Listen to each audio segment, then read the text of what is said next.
Hello, everybody. Sorry, had a little bit of issues with internet for a second there, but I think I'm only 2 minutes late, so I guess that's not too terrible, right?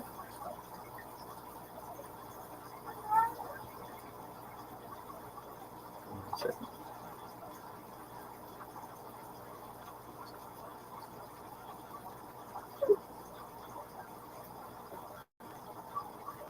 Waiting for the other half to join.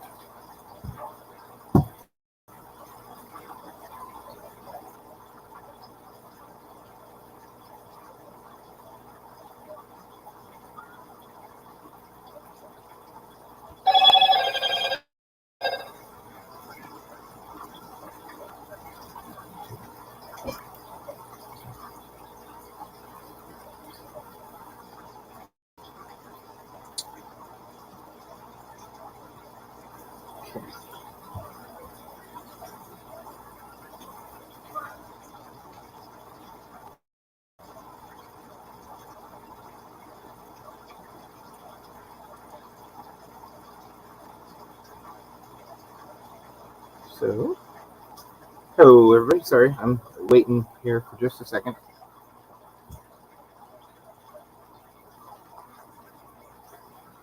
Hey, Nona. How's it going tonight? The snails are doing excellent. My son was ecstatic. I put about 20 or 30 in his tank. So, very, very happy. Hi, June. I'm waiting for Moose. He said he's going to be here real soon, so.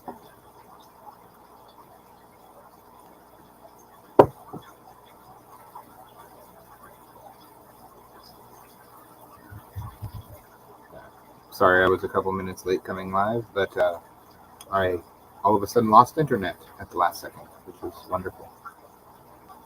It's always something, isn't it? Yeah, I got him today. I got him this morning at 7 a.m. I got a call from the post office, and they're like, we have a package here for you. I was like, yes. I'm thinking we only had like a maybe 10% loss. Hello. Howdy, what's up, Dusty? Not much, and you? Just feeding the fish, doing some little projects. Nice. Yep, there we go. Should get rid of the glare. Pretty decent. Where is that light coming from? We're going dark. Sorry, guys. There we go. Technical difficulties. Just a few. There we go. So? Beautiful. I guess, do you want to get the layout of what our show every week is going to be about? Why don't we kick back for a minute and let some people file in? I'm just wrapping up a couple things in the meantime. Not a problem. Still getting my setup dialed. A few of the mystery snails did pass away. A few of the God, now I forget the names. I'm bad with names. Y'all know this. The spiral ones didn't make it, but I'd say, I texted you earlier. I think I said like 75% made it, and I'd say more than that now. Probably about 90% of them made it. So I think that was pretty good for 2 days.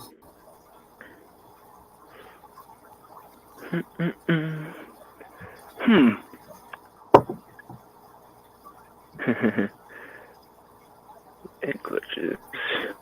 Mystery snails. So what's going on in your fish room, Dusty? I got exciting? Like 1 billion. I got 1 billion snails today. Oh, really? Mystery snails? All kinds. Nona would be able to tell you more than I would. She's the one who sent them to me, so. Cool. But ram's horns and mystery snails, and I mean, there's a ton. I don't know all the names of snails yet. I'm going to be learning here really quick. That's awesome, man. But honestly don't have a single tank without snails. Oh, really? By design and by mistake, but they are amazing for me. In my planted tanks, the snails will eat up all the decaying plants for me, almost like trimming, and it helps the plant growth, in my experience, tremendously. She even sent me leaves. I don't know what type of leaves, but she sent me leaves. Oh, I think she won the that giveaway from Aquatic Arts for the botanical pack. Yeah, it was a little bit less than 2 days. Yeah, you're right. But with the snails, let's see. My whole entire front of my tank is red with snails all over it. And then Hydrix. And I don't know. It's just an amazing look right now for my tank. Yeah, they're a ton of fun. I haven't seen any cones, so they might be mixed in with some of the ones that are on the bottom. Oh yeah, yeah, you sent me some cones, the little pine cone things. Yeah, you sent those. It was really neat. The top bucket, I put pretty much 50% of that in my son's tank, and every single one of them made it, and they're really happy. So. That's awesome. Have you fed any of them yet, or you probably want to give them a chance to get acclimated and adjusted first? Yep, I'm giving them a chance. But the funny thing is, I already have eggs covering like the whole far side of my tank. Like they've laid a whole bunch of eggs all over the place already. So it's kind of interesting. I wasn't expecting that. Are they the big orange mystery snails, or like those little clear pond snail clutches? No, they're all like reds and purples, and they're really neat. But they're ram's horns, I guess. I think is the name of them, and some, about I'd say 20 mystery snails probably. Jay's here. What's up, Jay? Welcome. Thanks for stopping in. Nano Aquarium guy, guys. If you haven't checked his channel out, he's got some amazing DIY scapes and stuff. Just very creative and very skilled with using all the different glues and epoxies and resins and whatnot.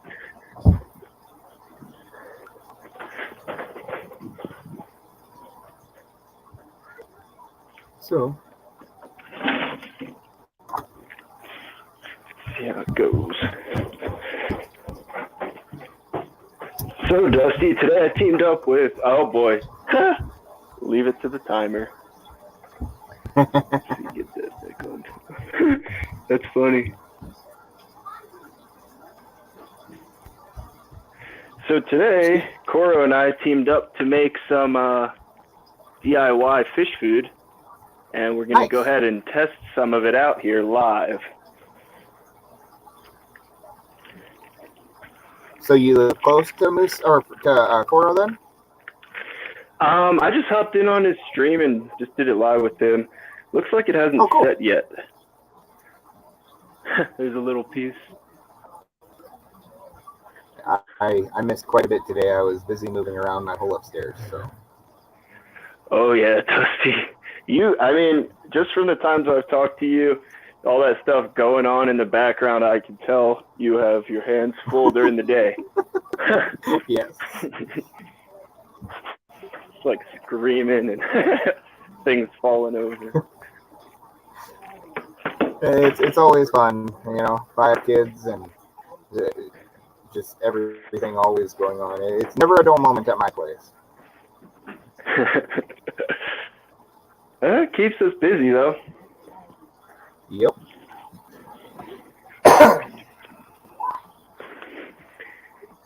Yeah, it looks like didn't quite finish setting yet, so I'm gonna have to give that some time. I just moved it into the freezer, and we'll see how it sets. And then I'm gonna run half of it through the dehydrator to try and get some shelf-stable wafers. Yep. And they say with the dehydrator, you don't lose any of the nutrition. Yeah, definitely. Man, so much, so much information out there on making your own fish food, but I'm not seeing a lot on drying it and keeping it that way. Everyone wants to just freeze it and use the gel. You can see the Corys are having some fun with all the particulates that fell down, though.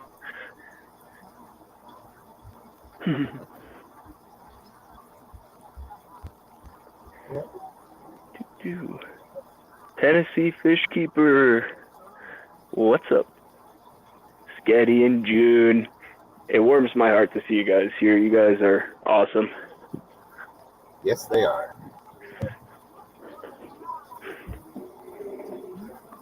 Well, I think we're probably about stable where we're going to be now. So yeah, I think I don't know if Vibes ended yet, but a lot of chillers hanging out over there last I saw. Oh, gotcha. Yeah, but maybe let's see. I'm sure they'll all be hopping around soon enough. Anyway, guys, we created this channel. We created this show to kind of talk about our experiences here starting our own small businesses and kind of trying to make Dusty. It's so classic. Sounds like a warm, happy house over there. So we're going to be talking about our experiences starting our own business as we go and, you know, kind of the struggles and things we're dealing with, whether it's kind of the mentality of it, you know, believing in yourself, or some of the more physical issues, as well as just kind of, you know, believing in yourself and pursuing your passions. I'd love to see more people doing that. Imagine a world where everybody was excited about what they were doing all day. You know, you still have some struggles and some down times, but overall, I think it would be an amazing world. Yep. Yep.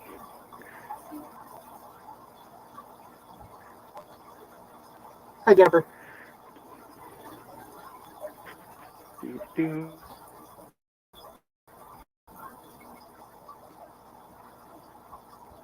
So yeah, I mean, it's going to be a lot of fun. We're probably going to do, well, I want to do some videos of when I'm starting up the shop and be able to show you all some live streams of the shop up and running and explaining how things are working out first couple of weeks in, you know, first weekend, you know, getting things.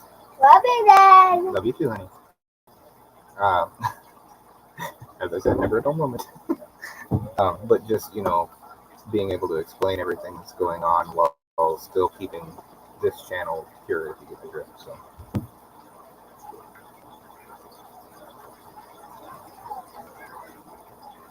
It happens, Moose. Don't worry. Well, shoot, I thought I wasn't going to make it on at all. So, and my internet, right before all this, I had like 5 minutes to go, and my internet just was like, you know what? I'm going to quit. So I had to completely reload my internet, and then I'm on the phone with my internet company, and my internet finally goes, yeah, I'm back. I was like, oh, thank you.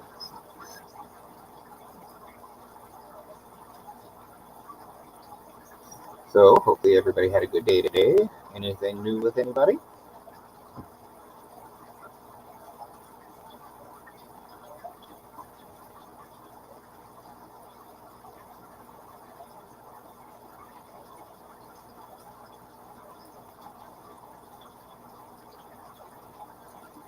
I'm thinking of that one song that the donkey sings when he's all alone.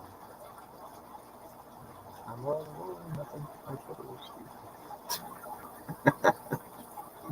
Anyway, no, it's been a decent day today. Anticipating being able to have the snow gone here in the next week or so I can start setting up my shop and be able to give y'all a tour and run around with how I'm trying to set everything up and what I'm going to do. And yeah, it's going to be a lot of fun. It's going to be a lot of work, but it's going to be a lot of fun.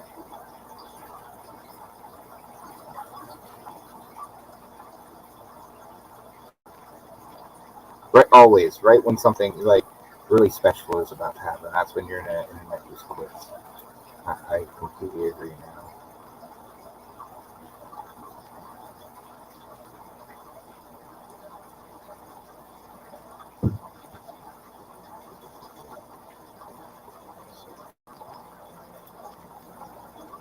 I finally got a decent enough cam to do some lives.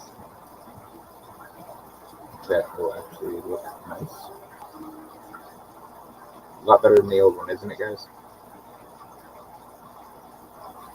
Your car has 4,000 miles. Mine has a lot more. I think I'm at 157,000.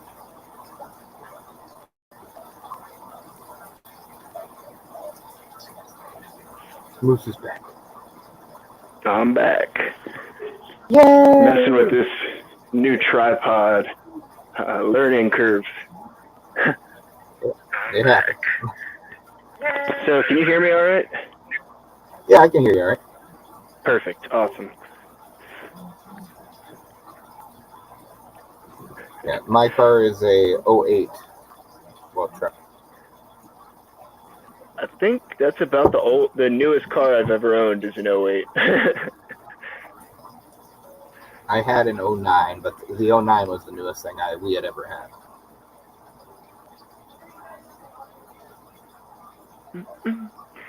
Darn, I was really hoping that DIY fish food would be ready in time. But at least I saw the fish eating it up. It seems like they like it. Yep. So what did y'all use to make it? Ooh, I'll grab my notes for that one. I think off the top of my head, the protein ended up being a little bit of salmon and some shrimp, some prawns. And then I ended up boiling a sweet potato and then blanching some spinach and some butterhead lettuce that I grew aquaponically, as well as some bell peppers for vitamin C and some other things. And then I used that broth as my liquid base for the gelatin. Used gelatin as a binding agent. And then we used some spirulina flakes, some dried krill pacifica, green beans, peas, and maybe that's it. There might be more. I'm not too sure. Oh, and garlic. Totally, yeah, Nano. I ended up putting... Garlic is awesome. Did my light just turn itself off again? Gotta love the hikers. And yeah, I used a full... I used 1 clove of garlic just because it was a small batch. I honestly might use more next time.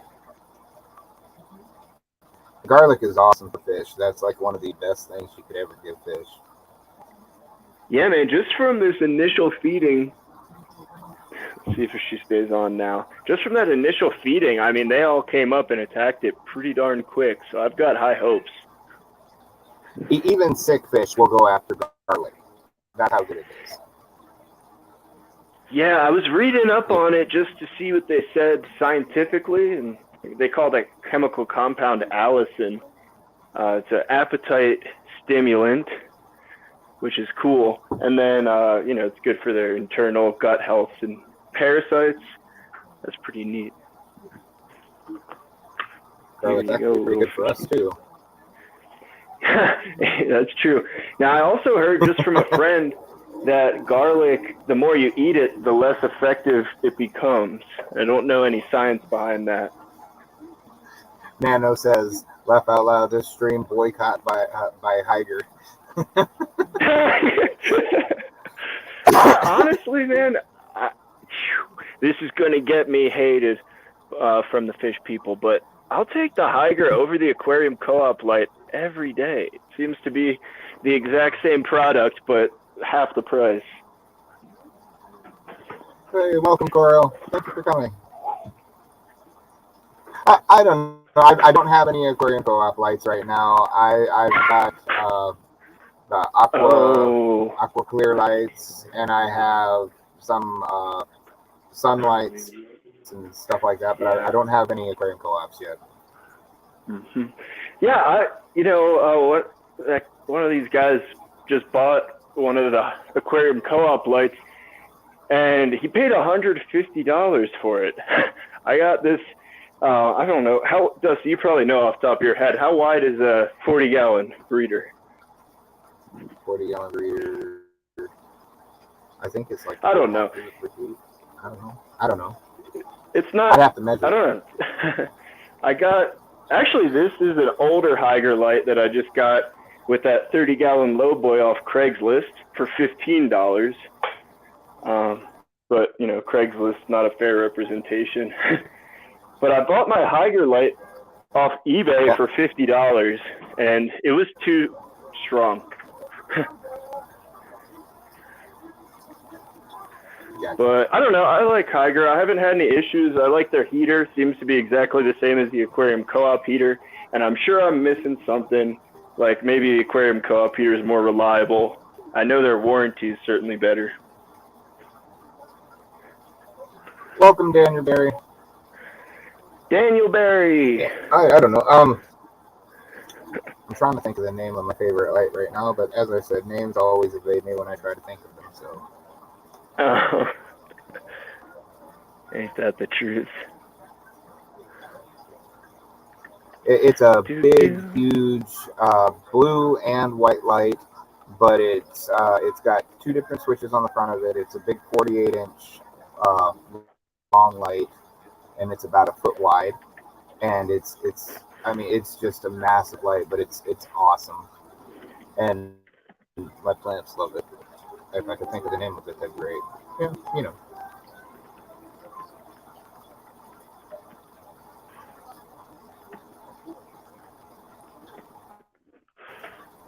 But I have that one on top of my 125 right now. That was Coro with the info, usually baby. I get lights 36 inches by 18 by 16. Not bad.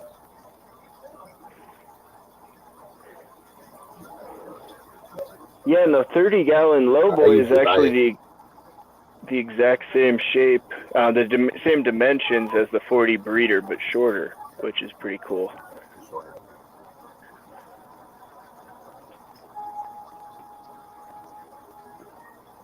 Yeah, I guess setting up my shop, I probably should know the inch and dimensions on things, but I'm behind, I guess. Yeah, I mean, I like to think of myself as a jack of all trades, master of none. I definitely don't know any details, but I generally understand a lot of things, and I think, in my opinion, that's pretty valuable, just to have that understanding versus, you know, the exact dimensions. You can always find that information nowadays. Right.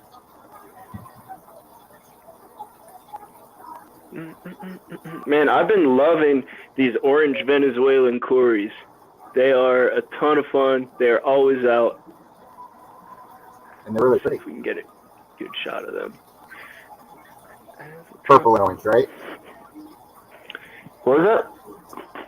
They're like half purple, half orange. I guess you could call them purple. It looks like more of a gray to me. And again, I've only had them for like 2 weeks now. I'm sure they'll color up a lot more sooner or later. I think we're going to give these guys some bloodworms. They earned it. Of course, the Bolivian Rams, bloodworms are not good for them, but with these Limias, the Perugiae, they are little beasts. Same with the Cories. So hopefully they'll eat them up quick before the Rams get in there. I was trying to figure out what Nona was talking about, a coronavirus plant, but I read it wrong. So, yeah. Carnivorous.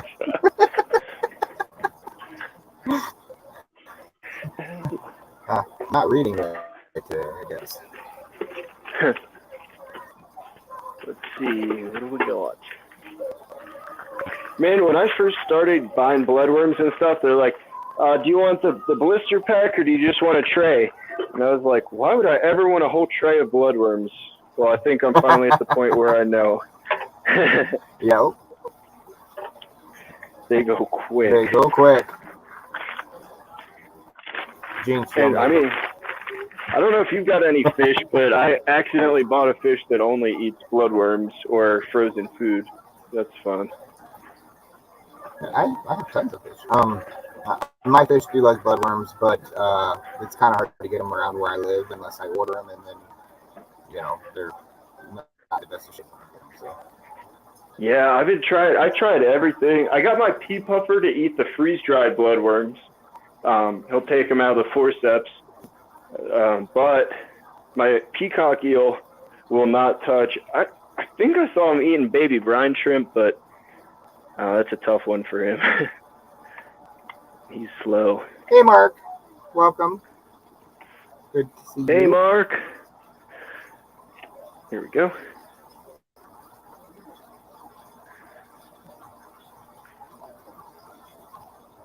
Bring on the quarries. I gotta get some quarries. I want the Julie quarries. Oh yeah, they're super sweet. I really like the Yep. panda quarries too. That color is awesome. Pandas are nice. Yep.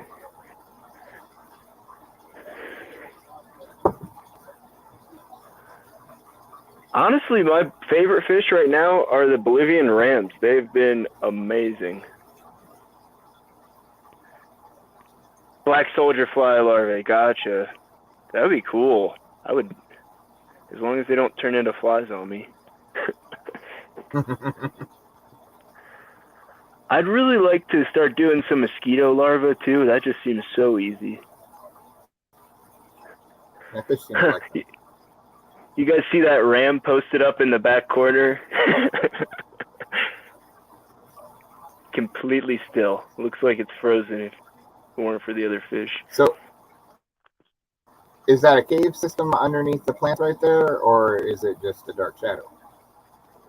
Yeah, that's that is actually the piece of wood that I've told you about that came with 5 Raphael catfish. That's awesome. It's a hollow piece of wood, and they all just were dug up inside. It's completely hollow all the way through. You can see the quarries coming out from under it. I've had that piece of wood for like a year and a half now, out of the Petco tank.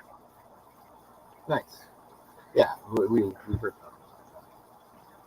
I like it. Thanks, man. Yeah, I like it. It's been in so many tanks for me, and that moss, Kuro, that's what I was talking about, where I super glued some moss on. I glued that on, again, a year and a half ago, and it is all over. I've pulled and propagated moss from that log maybe 5 times now.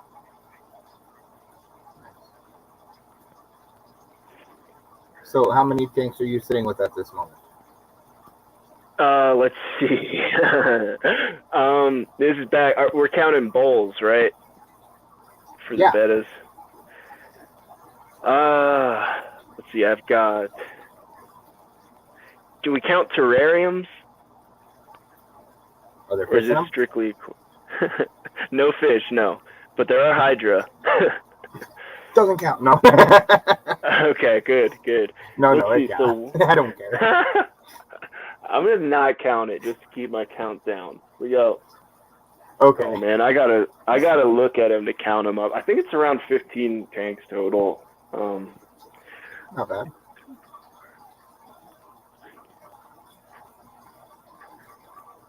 I mean, in the bathroom, I just counted 7, but those are all my little betta bowls. Nice.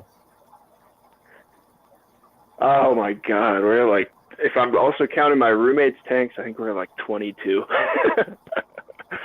Again, I mean, not bad at all. Yeah, this 40-gallon, besides my new 30-gallon low boy that's not set up yet, is my biggest tank.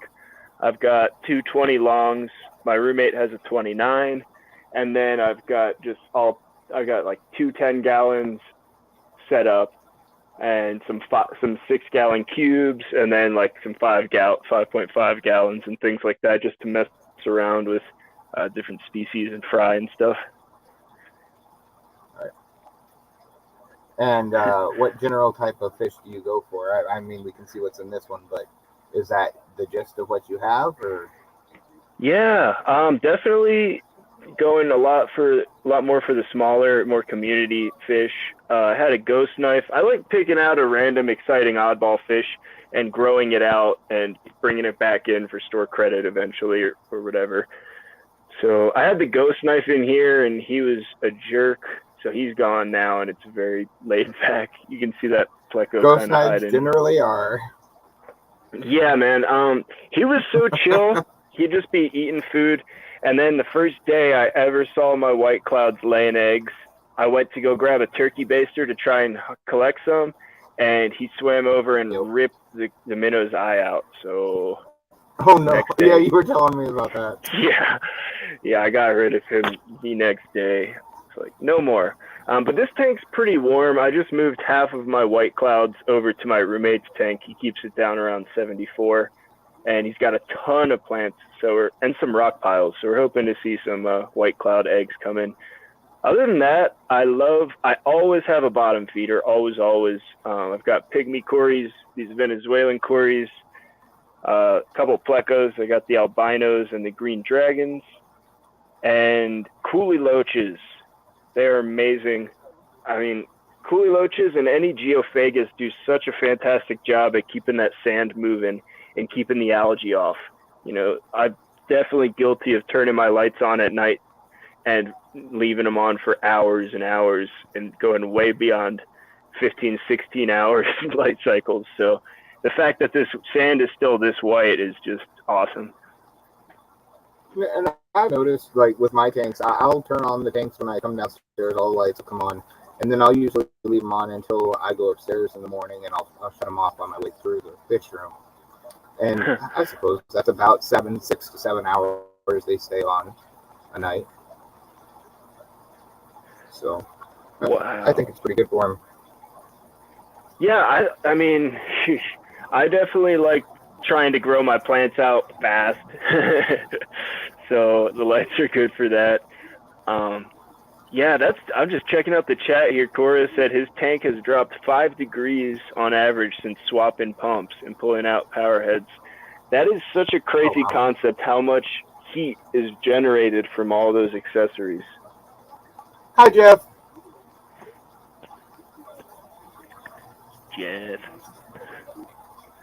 And then I guess to close out what kind of fish I keep a lot of live bears. I've got my guppy mosh pit, and I've been having a lot of fun with the Gadeids recently. So I've got the Dodrioi, the tequilas, and right now I've got the bluefins.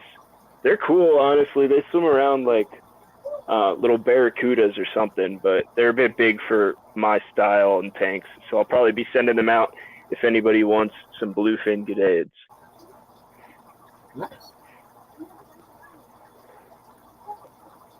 Yeah. Well, just finally got my first. You never had? Are you interested in them, Dusty? Sure.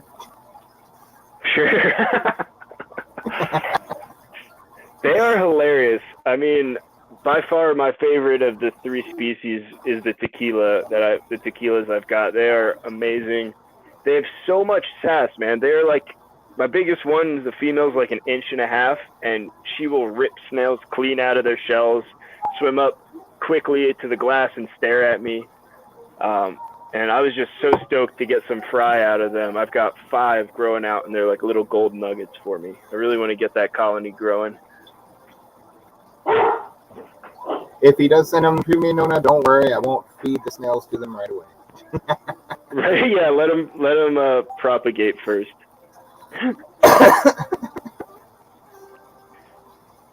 There we go.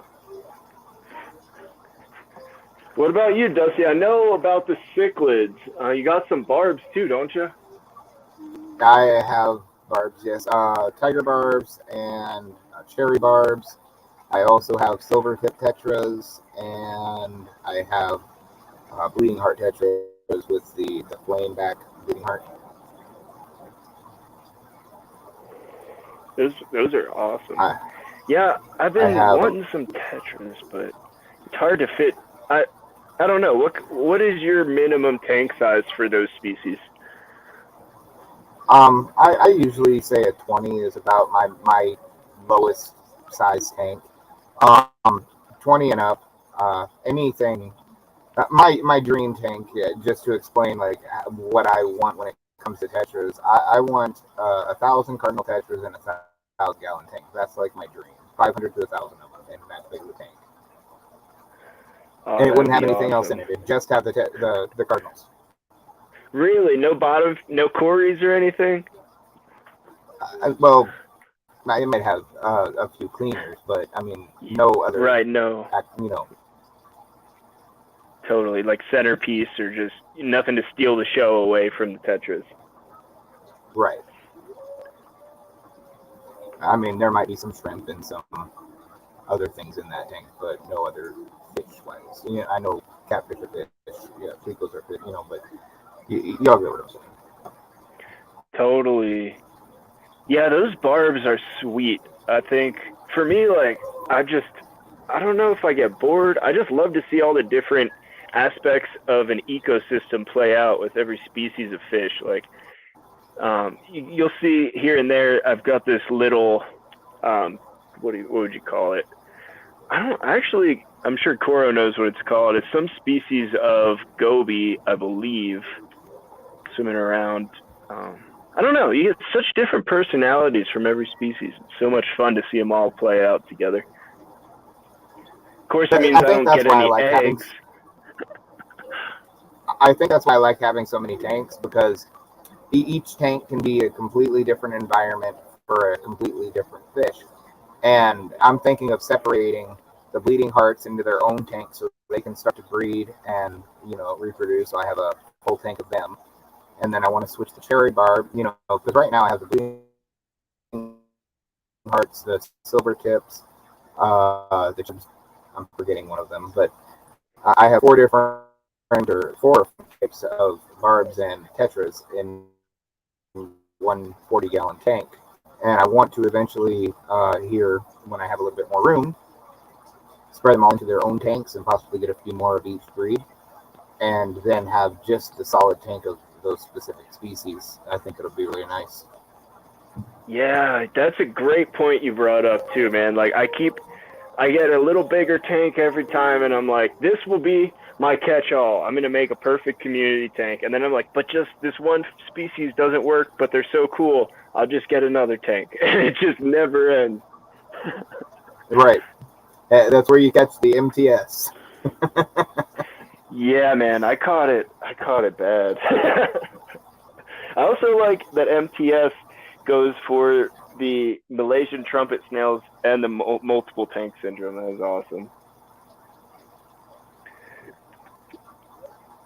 Koro. Silly boy. Koro says, where is your face cam? Is my mic still clicking on you there, Jeff? I'm sorry about that if it is, guys. Then again, it might be my nervous tics. Man. No, Dusty, it sounds like a little choppy. I don't know if it's the internet connection or the mic. I get you though. I can hear you. Okay. Well, I do apologize, guys, and if I have to, I've got a new set of headphones I can try out tonight. So. That might do it. Yeah, of course. You know, when we're going to get ready, all the little things happen. Internet acts up, and the fish food's not actually set yet, and all these things. 2 minutes late for my own show, you know. Yeah. Yep. Or my own show, should I say? I'm not trying to take it. It's mine, I tell you. It's mine. No. Totally. Hey, there's the face. There's the face you need, Koro. Look at that beautiful dusty face.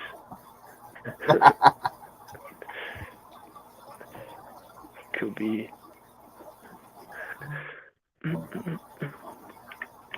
Well, here. I will get a new set of headphones out and see if they fix the issue. I am so awkward. Like, these things only last about 10 to 12 hours for live streaming. And so, me, the crazy person that I am, I keep them in bulk. I have like 12 pairs of these things. That's one way. Oh, yeah, and you never can go wrong.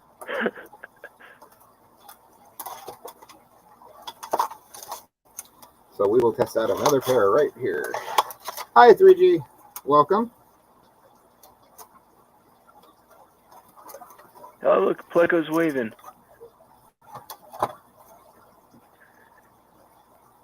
He. Koro, have you ever checked out the Dave?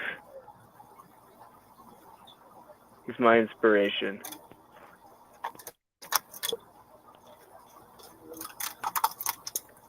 Sorry for the crackling in the background. I've got to take another case, you know. Absolutely. Coro, how about this? Oh, I'll do my I dropped face. the mic on I'll the do floor. my No, face that doesn't reveal. Oh no! I'll do my face reveal for you, Coro, at 1,000 subs. The Dave is awesome, Jeff. I love that style. Ants Canada has that same style where you're just seeing the fish or the bugs, or it's not really about me so much. Guess when I get famous too, I mean, people will be coming up to me out in public. Are you that guy with the fish? Jokes. I'm joking. I am fishing for a microphone right now because there is barely any moving room in my fish office. Fishing. Nice. I see what you did there.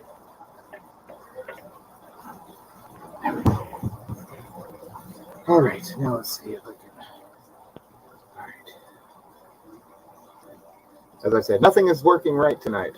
Everything is just, but it's still working, I guess. It's working. We got our homies here, Got to start somewhere. Man, this albino pleco is looking more and more like a super red, I guess. The whole super red title never did it for me. I've never seen a super red pleco that was actually super red. Oh, really? Yeah, maybe that's just me, though. I don't know. I saw some online the other day. They're like, God, I think it was 3 of them for like $86 or something like that. I feel like they should be called super orange plecos. All right, guys. Are y'all still hearing it quick, or does it sound better now? Sounds better, Dusty, to me, for sure. Okay, good. Well, then, this pair is retired. I have not heard of this old Tony. Let's see. That's a hilarious name, though. This old Jeff.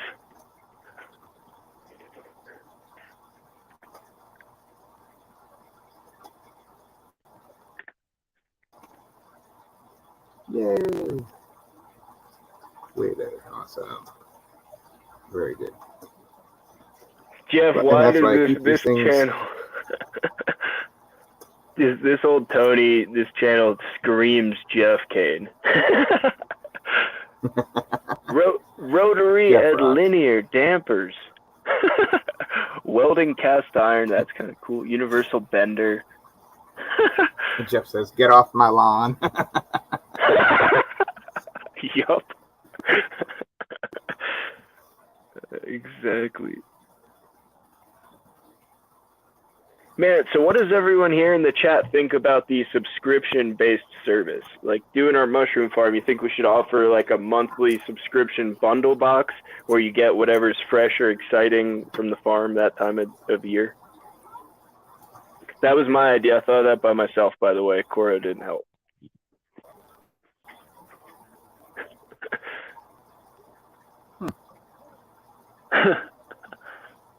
It's kind of like the whole membership thing on YouTube,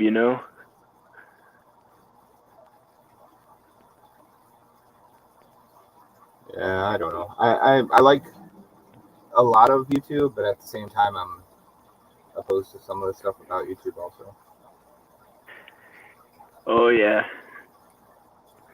It's a tricky one.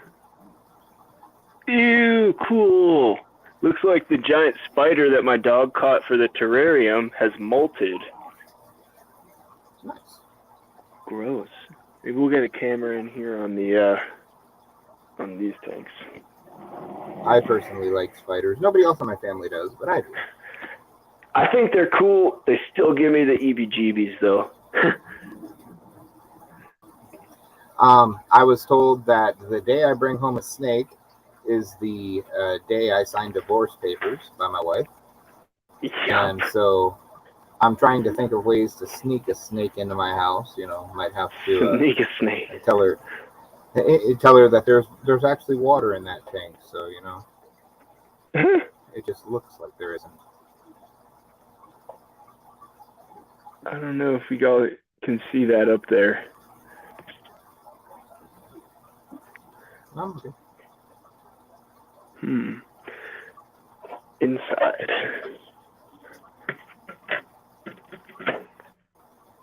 The snake's gonna hop onto his hand, and then the next thing you know, we have a Spider-Man. Yeah, I got some. Actually, that's kind of interesting. I don't know how well you guys can see this web on the bottom of this leaf. Don't know if that's the spider or spider mites. I think it's spider mites because I can see them. I don't know. You don't like boats, Mona?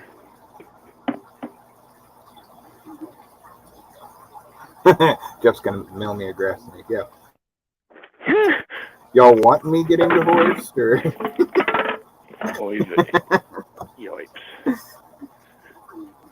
No, I doubt she'd actually leave me, but you never know. I mean, that's like the first thing she ever said after we got married. You ever bring home a snake? Yeah, that might be one of those rules where it's better not to push your luck. Yeah. I love how there's just random cordyceps jars everywhere. Hey, my wife didn't bar me from getting a boat, so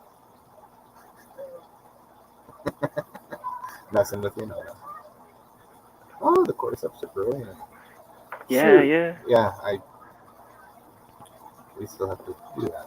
Yeah, we'll link up, Dusty. No things rush. Get so busy, I'm forgetting everything. Like, I meant to text, God, I think it was, I want to say it was Boots Cats that I'm supposed to be sending some backpacks to, and then I've got Tim, or Crip, that I'm supposed to be sending stuff to, and I've been so swamped trying to get everything taken care of around here that I just have not had any time. I need to get my butt moving.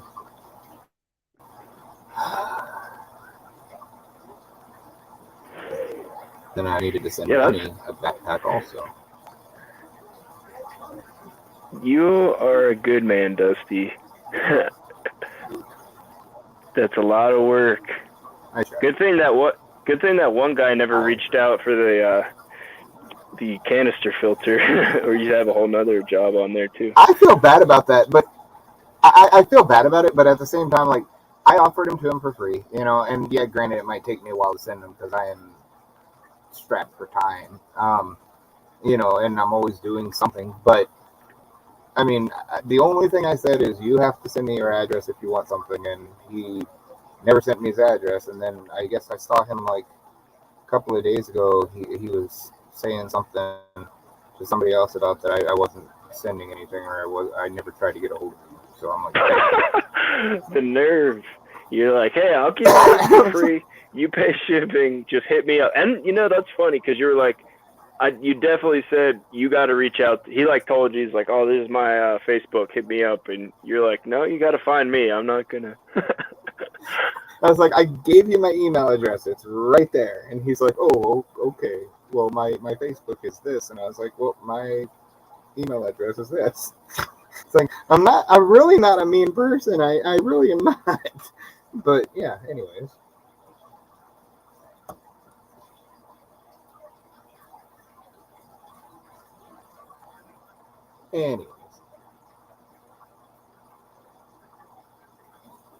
Kayaks are nice.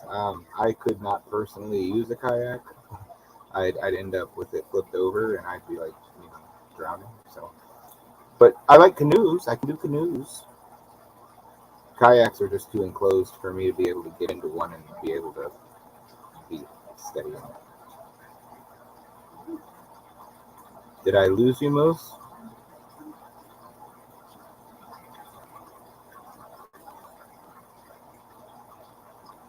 Technical difficulties, guys. You know, it's our first stream. We've got to have issues, right? It's all good. He'll be back, I hope. So, how is everybody doing tonight? Anything fun or eventful going on?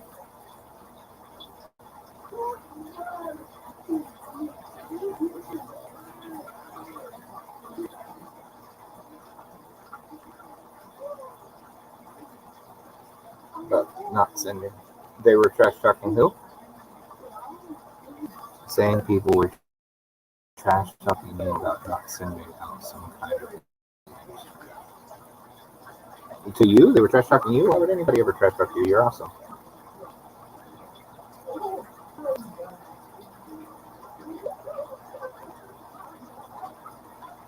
Nice, Jeff. Yeah, I don't know. I guess yeah, I didn't hear that.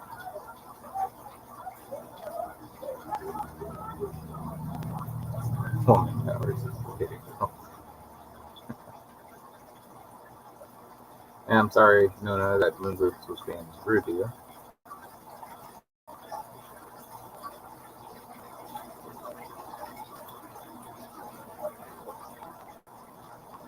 We have a moose. I think my internet just buckled on me is all.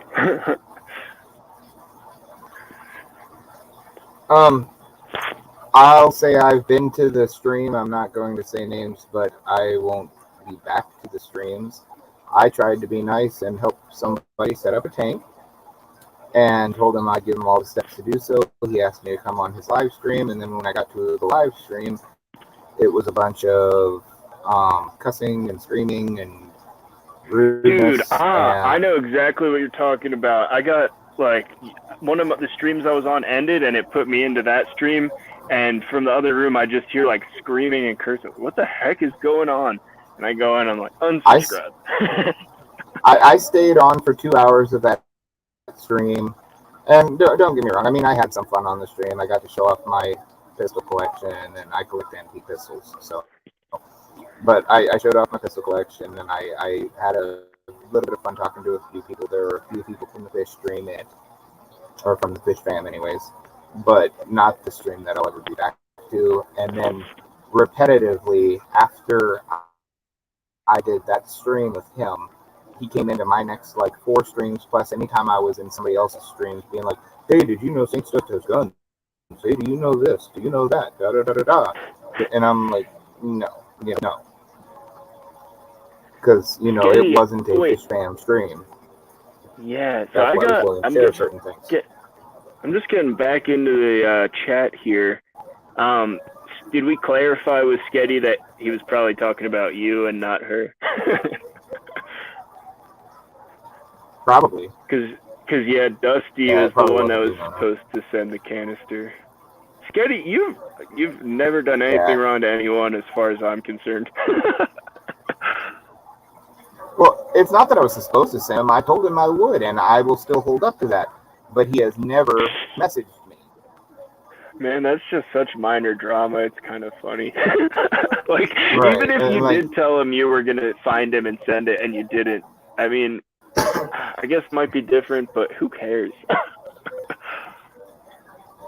I mean, I'm not trying to be, conceited, but I was offering him 2 Fluval 250s, which run $329 because we looked them up. Me and Moose did the other day. They run $329 each, and I was going to give them to him. All he had to do was email me, and he wanted me to find them on Facebook, and I said no. I will have you email me, and then I'll just give me your address and I'll send them. And no. Like, okay, well, man, yeah, you don't want $600, that's fine, I guess. I'll just hold on to them. I guess maybe Moose will have them next week, Yeah, thank you for not hitting them up so I can get my hands on that on this canister filter. I've been wanting one of those. In 2 weeks, Moose, you can yell at me for not sending them yet, okay? So, Dusty, we're getting some more of that clicking back on your mic again. Oh, come on. Wonder if it's the mic or maybe it's the internet. I can still understand you most of the time. Yeah. Getting back up here. Nano, thanks for the input. You like that club of the month, or usually people like it.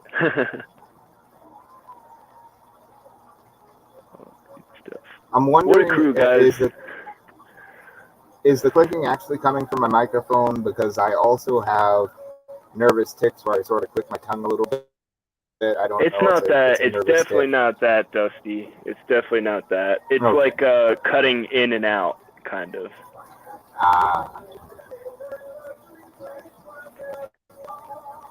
Well, I apologize, guys. I just put on a new set of headphones, so it's probably just my internet. I do apologize.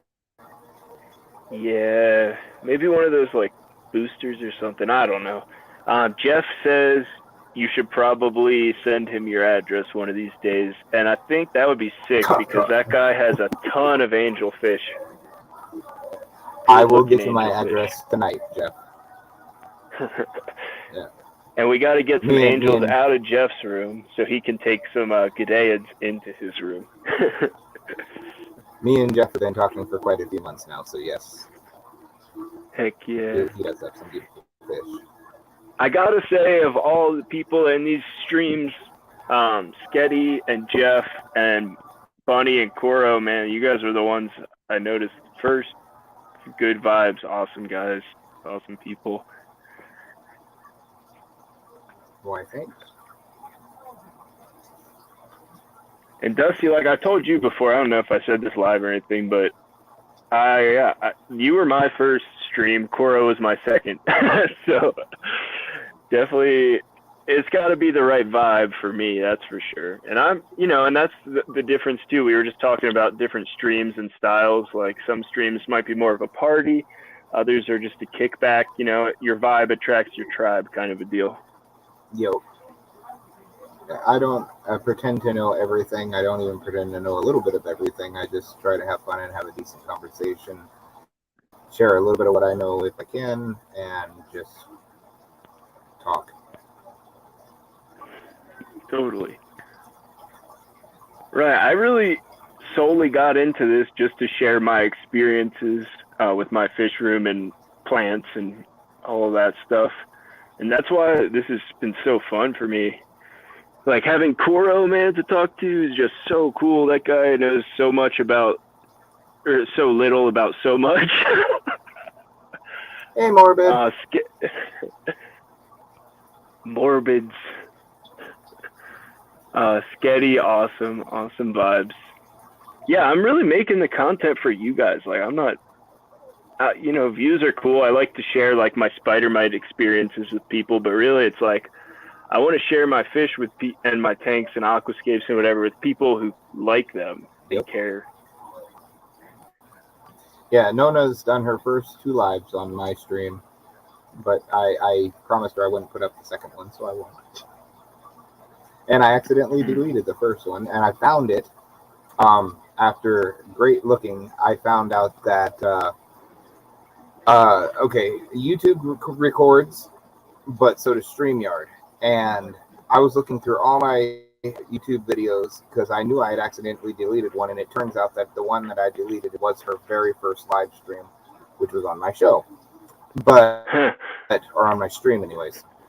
But then I went back into my StreamYard, and I found out I didn't even know that StreamYard recorded, but I actually found the whole show again on StreamYard. But I'm not going to put it up. I might do snippets of it here and there. Yeah, I don't know. It's like today with Koro, that stream we did, that has a ton of replay value. But some of them, it's like, you're not going to get much out of it. Or it also kind of, like we were talking about last week, kind of frees you up to to get a little more loose in the chat, if you know what I mean. So these are my any of tequilas. If I'm going to be hosting this Uplift and Flow show, I will be leaving this show up full time. I'm not going to be taking it down. So I guess I'm going to ask for like stuff like that. So yeah, professionalism, but at the same time, good fun still. If that makes sense to everybody. Yeah, last time what we were talking about, like your was that elephant boxers? I forget now. Let's not go there. I have to take it down. Come on now. Shoot. I did it.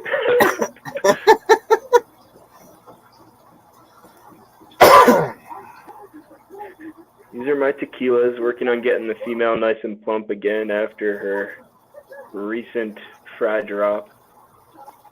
You can see that, I mean, they're definitely very plain fish, but the edges of their fins with that yellow on the dorsal and caudal fin, and then the orange there on their tail fin is just super cool. See, I like plain fish even. It's like I don't know. I'm crazy because I like all fish. I don't really care what it is. There's certain things I've stayed away from for a really long time, which is goldfish, because I don't care. I can keep pretty much any fish I've ever tried. I can keep except goldfish. Goldfish hate me and they die. The longest I ever kept a goldfish was a blackmore, and it lived for like a year and something. And yeah, those goldfish I've never done really. I feel like the bettas are an easy keeper, but for me, like goldfish and even some of these fancy guppies have gotten so weak genetically at this point. It's like you're playing with a disadvantage from the beginning. Speaking of which, here's my fancy guppies. Mosaics. I was looking at some tiger blue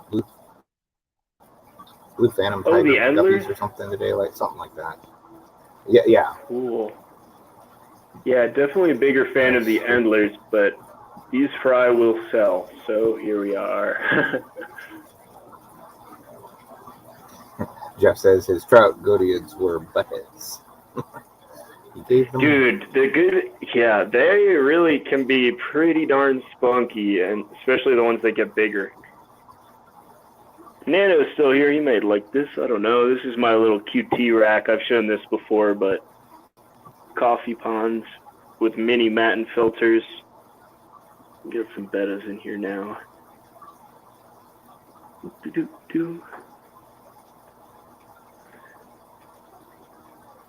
Lava rock, man.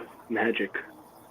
I love lava rock. I mean, if y'all can see the tank behind me, that's what I've got, is lava rock. Yeah, I feel like it's such a great insurance policy, and it also looks cool. Mm-hmm. You get so much bacteria in there. So easy to start a new tank with it, too. Yep. It's a prime place to hide.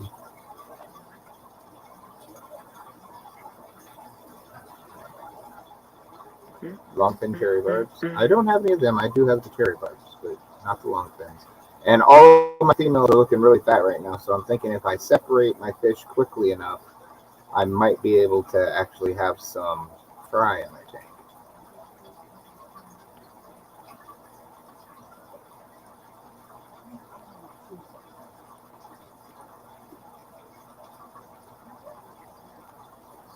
So 1,000 subs to see you on screen. Like, how far away are we from that right now, Moose? It might be a while. Probably be about the same for me.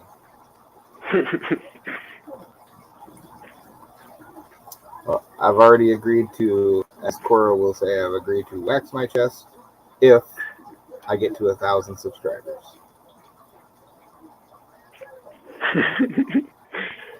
And you're going to show us too, right? No, not at all. No. But I'll do it. I'll keep my word. Well, to prove, I guess I'll have to prove it somewhere. Show you red streaks. Right, proof's in the pudding. That'll be a members only stream. Right. That works. We can do that. Anybody that's here today at our very first show.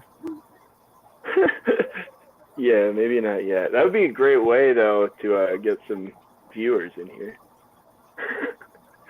Or the opposite. I don't know. Jeff says you have showed your face on stream. He's pretty positive of it. Jeff knows he was there, and Cora was probably there, too. I was there. I was thinking I had seen you. I was thinking I had seen your face before. I think you went and you showed yourself on my stream. It was the very first stream. Exactly. Yeah. You know, I'm not, it's not a whole thing. Actually, though, I do follow this one chick who does, like, weird animal videos. and she wears a beanie in all her videos. So she got enough requests. She finally did a forehead reveal the other day. That was hilarious. Austin from Fantastic Freaks has seen me. I haven't even gotten to see you, Noni. You've been on my stream twice. Now I feel sad. It's okay. Now, I will sell pictures of moose. I'll have to go back through my videos, but I'll sell pictures of moose for $5 a piece. Help my fishing. You better give me a cut. I want like at least 5%. 5%. I'm just. That would be some. Yeah, maybe that would be some good income. I could get behind selling pictures of my face rather than, or fish. Let's use fish.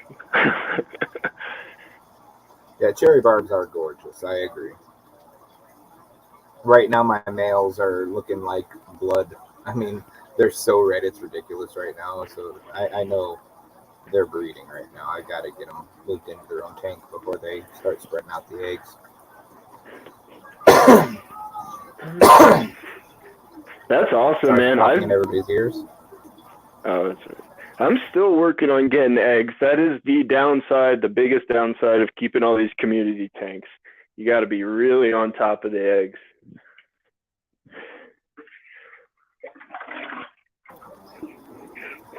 Yeah, the red ones.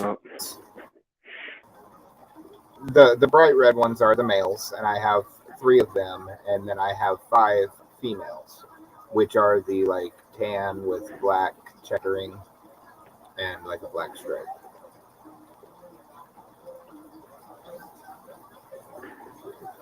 I love that red, man. That is such a deep, vibrant red. Yes, it is.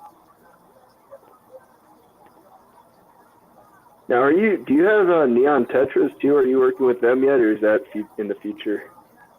That's going to be in the future. When I get my bigger tank, I'm going to have the neons. Well, I might do neons, but I'm waiting on the cardinals, should I say?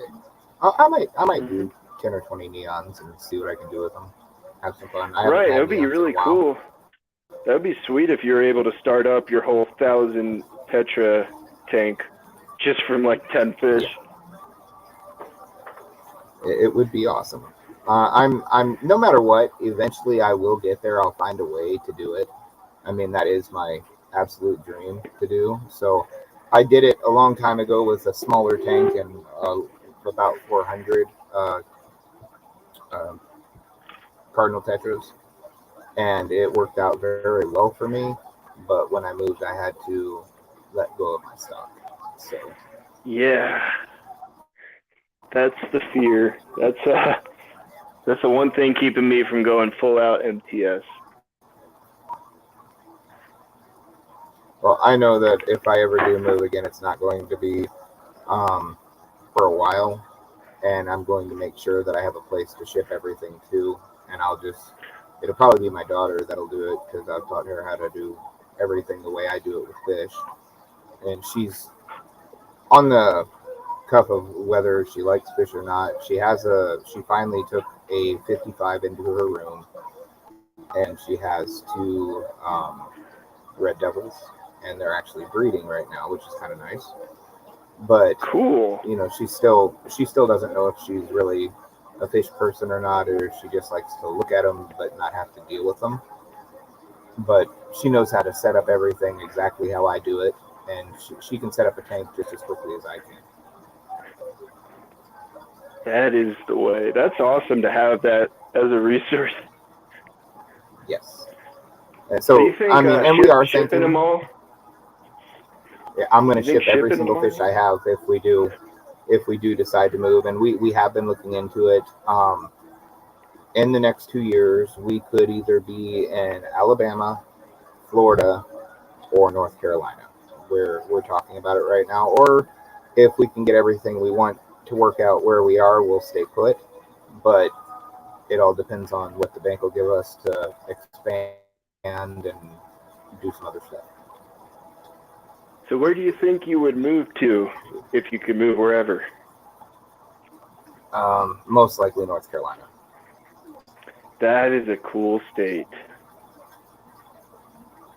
And if we move to North Carolina, it's going to be Birmingham. So. Oh, cool.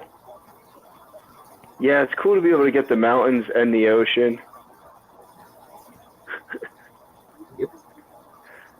And that's what we want to do. We want to give our kids a little bit more fun. If and don't get me wrong, we can still have fun if we don't move. It's just, there is the ocean and a lot more chances at opportunities and things to do if we did move to North Carolina, which is another thing that's pushing us to actually do a lot of looking into it. Feel bad. I don't know. I'm kind of crazy.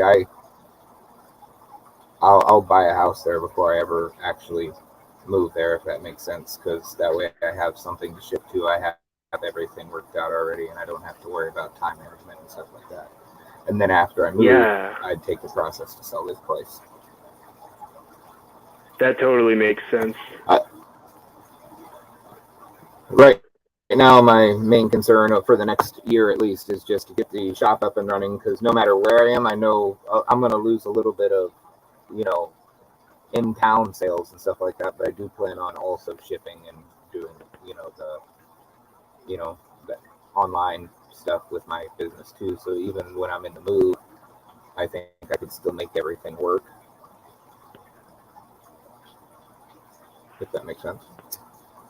Definitely. And it's also like proof of concept. On one hand, it's kind of like that's a lot of work to get your shop up and running and then break it down maybe a year later. But at the same time, it's like you're kind of building either way. That's tricky.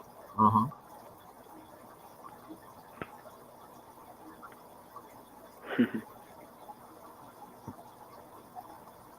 He is pretty. Yeah, that's one of my favorite guys right there.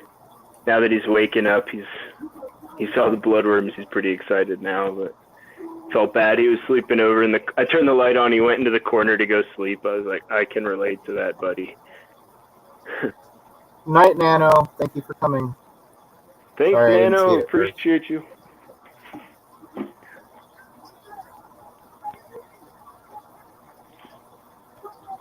All right, now I have to post it so you can come up here. No, you don't have to show your face or anything, but you have to at least come in here just to say hi, just to get Nano.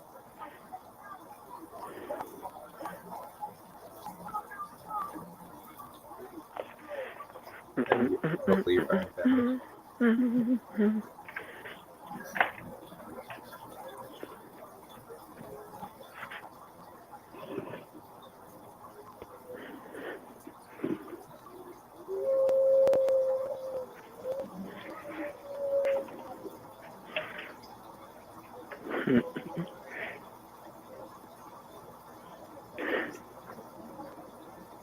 So,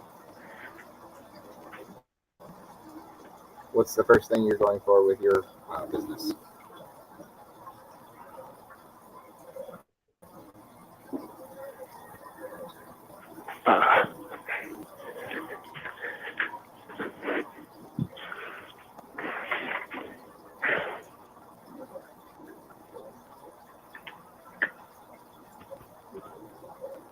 Moves. What's up? What's the first thing you're going for, like your dream that you're going for? Honestly, right now, I would love to be 100% self-employed. I would love to be able to make money and, man, after working for so many different people for so long and earning them money and stuff, it's like, and it really became obvious working for a bigger mushroom farm before starting. Actually, we started our own around the same time, at least when I started working there. And they had to shut down because they had been doing such a bad job keeping things up to date and things like that. And we kind of came in and saved them, at least for a little bit, by growing the mushrooms for them in our tent that we had already built on our own. And they're like, oh, thank you so much. We appreciate you guys. We're going to make it worth your while. And then they sold it for wholesale and gave us 15% of their profits. So, that really put it into perspective for me. These guys are selling at wholesale, and they're not giving us they're paying us wholesale on the wholesale. It's like, I'd rather just cut them out and make the money for myself. So that's my goal. I'd love to be self-sufficient in that way. Until then, I'm going to have to bust my ass on as many jobs as I can to keep the money. But Right. yeah, No, independence, man. If you need a breeder box and you do not have one, I have the older style green mesh with the plastic green pens. I would be willing to send you for free. I'll even pay the shipping, and I got your address if you want it. So, and then Moose Koro says, "Have you tried finding a sugar mama you can cook?" Right? I can I'm cook. confused, but I'm not confused. Actually, read what he said. No, read what he said again. Have you tried finding a sugar mama you can cook? Right. Right. Ideally, she would cook for me too, but I'll cook. Man, I like cooking. I like I like being arm candy too. Who doesn't want to be someone's arm candy? And honestly, Cora, I probably got like 5 to 10 years left where that's an option for me. So I better pursue it soon if I do. You Craig, can get married at any age. Oh, maybe.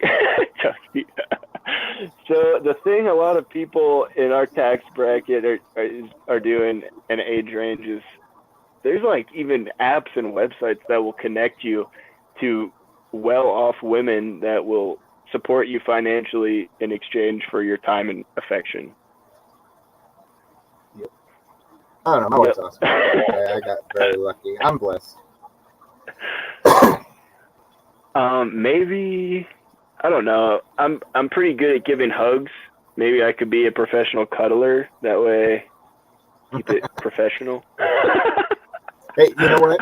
Crazy, but people do pay for that. Man, I bet you people out there will even pay for some good conversation these days. They do. There's a site online where all you do is talk on the phone with people, and you get paid like $5 an hour. Jeff, arm candy, heck yeah, man. I know Belinda only keeps Craig around because of how good he looks when he's cleaning. Yup.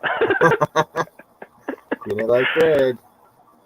Clean it like Craig.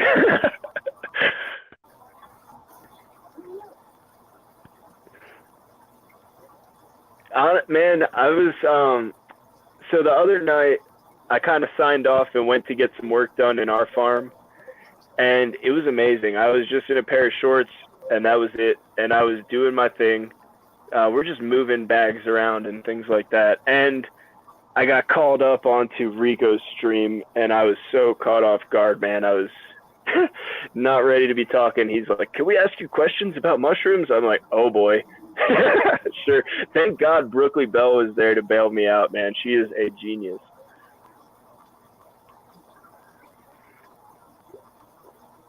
I guess the point of that was I looked down at myself, or I saw myself in a reflection, and I'm like, man, I'm farming like Craig right now.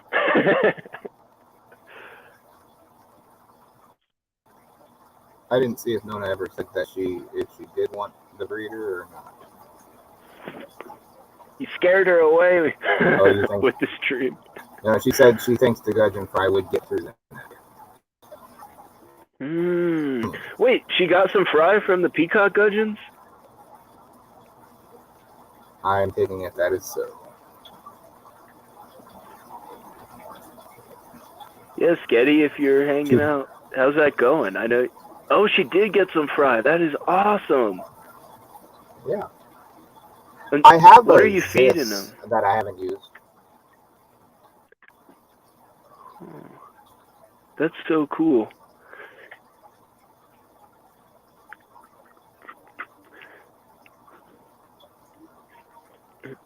I don't know. I haven't really been using breeder boxes lately. I've just been letting them do their own thing, and they've actually been living, which is surprising. 3 times. That's awesome. Peacock gudgeons are such cool fish. It would be so cool to be able to grow them all out and just have a bunch. They come out pretty small, I'm guessing.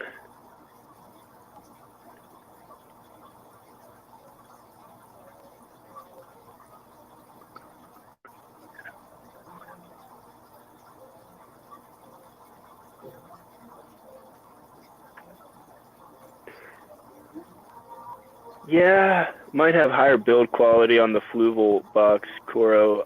I feel like they're all pretty much the same. I don't know. I don't know if I've ever used a fluval breeder box before. I've used a whole bunch of the green ones. I've used a few of the plastic like Aquapures. No holes really. It's just got the slip throughs for the babies. Or for the fry, you put the mom up on the top, and when she releases the fry, it goes down through the little crack. Yeah, Sketty. So do you have any live foods? I'd be willing to send you some micro worms if you need. They sink too. I don't know much about fry habits in the peacock gudgeon, so.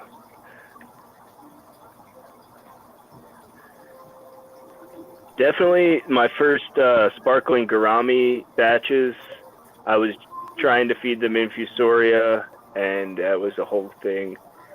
And they were not going for the prepared foods, so that was pretty tough. The San Francisco Bay baby brine shrimp saved me when I got the betta fry.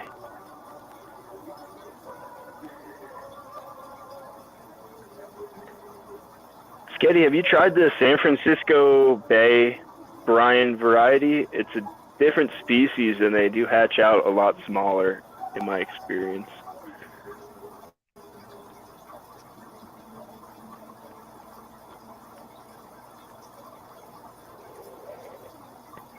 That's something that clicked for me. One of the father fish videos the other day actually is really like those baby fish. If they don't eat in the first day, I mean, you're gonna lose them. It's pretty tough. I guess depending on the yolk sac deal and all of that.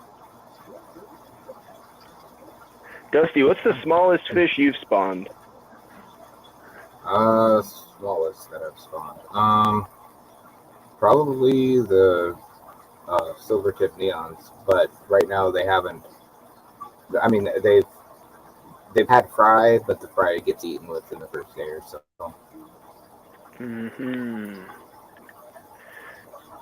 Yeah, that's the tough thing with those egg scatters, man. I mean, my white clouds have laid eggs. I'm positive. I've only seen it once, but with all the other fish in there, one day I'll have enough plants to let that 40-gallon grow out. But yeah, and that's why I was talking about separating all my different breeds of fish at the moment, is because I'm not wanting to lose any more fry. I actually want to be able to grow it and breed it. So. Yeah, totally. Dusty, have you ever tried the like that screen at the bottom method, or like egg crate or whatever, to let the eggs fall down through? Yes, I have. In the past, it worked for me too. Yeah. And yeah, it did. I don't know. Just recently, I've just been. I don't really want to mess with the tanks anymore, because then I have to take everything out and set it up. And exactly. It's like one of those things where you need to have like a separate tank, I guess. And then, I feel like the fish thrive in a tank like this, just filled with plants and organics. It's hard to mimic that in a sterile tank. And me personally, I don't know. And everybody does fish differently, but when I move a mom and a dad into their own tank and they already have babies, none of the fry ever makes it. If I move them before they have the fry, then it makes it. But it's hard knowing exactly when to take them out when they're, So, like one time I moved my convicts, not realizing that they already had fry, moved them into their own tank, and it was another 2 weeks before they started to mate again, or actually breed anyways. And then I had all the fry in that tank that just got demolished because mom and dad weren't there.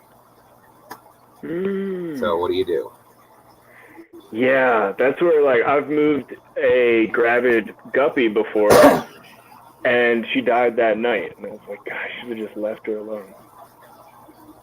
Yep.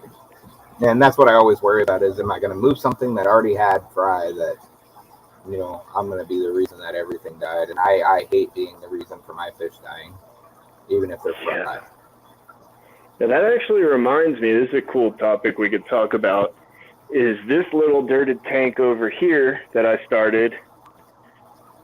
I mean, I've had this tank running for at least a year now, and it'll be stable for a bit, and if I let the water go too long without doing a good water change, the pH just drops and drops. And we finally figured it out, thanks to Shelby at the Garden of Eder, is I took this sand out of a local creek, and there were all sorts of bits of organics in there, pine needles and things like that. And that is the only difference between this single tank and every other tank I have. And my guppies were suffering in here. So I took them out. I got a betta in here for now. He doesn't really seem to mind the lower pH. And I'm just going to tear it down and redo it. The fun part is going to be finding homes for all these plants. I think I'll probably fill out the 40-gallon with them.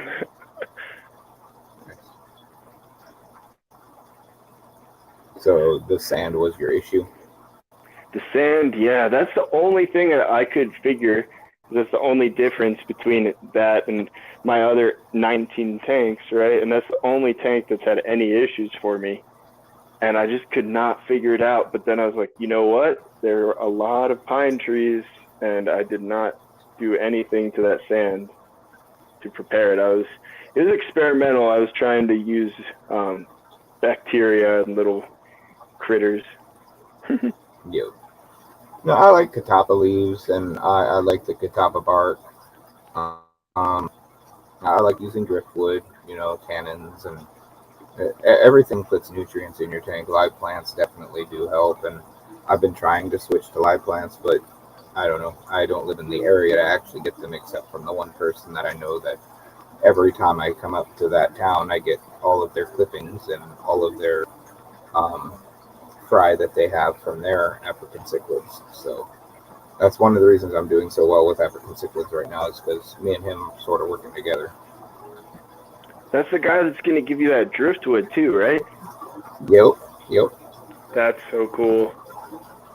And fish, right? He's giving you everything. I'm getting 30. God, I always forget what bristlenose plecos. Some are the black, and some are the albinos. And then I'm getting about 100, 120, 150 fry from Mbunas and peacock cichlids. And then I'm getting a bunch of driftwood and rock and scaping. So. Wow. Dude, those Mbunas are so pretty.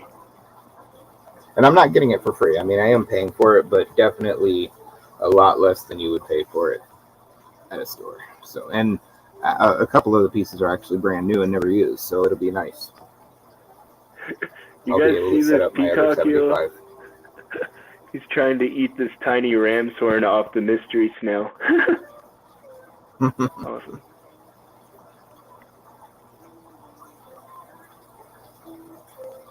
I've got to get an eel. Yeah. I've been looking at them lately. Oh man, I got my first peacock eel a little while back, and that guy would swim to the top of the tank and eat right out of my fingers at this size. This guy would probably do it by now too. Yeah, here you go. It's like, what's going on up there? He needs some bloodworms. We'll get him some. They're a ton of fun. My only complaint. Welcome, Sam. I'm not the worst. Oh, hey, welcome. Get some bloodworms for him. Were you talking to me, Nona? A guy that lives about 4 hours away from me. Every time I come up to town, we sort of transfer stuff. So, as soon as I breed my ruby green half, I'm going to be giving him half of my fry that I get, so he can have ruby green haps. And then eventually it'll get to the point where I'm picking it back up ruby green haps from him as fry for $1 a piece. So yeah, it's actually a pretty good system. I love that. That is one of my favorite things since getting a little bit deeper into the hobby, is like just meeting people and working together and trading. You know, everybody just gains so much from that. Yep.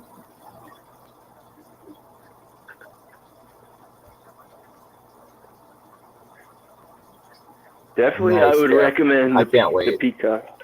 Oh, yeah, I gotta get back in this chat. That's what I'm missing. Understood, Jeff. Yeah, that'll be fun.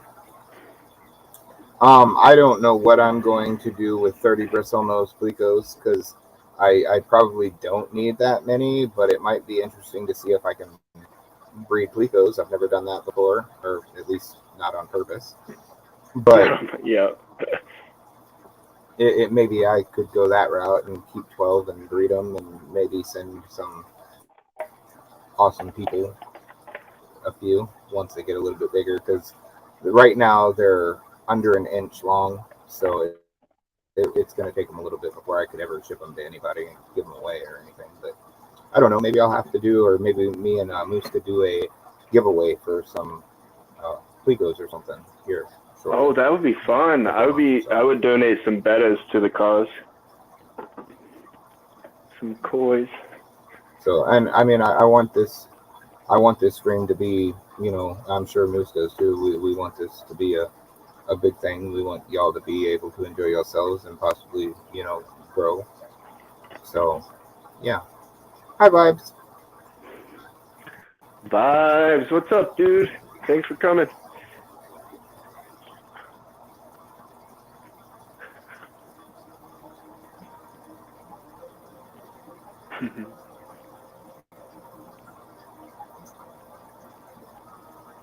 Jeff, would you like to join us up here?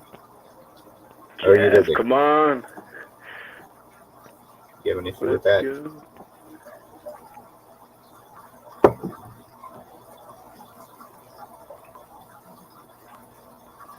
Yep, and that's another option, is grow them out, you know, for my store. Yep.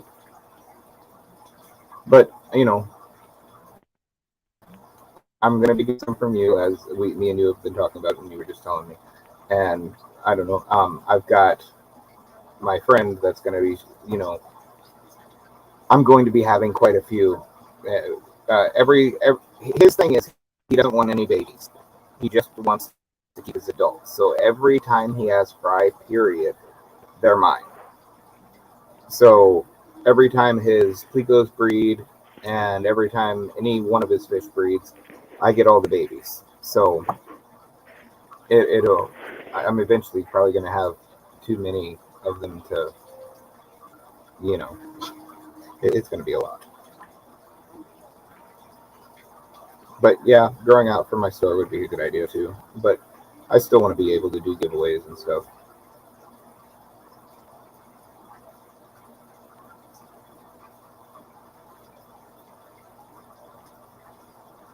All the cool people in here, man. This is awesome.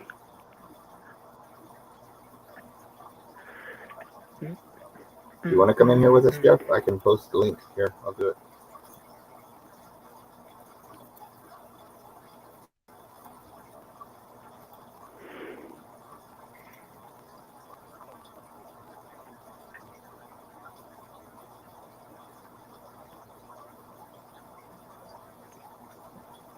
If y'all haven't noticed my chair bouncing behind me, I have weird nervous tics, I'll tell you that much.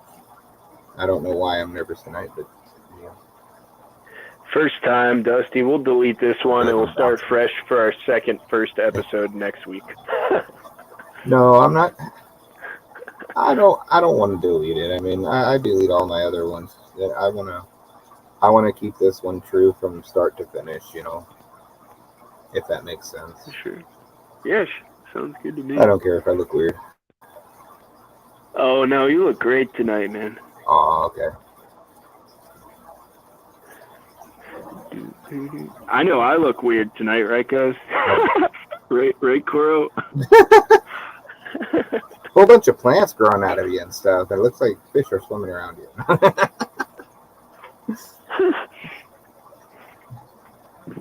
My beard is finally starting to fill in again, guys. I'm finally getting it back.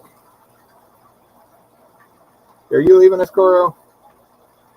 Well, thank you for coming. Thanks, Koro. Appreciate you, man. Koro says, you look like pea soup. The pea soup, yeah. That's from that DIY fish food we made earlier. I think Bunny thought I was going to be eating that. I did eat that dog food for dinner, so my DIY dog food tasted pretty darn good. I'll share that tomorrow. As in Harry Potter, eat it before it eats you. Yeah. Speaking of which, I wonder if that's set yet. My little gel food mix. Go check on that. If it works, we'll drop it in the 40 gallon and see what they think.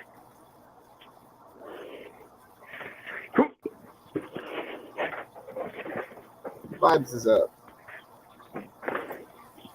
Bye. Welcome, Vibes. Thanks, y'all. How you been? Tired. Yeah, understood.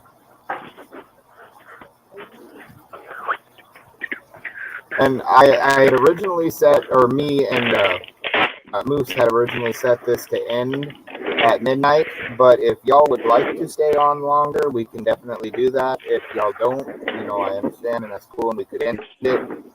But I'm completely willing to go over the 2-hour time limit.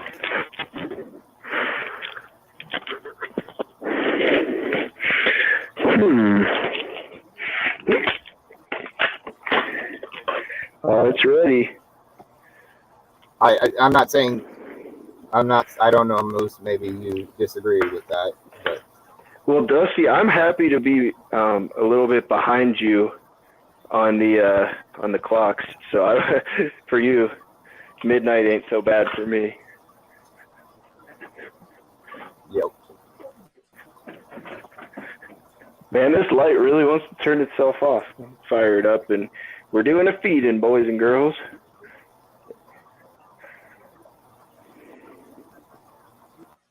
I'm sorry, Craig, if I've ever given bad advice. I try not to.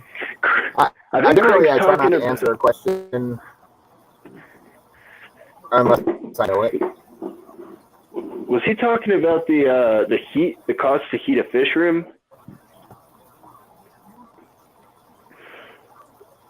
I don't know. I think I missed something, so let me go back real quick. All right, y'all. Time to do the DIY feeding the fish. This will be fun. Doink, doink. Oh, it floats. Lot of organics.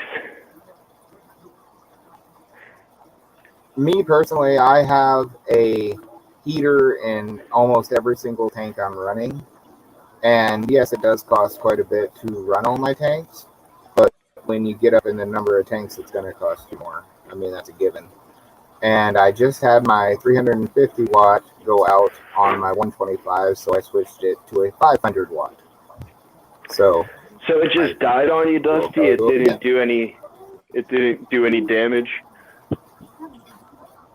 No damage. My alarm went off on the side of my 125. It said it was 2 degrees below 80. And I checked it out, looked at it, tried to get it working again, and I don't know what happened. It just died. It would not heat. I dropped to 5 degrees below before finally giving up and plugging in a new heater. Vibes, thanks for helping up, dude. Looks like I just lost you.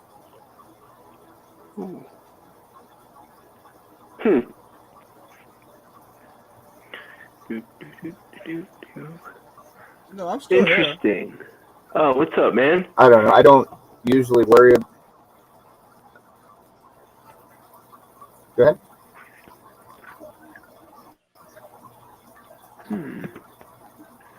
Bunny! How's it going?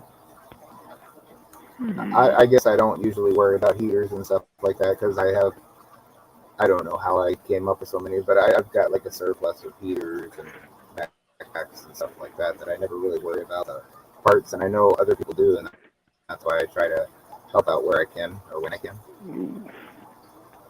Because it's nice not to have to always be worried that you're not going to have something if something fails. Okay, maybe we'll call that a failure. I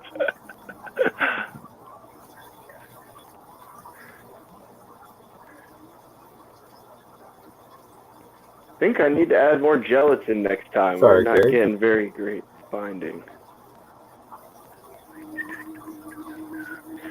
Sorry, Dusty. I've been like totally obsessed with DIY fish food for like 4 or 5 days now.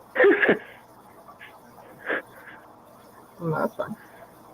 And we're going to call it a fail, I think. They're eating it, but it really just fell apart. So I think I'm going to need more gelatin in version 2. We'll still try the dehydrator, though. I mean, they're eating it. Well, okay, so you're looking for something that's going to be sticky. Yeah. You could try like cucumber juice. Or you could try like a honeydew juice or something like that. I'm not so sure on honeydew with fish. I'm pretty sure it would be okay though. Or like try bananas with it. It'll definitely harden, and it'll be like that gelatin. I've read about eggs. My fish have always loved bananas. I don't know. Huh, interesting. I know TM Aquatics doubles up the dosage on the gelatin.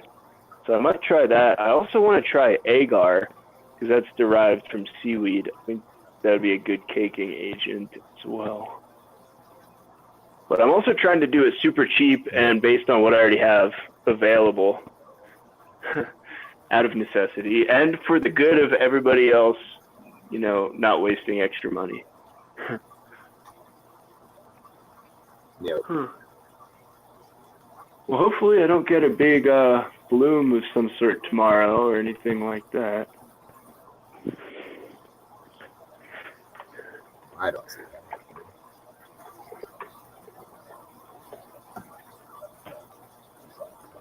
So, Dusty, what is your goal? What is your overall goal in life and beyond right now?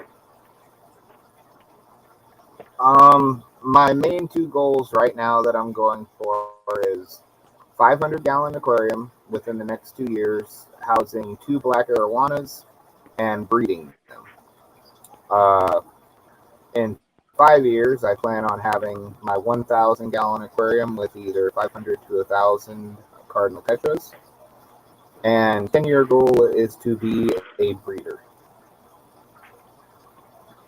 Solid. What was your 10-year goal again? Shipping my own stock. I think it cut 10 out years at the would beginning. Be breeding my own fish and selling them. Cool.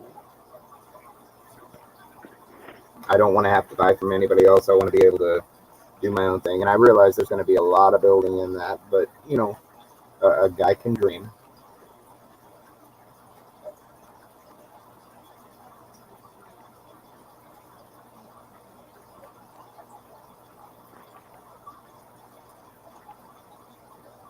I want to be the person that people order their fish from, which I have a lot of learning and growing to do.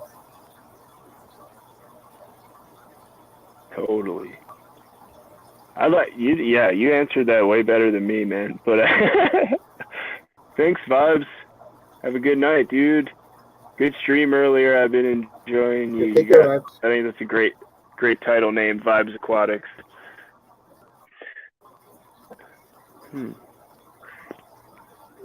Yeah, Jeff. I put it in the water. It stayed together for about, I don't know, 3 to 5 minutes, and then it just totally broke up. The shrimp are loving it, though. That's for sure.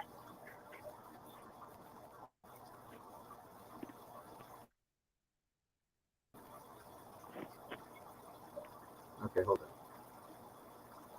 on. Is that about the house, Craig?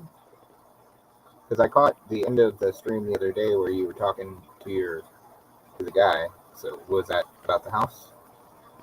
Or did I miss something?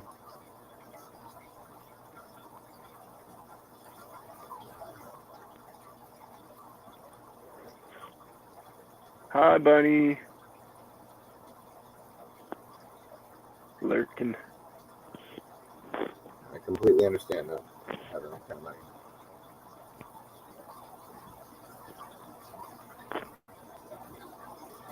Bacon sausages? What? Yum. Are they made out of bacon, or is there just bacon infused? Ah, damn, Craig.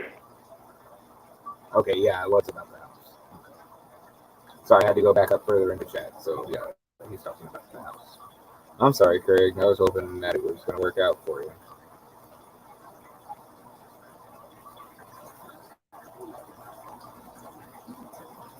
Sausage with bacon inside. Sounds good. You can turn down bacon with one sausage. Yum. It sounds good.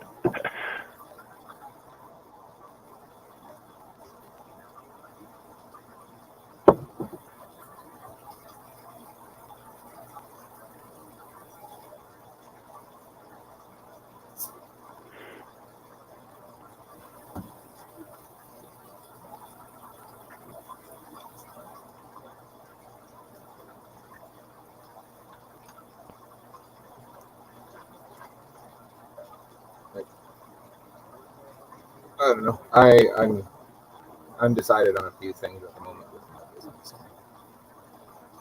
Like I know that I'm gonna do the antiques and fish to begin with, but I'm not sure if I'm gonna stick with antiques after I get rid of everything that I have. If I'm gonna keep on buying more, or just go straight into the whole fish completely. If you get what I mean.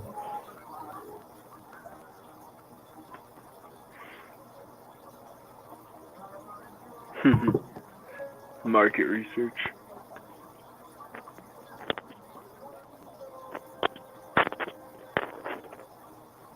Hey, Bunny, what do you think when you order that cordyceps? What do you think if I throw some of the blue mystery snails in there with them?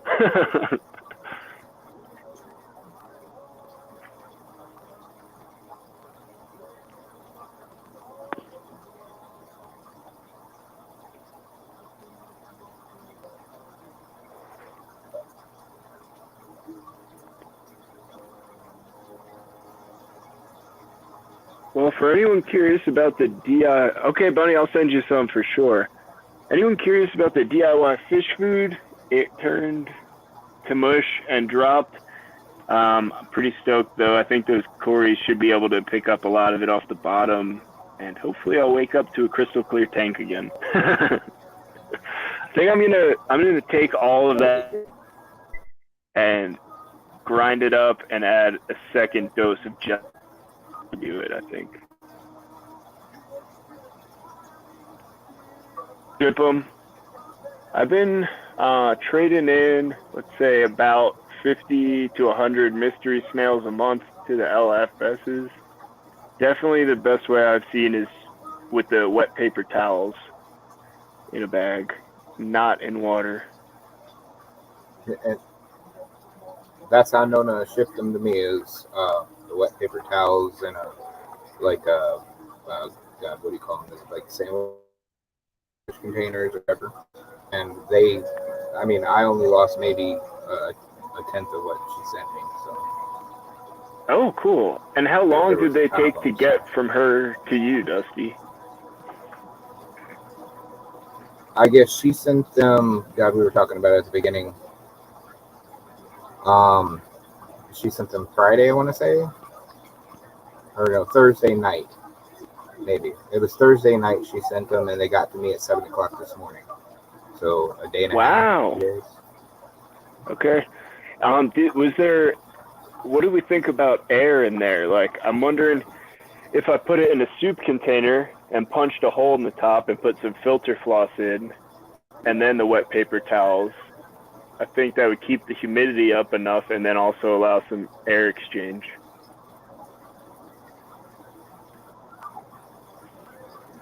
That's what she popped holes in the tops of the containers also. Oh, really? Yeah. Okay. So I mean, it went really well. I have to. Yeah, I'm thoroughly impressed with how many are doing well, and they're beautiful. So I thank you again, Nona. Cool. I love those ram's horns. They are so cool. And they're so easy to crush.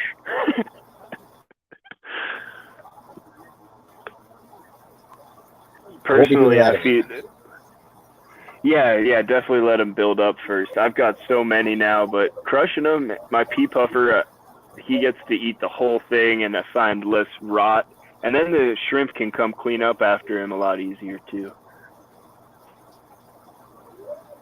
Yeah, I haven't taken any of the snails out of the tank yet because I am going to give them 2 or 3 days to show me whether they're good or not. But I had a few of the larger, what I do believe are mystery snails. There's like 2 of them that they are not in their shell anymore. They just absolutely floated up to the top. So I felt bad for those. But I would also guess mystery snails would be a little more resilient or hardy, maybe, than the ram's horns. I'm not sure.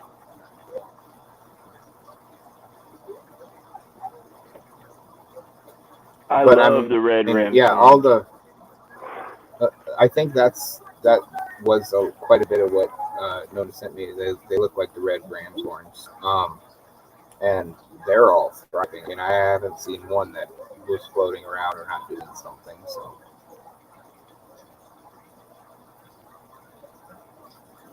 Yeah, I started off with just like the plain pond snail looking dark brown ram's horns, and I finally got some red ones recently, and oh man, the difference watching them, so cool. They look so much nicer. Welcome, Jeff. Can you hear me? Yeah. Oh yeah. Nice, Jeff. Dude, what is that red plant? I love that plant. I don't remember. Looks good. Give me a second. I need to close YouTube. I can never figure out the names of my plants. I just plant them and say they look nice. I'm not good at naming them.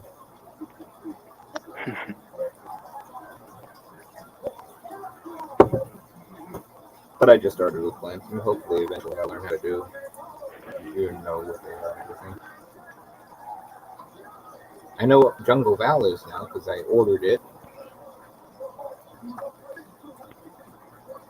Stephen P, welcome.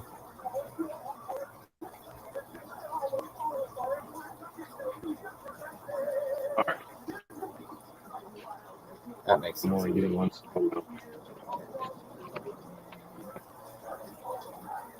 All right, those are the angels that I won from Bentley. Oh, nice. Cool. They all came in healthy and doing well. No, they all came in looking like they were dead. Oh, ouch. Really? How long did it take them to bounce back, Jeff? Probably like 3 days, and they hit this color stage probably like 5 days into it. Okay. Well, at least they came back. They did, yeah. I thought one of them was totally dead in the bag because it wasn't even moving its gills.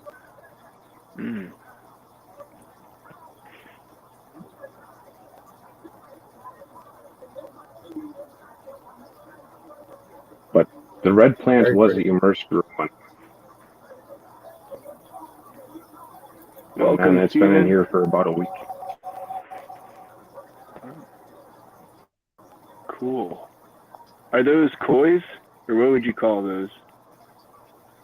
They were listed as smudge spot clowns. Cool.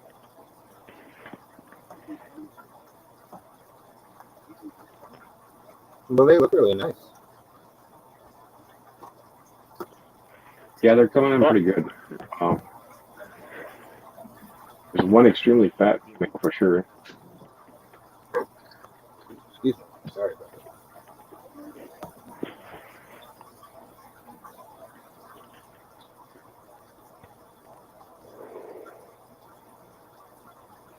Man, How's I gotta everything else say been these. going with you, Jeff? Sorry. What's that? I said, how's everything else been going for you? Pretty good. A lot of work. Yep. Never ends, does it? No, it doesn't. And I do have YouTube closed, so I can't see anything that's going on in there. That's fine. We understand.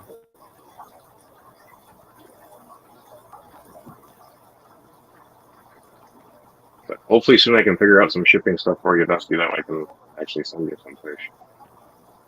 Not a problem, Jeff. And as I said, I'm never going to rush you. And if you decide you didn't want to send them, that's fine too. I'm not trying to.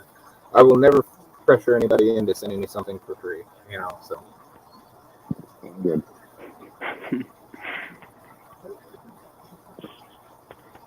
Yep, And I do, sounds a lot like think- a canister.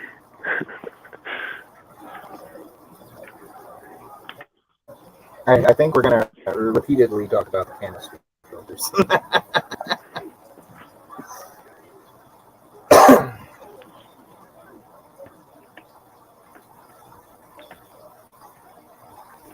Just an interesting thing to have, I don't know.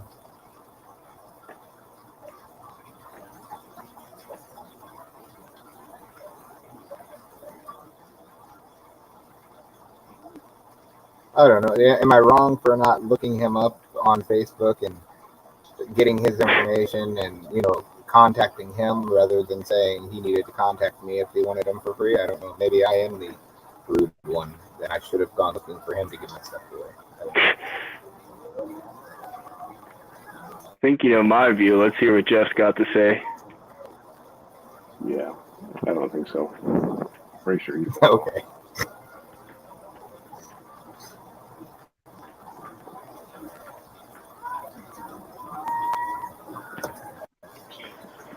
I have a really old mobile home. I've been here for like 20 years. Yeah. And I used to heat with an 80% furnace. Upgrading from an 80% furnace to a 90% furnace, that in itself saved me $400 a month during the coldest months. My heating bills have been pretty stable for a long time. My youngest daughter moving out, me getting rid of my 1980s refrigerator and adding 20 fish tanks with heaters in them dropped my coldest month by $400. Whoa. So that is pretty. That's really good. yeah, a lot of it was from the refrigerator. The thing was an energy hog, but during the coldest month, my house is more comfortable now, having the electric heaters in the tanks. So I'm not so convinced heating in the room is cheaper. Yo. Well, I've noticed having my tanks at heat. If I shut off the furnace at night, my basement will be warmer than my upstairs, and I mean literally my basement will stay at like 76, 77. And my upstairs will be in the 60s. The setback thing at night is also a crock. It takes a lot more energy to reheat a building than it does to maintain it. Yeah. See, and that's insulation. Yeah.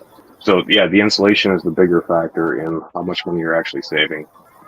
But the setting it back 5 degrees, 10 degrees, it actually ends up costing you more to reheat the building.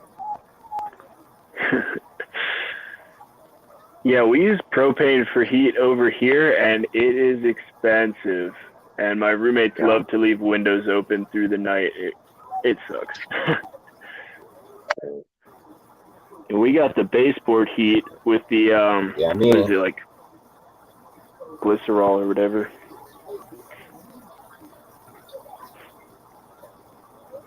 Yeah, the hydronic. Yeah, we got a 3-story house, and it heats from the basement. So when my roommate on the 3rd story keeps her window open, she steams us out in the basement and just burns through all that propane. Yeah, we found it to be a lot cheaper to heat our farm area with an electric, like garage heater, rather than letting the propane do it by a lot.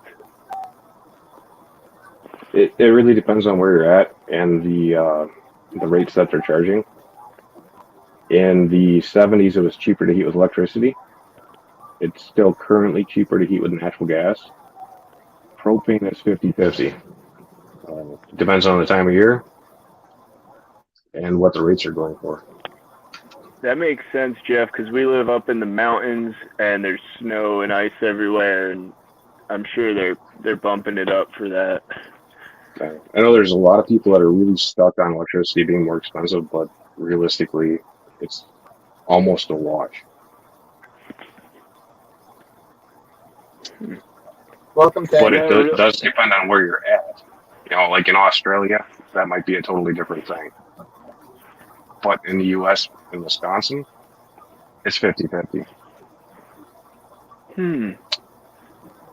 Yeah, for us, Hi, the problem HSB. is Thank you for coming. we've got to be bringing in into our garage. We need to, I forget the exact number, but we need to be putting out and replacing, doing 100% air changes very frequently. So we've got a timer with an inflow fan, an 8-inch inline inflow fan going through a activated carbon pre-filter.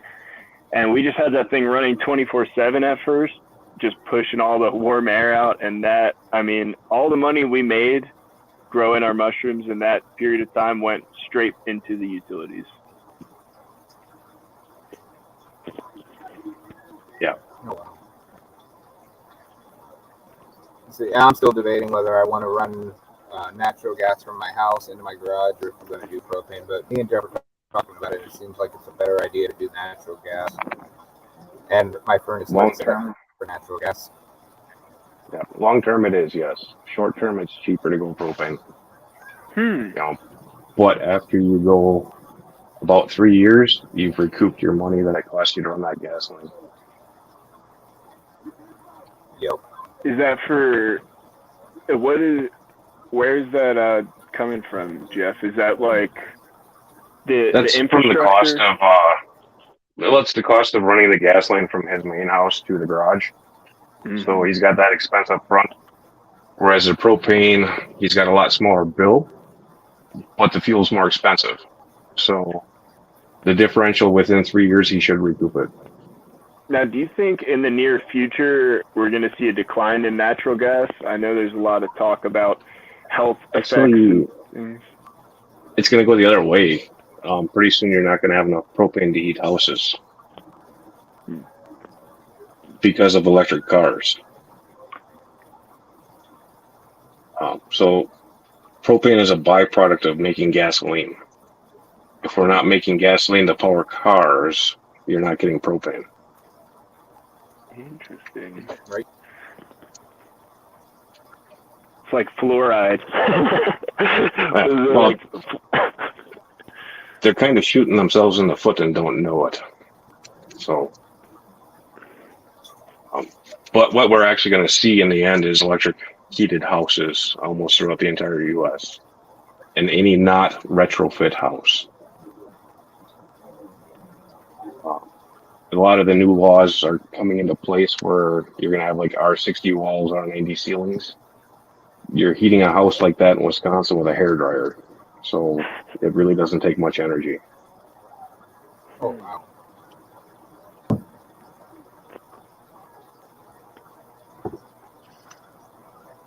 Coal. Well, I guess we're also going to start exploring more renewable means of producing electricity. I know a lot of the world is already way ahead on that, like Scandinavia. Yeah, we're definitely behind on it. It has its place. It's not needed everywhere, but we definitely need a lot of it. Places that can do it, at least. In my area, they have like 10 billion of the big fans, or I don't know what you actually call them, but the huge turbine fans or whatever. And yeah, the one, yes. And I was watching the debate with the I don't know, the government for where I live in South Dakota, and they were debating on the fact that it actually is costing more money to have them made and set up than actually what they're producing with them. Realistically, they just need to start doing nuclear. That's the cheapest source of energy.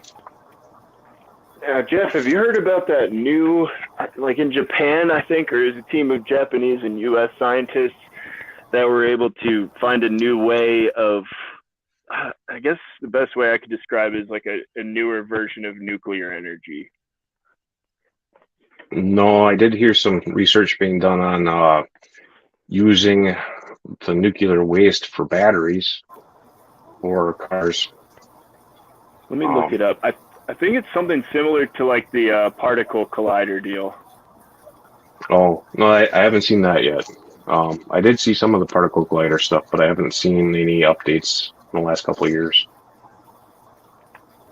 Let's see. I'm learning right now. I know nothing about this kind of stuff. Yeah, this is awesome to have Jeff here who knows something about this stuff. Yeah, I didn't know any of that. That propane natural gas stuff.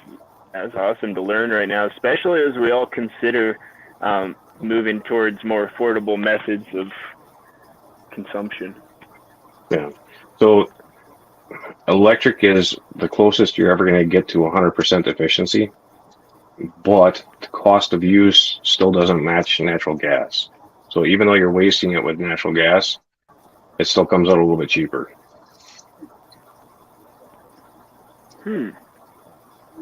Even though, right, they're still using oil.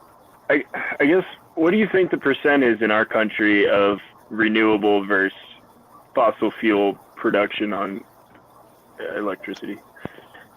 Well, so from a heating standpoint, I think solar heating is probably the best way. It's really expensive, but if you can heat a house for 75% of the season in Alaska, where the sun goes out, you can do it in the rest of the country. Were you familiar a couple of years ago when like Texas got too cold and like their windmills froze or something like that? Yeah, because they use the wrong grease.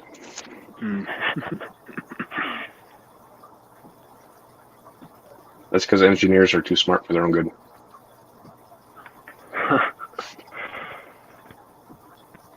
That's hilarious, and they don't have any requirements on insulation or anything.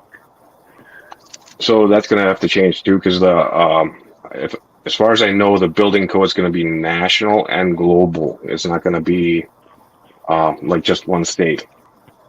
Global. So Canada's adopted it, as far as I know.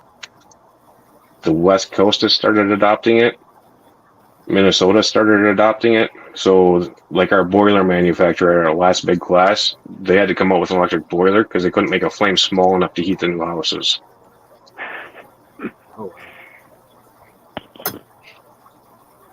It's funny how reactionary of a society we are. It's like we don't really people are researching this stuff, but I feel like it doesn't really kick up until there's a total necessity for it.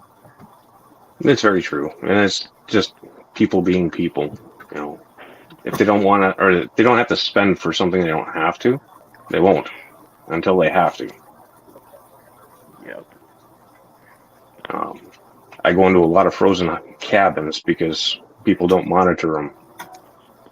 When the furnace goes out, everything's frozen. Now they're $80,000 deep into a remodel because an igniter failed or something. Or they ran out of propane. Is a good one. Right, I'm sure you see that a ton in HVAC. A lot, yeah. But I know I've had issues with my furnace one time this year, but it was because I guess something blew into my pickup from outside and was blocking the vent tube or something. Yep, and that's really common also. I hear a lot of snow drifts. If the venting's through the roof and they're not around, you get 4 feet of snow on the roof, their venting's under the snow.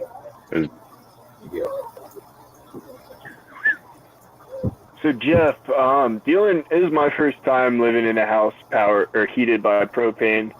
They say they don't want to fill the tank above 80%, and then Yep. I guess why? And then part two is what happens if it gets to 0? Is that equally as bad? If it gets below a 7, it's bad. You can actually set up the boiler or furnace, depending on if they put in any safety cutoffs. The reason they don't want to overfill is because if they fill it at 0 degrees and then all of a sudden it's 50 degrees out, it changes the pressure in the tank and can start to push liquid propane into the lines, and nothing can handle liquid propane. It has to come through as a gas or in gaseous form. Gotcha. And what happens if it gets below 7? Sorry.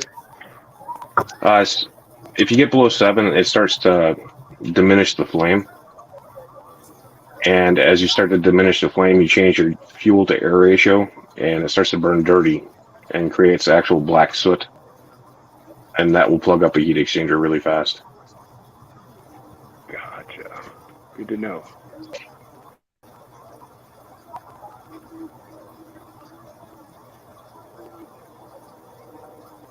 You should tell them what you were telling me about the piping, Jeff. Which piping? For the after 1 year of use. I don't remember the conversation. Oh, yeah, you cook off all your protective oils the first time you set your gas pressures. So you can install a furnace, and then they only use the fan for moving around a wood stove or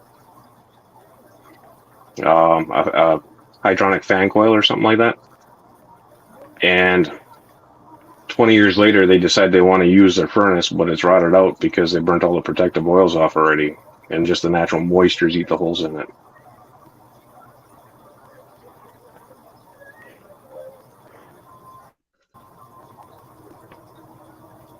Tank says I checked after about 1 hour, it had only used about 14 the Pierce for the halogen heater.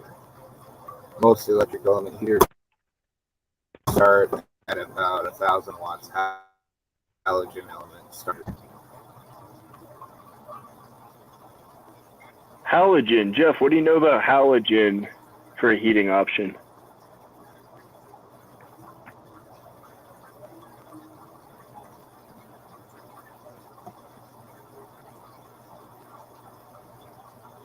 So with us, Jeff? Have you ever, who was it? Somebody was just asking or saying that they found the cheapest option for heating for them was halogen, like those headlight bulbs. Tank, yep.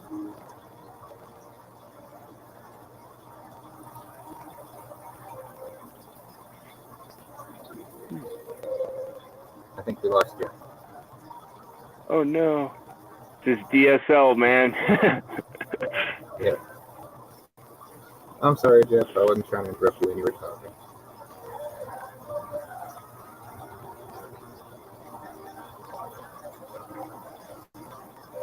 Am I back? Yep. Yeah, you're back. Okay. I haven't heard of halogen yet. So that one's new to me. I haven't heard of that. I know that halogen lamps put out a lot of heat, but yeah, when you turn off the lights, the heat goes away. You said halogen elements start around 400 watts. 14 pence for the halogen heater after an hour.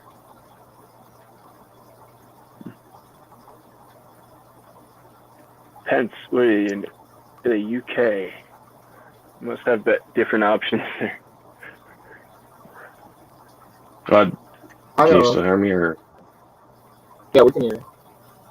Okay. The UK is a lot further ahead of us in a lot of their heating stuff. Especially like on the hydronic side, they're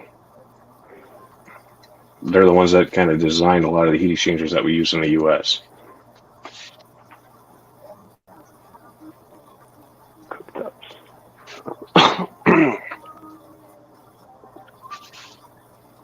I don't know. I was watching a thing on, God, it was a news report about lighting, and people were inside a school gym from like the 90s or whatever, and the light didn't have the proper shielding on it, and like 90 people got severe, like third-degree burns just from sitting underneath the lights during this basketball game. Yeah, it's radiation.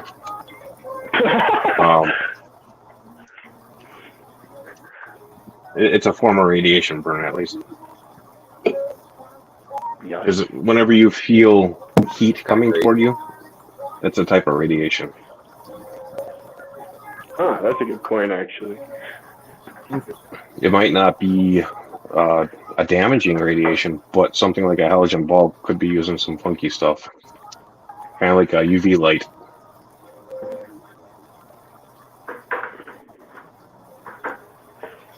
Sketty brings up a good point, too, with the passive heat through the sun. We've got a big sunroom they filled in with about 4 feet of gravel and then a slate for the flooring and just windows all around, south facing. And I mean, in the middle of the day, our heat's set to like 68. We'll end up at like 85 if nobody opens a window. Yeah. Solar gain is pretty rough. I see that more on the air conditioning side. Because normally people welcome the excess heat or the free heat in the winter. But if they put their house in the wrong position and they don't have a big enough overhang on the roof, then they get a lot of solar gain, and it really cooks a great room. Then you're fighting it, right? It's nice in the winter. Yeah. But... Welcome back. I do see that a lot.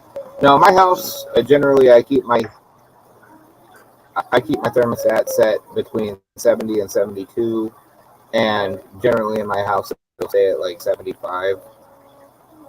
And my furnace won't kick on but every couple of hours. Yep. And that might be the solar gain heating it up past its set point. I know in the summer, because my house faces north and south, it's brown. I get early morning sun, so my AC kicks in around 9 o'clock, sometimes 8, and it doesn't shut off until around 8 or 9 o'clock at night. Just because it can't keep up with the solar gain. Huh. Yeah, I never looked at that as a negative. In the summertime, we're burning up.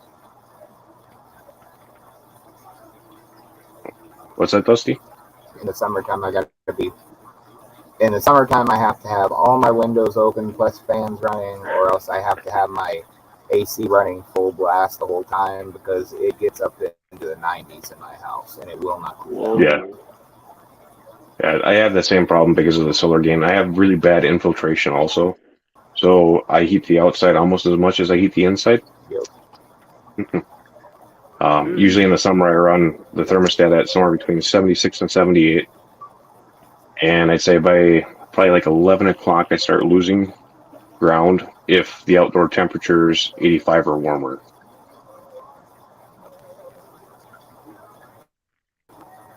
The only time I can actually get it to cool down in my house is at nighttime. And that's by running my AC the whole time whole during the night and just cranking it. Yeah. So, and I can get it to cool down, and then I'll have a reasonably cool house during the day if I do that. Yeah. For me, I found that it's just cheaper to let it go and do its thing rather than try to recover it and make myself comfortable. If I just let it do its thing all day, it just stays better. That's a great point you brought up earlier, too, about trying to recover, if you let your temp drop too low. It works the same for AC side, too. It takes more energy to recover the building than it does to maintain it. So, if you're gone for 3 weeks, that's one thing. But if you're just trying to save money while you're at work, you really aren't. Now, how many degrees does it take to make a noticeable difference? In financial, 3 degrees. Over 3 degrees, you're losing money. Huh. Yeah. Versus maintaining, it makes perfect sense. I didn't think about it So that much. if people do it for comfort, that's totally different than trying to save money. Right. But if you're trying to save money, you just pick your temp. And just stick with it, right? Yeah, I mean, And that's where I know get how much off with. people. So That's my where I get dad's off with house, just opening all my windows and doors and just letting it flow. my dad's house has had a 80% furnace in it. I redid his ductwork for him, put in a high efficiency modulating gas furnace in his house, added a 2-stage furnace to his garage, and he still saved $200 a month in the coldest part of the season. And when he had his 80% furnace, he only ran 60 degrees during the day, and he would set it back to 50 at night. And when he got his high efficiency stuff, I told him to set it where he was comfortable, and his garage could never go below 60. So he set his garage at 70 and his house at 70, and his bills were still less than with his old furnace. Wow. Yeah, that's huge on That's on upgrading your appliances. Like, you might be paying more, but in the long run, you're probably going to save a ton. Yep. Well, like my 1980s refrigerator, it was probably going to still go for another few more years, and it lasted a really long time. But I save enough money every month that I can buy a new refrigerator every year and still be ahead. Oh, man. That's funny, too, because we need a fridge for our farm. We're looking at all the free fridges on Craigslist from, like, 1950. Like, maybe that's not a great idea. Yeah, it's going to cost you more than I'm running the buying a new one. 1950s. Yeah. I'm running the Changing- 1950s freezer right now outside the big 8-footer. Yeah, changing that will save you a lot of money. Even though the next one's only going to last you 3 years, it still saves you. Right. That's a great I need point. to get a new one.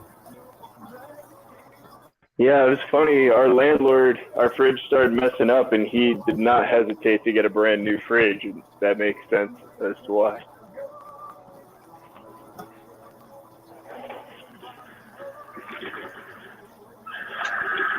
We ought to call this Saving Money with Jeff Kane. I don't know about that, but Hey, I everybody has a little different I need to situation. save But money wherever I can.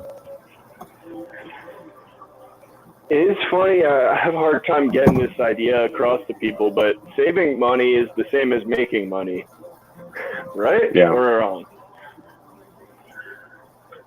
it is. I am not good at saving money. Me neither. At least not in my love- account. Yeah.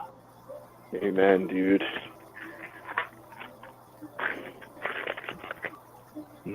Freaking money. Yeah, it's like I love buying things secondhand. That's how I save my money. But I love buying Take care, things. Tank. So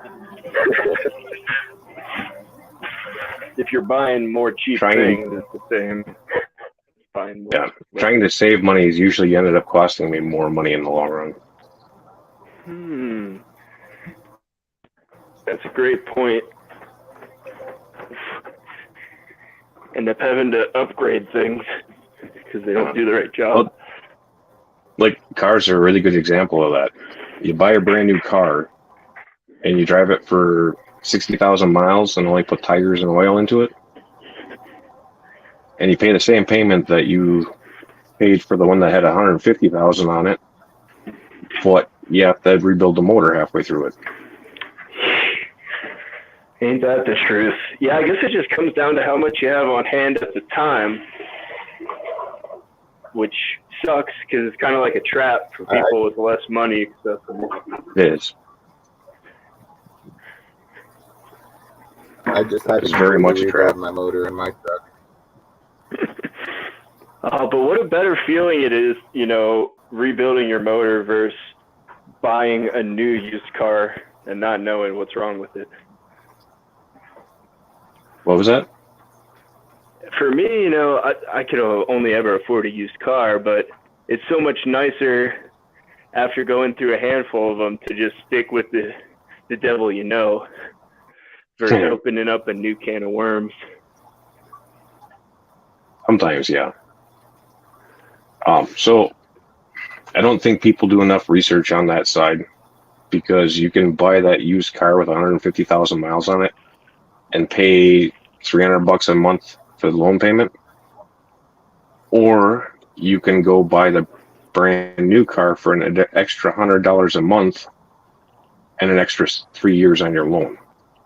So, yeah. Right, it's like you're going to be paying the same amount probably eventually. In the end, eventually, yeah.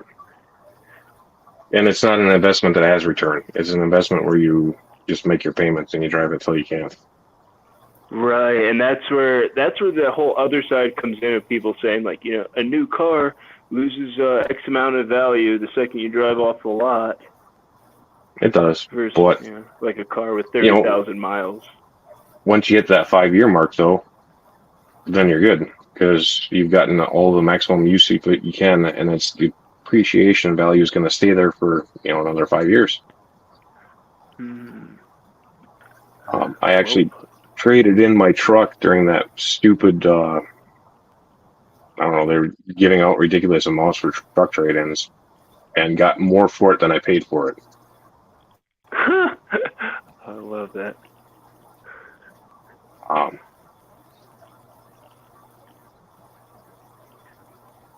I don't know, with my new truck, and I mean it's the newest vehicle I've ever owned. It's an '08. I have to admit I have all the creature comforts, plus when I had my older vehicle, I definitely see the repair bills and stuff for doing maintenance and other things in that area were costing me a ton more. But I don't know if I could actually give up my classic cars. Well, classic's different. I drive a '94 Chevy van, so. However, my wife has a '21 Subaru. So you don't have a new car anymore personally, but you've got the Subaru? The wife's got the Subaru, and I've got the '94 Chevy van, so. Nice. Which is it, the Astro van? No, that's the full size, like G20. Gotcha. Man, those things were sweet with the all-wheel drive. The Astros, yeah. Oh yeah. I used to have Astros back in the day. Back in the day. I love that thing. It's funny too, because when I first moved out up to the mountains, I saw them for like $5,000 with like 100,000 miles, and now currently it's like people are paying $10,000 for like 200,000 miles. I paid $3,500 for my '94 Chevy van just before COVID, and I should have only paid about $900 for it. But he was the only kid that would actually message me back, so I didn't have an opportunity to buy the other ones because they wouldn't respond. Now, I keep on getting the company that sold me my Yukon. They keep on trying to buy it back from me right now, and I'm kind of confused by it because they've sent me letters like 10 times. Like, we'll buy it back and we'll pay you this much more than what you bought it for 2 years ago. And I'm like, no, I don't think so. And wow, I know people in Florida right now, it's like after that last hurricane hit them, people's cars got so messed up, the value of a car in that state went up tremendously. Yeah, it has a lot to do with the availability of the vehicles, but the market's about to crash on cars for sure. Shortly after should be houses, because they're already kind of at a stalemate. Yikes! So if you're selling your car, do it ASAP. Vehicles right now are running $150,000, for a new Ford pickup, 2-wheel. Yeah, but if you can start working at Subway for like $20 an hour, I mean, yeah. Granted.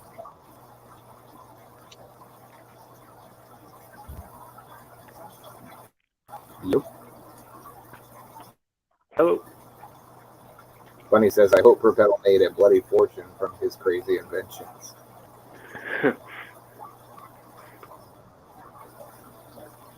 You know, I've also heard stories of people having to, like, get in line to buy new cars. Have you heard that, Dusty? Getting in line to buy new cars? I haven't seen it around here. Most people are staying away from the dealerships around here. Yeah, I haven't witnessed that either, but I've heard tell of it. There was, but there was also a time when you couldn't get a new car.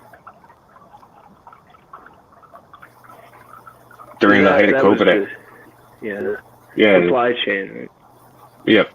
So during the height of COVID, I had a customer that had a Chevy Silverado 1500 shipped in from California, and he paid $130,000 for it, and it should have only been a $50,000 truck. Oh my gosh.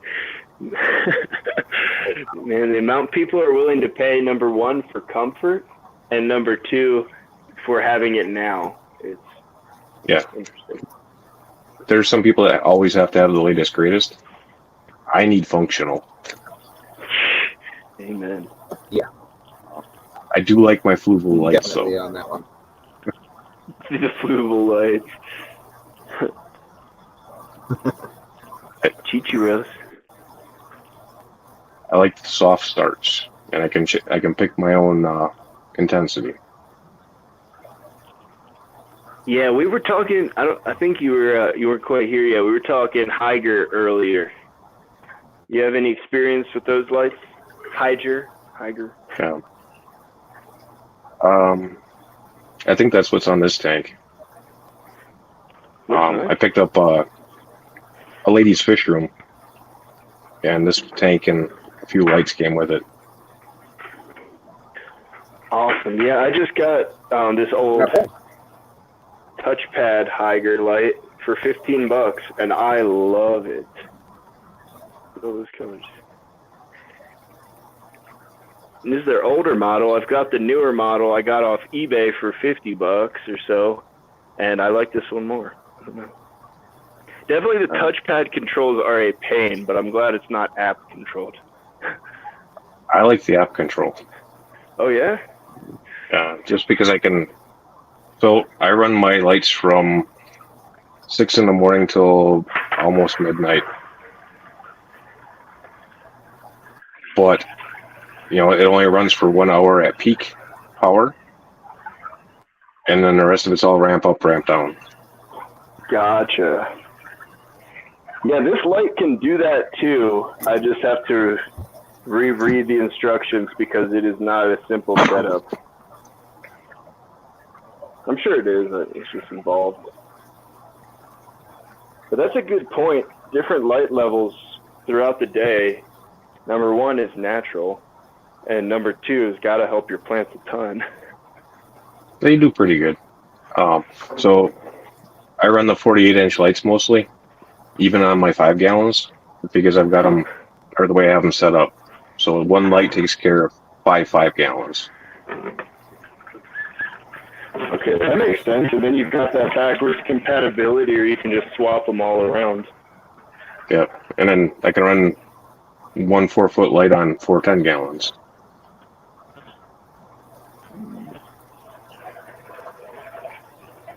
I like that strategy. Yeah, that works. I was having a hard time coming up with lights for a while there, and it's still hard coming up with my halogen bulbs.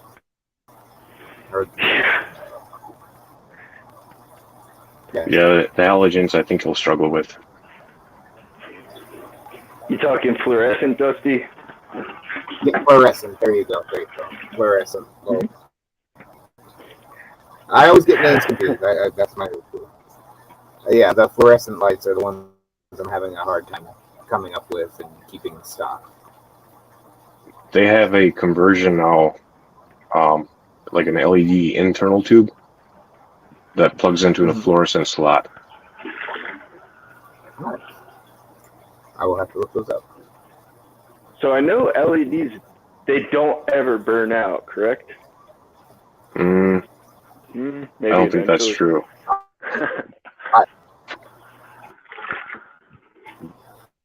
They fail on some level because I've had them fail. I have.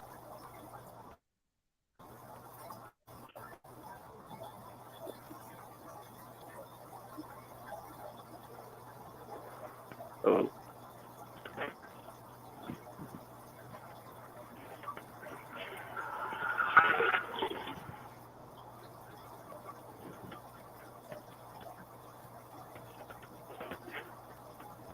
Do we lose Dusty or did I lose you? No, I'm I here. was wondering the same. I thought maybe it was me.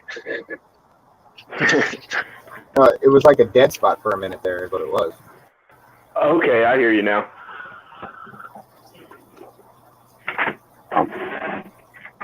But I know I've bought trailer lights brand new in the package that were failed before, and I don't know if it was an electronic circuitry that controlled them that was failed or, whatever. I gotta believe it's the circuitry if it never worked, right? Like, unless something changes. You would think so. I mean, it's likely the circuitry that fails first that controls the LED, but even still, without that, you don't have a way to use it. So. Right. And that's where they're See, just with my making LED, things cheaper. with my LED, the Aqua Pure or whatever light is, I forget it's Aqua something, but it's a 4-foot light, and once in a while the blue light will come on, but the white light won't start at all, and the blue light only lasts for 30 seconds before it shuts back off. So I'm sure it's circuitry. Yeah, and that's I think where they're saving the money now.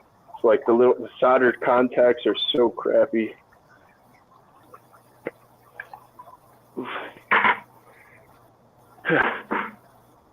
Beautiful.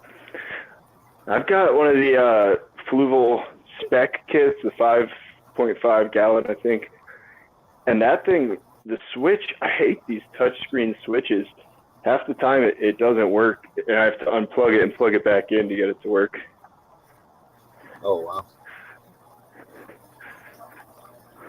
But it does stay on with the timer, which is really nice. I've got a handful of lights that don't. That's a big pain. I don't know. I'm still running everything off of turn it on by hand, turn it off by hand, except for, all my heaters stay on and do their thing, but lights and everything, I'm turning them off and on. This is the only tank that I turn off and on by myself. Dude, yeah, all it takes, I've got all timers, but all it takes is one to get unplugged for a second or something, and all of a sudden my cycles start getting desynchronized. It's such a pain. See, with the Fluval, all I do is open the app, and then I click on each one of them, and they're all good again. Dang it, old man Jeff, you're way too modern. Some things have their place and some things don't. Yeah, that's a great way to put it. It's like take the good with the good and the bad with the bad.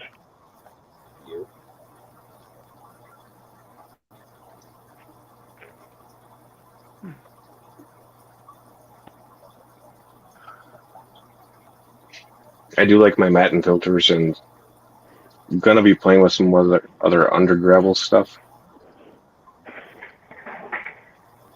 Fun. I did my first under gravel filter just with some airline with holes drilled in it at the bottom, and that tank is stellar. Yeah. I plan on doing one with 1-inch PVC. Beautiful. Have you seen the Aquarium Shed channel? I've heard of him, but I don't know if I've watched all of his stuff yet. Might be able to share some links with you. He did some of those PVC ones, and the way they turned out was amazing with like the spray bar at the top and everything. Super cool.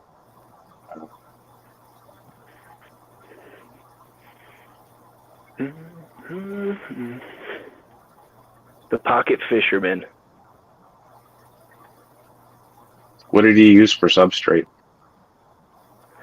It's a great question. Let me see. I might be able to just pop it up here in the chat. It was a shrimp tank, so maybe he used something like that. Yeah. I would probably just go straight crushed lava rock though. Yeah, I've got some of that fluval stuff, I think. Whatever their stuff is, that's like a lava rock. Oh, are you thinking the Eco Complete or like the Fluval Yeah, Stratum? Eco Complete. No, I've got love fluval that. stratum in some of my other tanks. But I plan to use the Eco Complete for inside my little undergravel section, and then the rest of it I want to be sand and dirt though.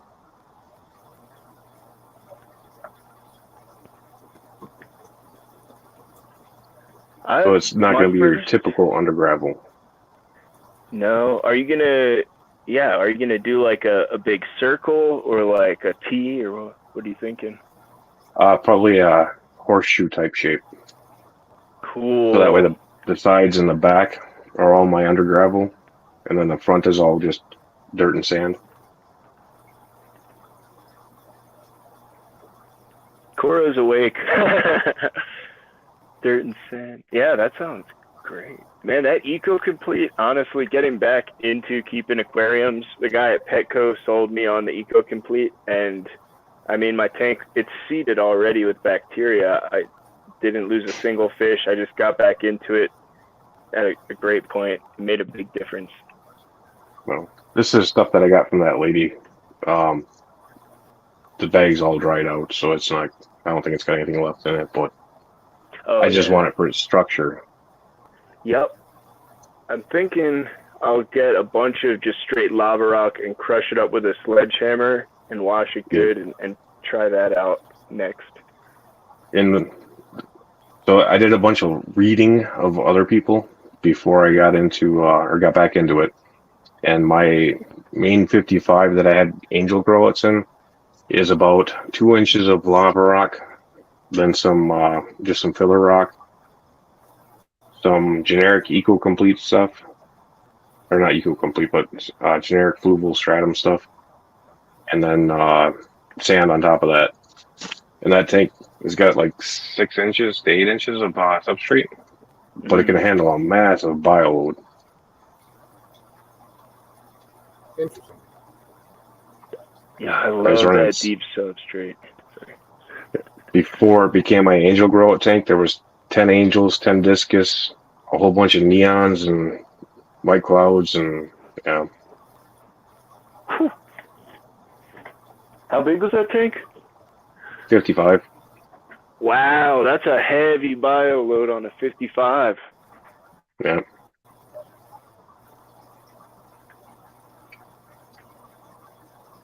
I ran it with those guys in it for probably 2 years.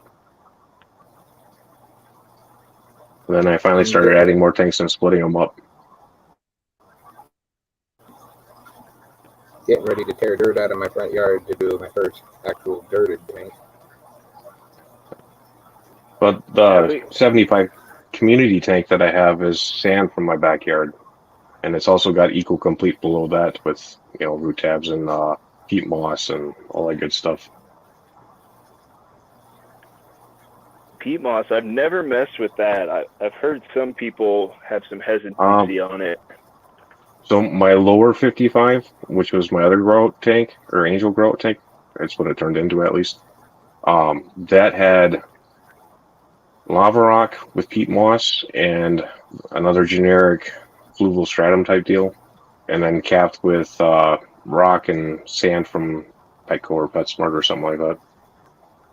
That tank has been my best plant growing tank ever. It's not a standard 55 though. I think it's like 54 gallons or something like that. It's like 2 inches shorter than a normal 55.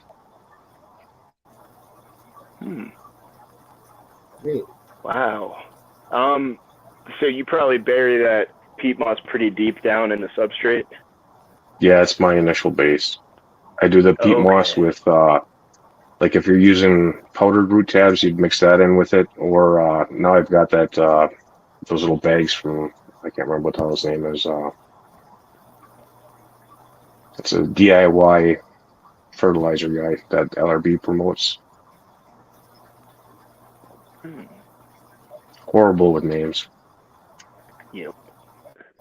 But I mix that into my peat moss, and then I'll put that down, and that's my underground fertilization. You do have to cap it really heavy. What is your lasagna recipe starting with that peat moss and fertilizer at the bottom? It depends on how you want to go with it. I do the peat moss fertilizer, and then like an eco-complete, or not eco-complete, but like a fluval stratum or something like that. One of the active substrates. That way it can absorb the nutrients from the peat moss and stuff. And then I just thick cap of sand. Like I'd say you want at least 3 inches. Yeah. Peat moss. Kuru says you can get crushed basalt from the rock yard for cheap. That'd be nice, and not have to crush it myself. Important to remember, peat moss is different from sphagnum peat. Yeah, there's all sorts of crazy mixes out there. I get the organic stuff from Amazon. It comes in a plastic bag. Scuba coming in with that's what she said. 3 inches on your substrate. So my lava rock, though, I get that from Home Depot. It comes in, it's like pebble sized. Really? You can get lava rock that small at Home Depot? That's where I'm going in. Some of it's a little bit bigger than I'd like to use for like what I want to do with my undergravel system. It's too big for what I want to do there. I'd have to smash it some more. But that's a great option. I know starting with the pieces of lava rock that I get, it would be a major pain to crush it from there. So, how big are the pieces you get? Like hardball sized or? Like golf ball sized. Okay. Yeah, the that's just mixes local. that I've. Yeah, the one that I was working with from Home Depot was more like marbles. Okay, that's way better. Only my paludarium has the thick gravel. That's all I had on hand. And that is the only tank where, right after the Garden of Eden stream, they said not to get too deep into the gravel, and I did. And that next day I had the worst bacterial bloom ever. My small substrate keeps it all down there pretty darn well.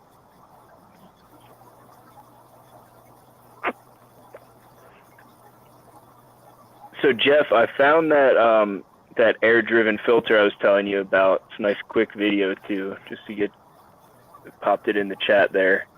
I can't see YouTube's chat. Okay, cool. Well, it's there. You want to send it on Discord or? Yeah, I'll send it to you another way. It's super simple. It's just 3 pipes, but I mean, for me, just watching the amount of flow he gets out of that top crossbar, the spray bar, it just from air, it's incredible. Yeah, I was considering a cross spray bar on one of them that I'm doing, but wasn't sure how it would turn out. Yeah, this is a good resource for anybody in the chat that's curious about making their own affordable filtration. Try it if you'd like to, There's a guy that was from South Africa that moved to Australia that does a lot of DIY air-driven filter stuff. I don't remember his name though. If I find him, well that works. It is. If I find them though, I'll send them to you on Discord. Sweet. Air-driven. Yeah, it's crazy how much money you can spend and how much money you can save on all these things. Are you talking about Fishman? I don't think so. That doesn't sound familiar, at least. Have you ever messed around with making like your own box filter out of a soup container? No, I just use some of the Lexon for that. Yeah. I have like a 8-foot roll of it on my deck right now. Is that just like plastic that you can shape? Kinda. You can use a heat gun to bend it. Or you can just score it with a razor blade and cut it. You know, break it like you would drywall.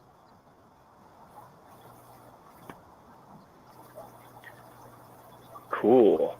Yeah, Kuro was talking about that when we were talking about building the dome or the lid, the hood for his paludarium. So it's a lot like plexiglass, but more durable. And it's a lot more expensive than plexiglass is. But you can also heat it and shape it a little bit. Cool. Yeah, I haven't messed with too much of that stuff, but I'm all into the DIY. I'm learning more and more every single day. Sometimes DIY can cost you more. Yep. Amen, dude. So it should be about the process more than the money. Right, and once you figure out these little bits and pieces, they all start connecting, and then you can save money in the long run. Maybe. Yeah, maybe. Yeah, maybe. Usually not the first go, though. No, just like that darn 30-gallon lowboy, dude. I did the whole seal. Dusty knows. I called him up. I'm like, dude, I don't know, Dusty. It's all good. It worked out for you. Yeah, There is a guy that. Yeah, sorry. Go ahead. I'm not gonna say. There is a guy that I don't know what country he's from. He doesn't speak any English, but he does a lot of custom tank building on YouTube, and he's really talented. I love that stuff, man. Actually, probably everyone's seen it, but if not, what's his name? Serpa Design did the DIY fish tank series from IKEA glass replacement shelves. I thought that was awesome for anyone afraid to cut glass themselves, just to get the perfect size, item numbers, and everything. Yep, that's a really good way to do it for somebody that doesn't want to cut glass, for sure.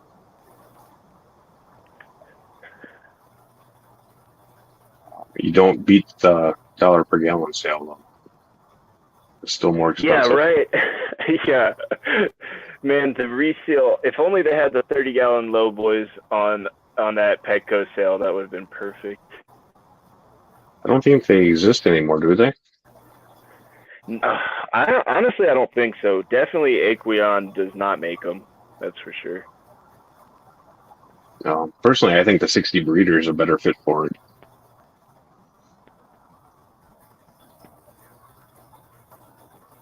Yeah. I'd also be happy if they got rid of the 20 long and came back with the 15-gallon. Yeah, dude. 15-gallon is a great size. I love the 20 long too, but I mean, I don't know why everybody's so obsessed with these tall, narrow tanks. It's like, shorten them up and make them wide. It's probably for like the discus and angels and stuff. Maybe. I know that this is a 20 high that we're looking at, and the 15-gallon is the same footprint, just the same height as a 10-gallon. Or within a half an inch or an inch or whatever.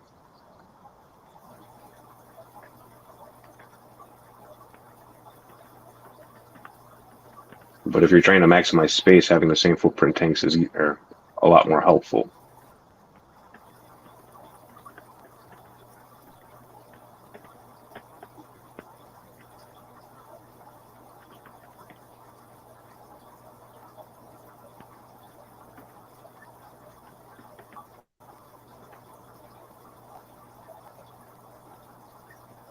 So, Dusty, what fish are exciting to you the most right now, or if you got a couple or anything like that? To me, my fire mouths are awesome to watch, and then I'm a sucker for African cichlids, peacocks, and blooms.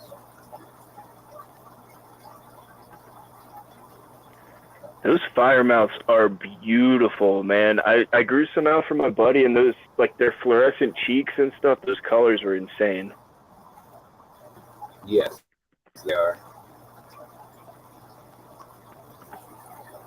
How's it going, And guys? right now I got about 250 babies still. Welcome, Mexicali. Hey, Dusty. Mexicali, Man, you guys have what's been up, out for... dude? Hey, not much. I've been watching you guys since I was at work. Oh wow. And now I'm home and you guys are still on. Maybe you're thinking of that Kuro stream, too. No. You guys, I've been watching. Well, you, Moose, you've been on all day. I know, dude. What a Saturday. I would not rather spend it any other way. It's been so much fun. Yeah, I actually got home and I was listening and I was started doing some water changes, but then Dusty sent the invitation, so figured, hey, why not?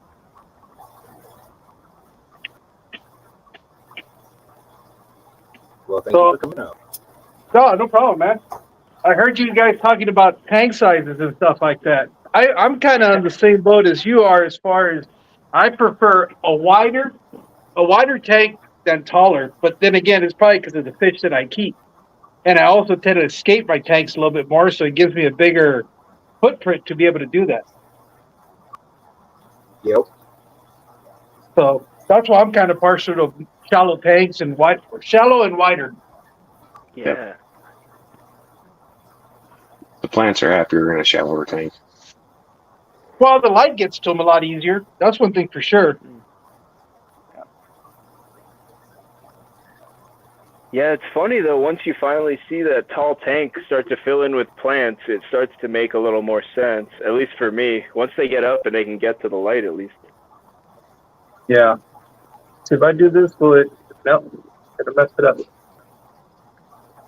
There we go. What's Yeah, the tank no, behind you? That's a 75. That's a 75 gallon. It's where I have. Oh, Jeff, I didn't realize you were up here. I just saw you. Finally, nice to talk to you. I mean, we've interacted on chats, but never really had an opportunity to speak. Yeah, So, my internet's pretty crappy.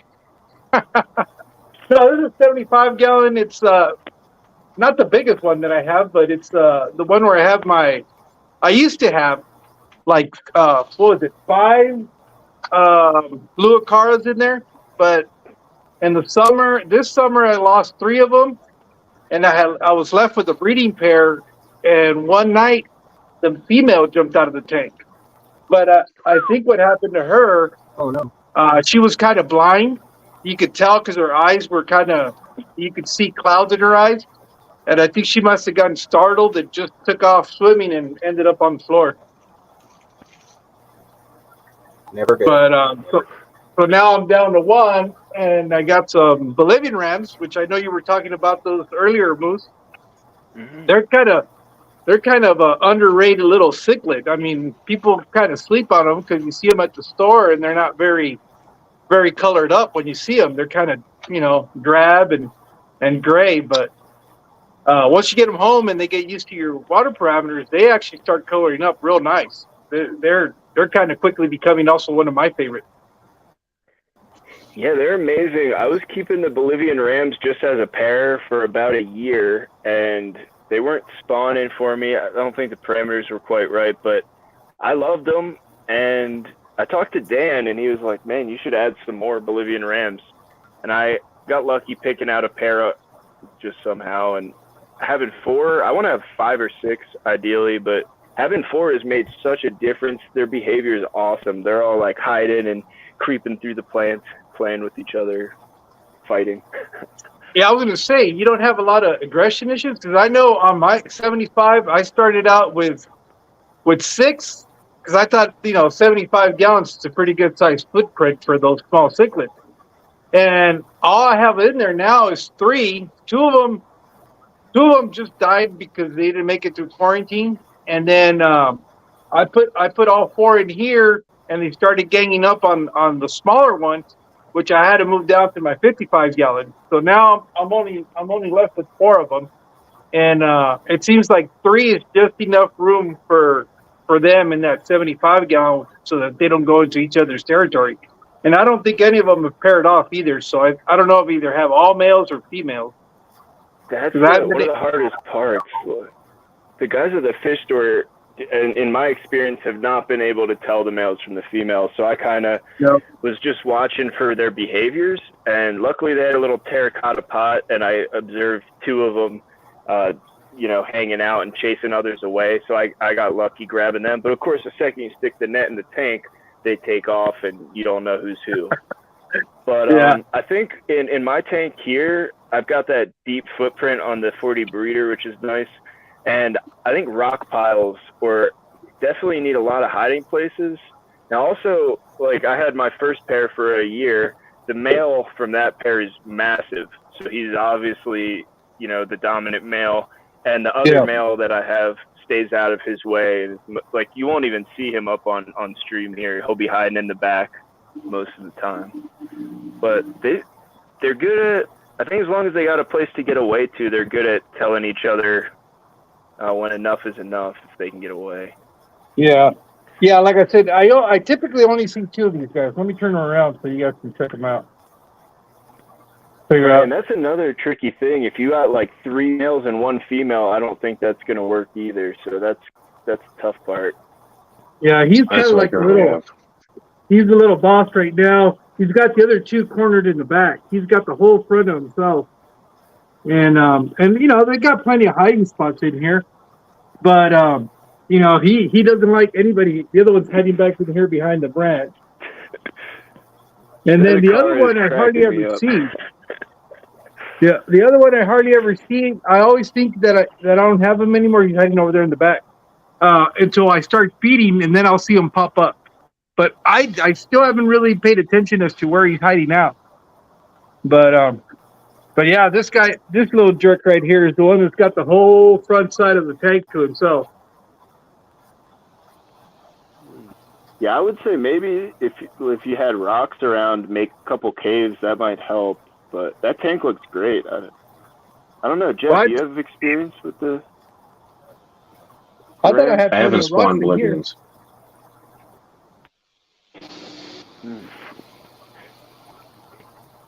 That wood that's a nice piece of wood, man. Or probably a couple.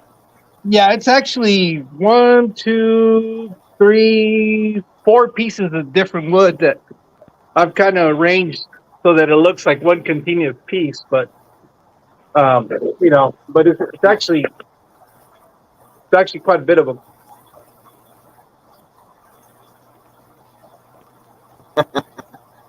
That's funny, Bunny. Bunny says, Moose, are you calling us a burden? What's that?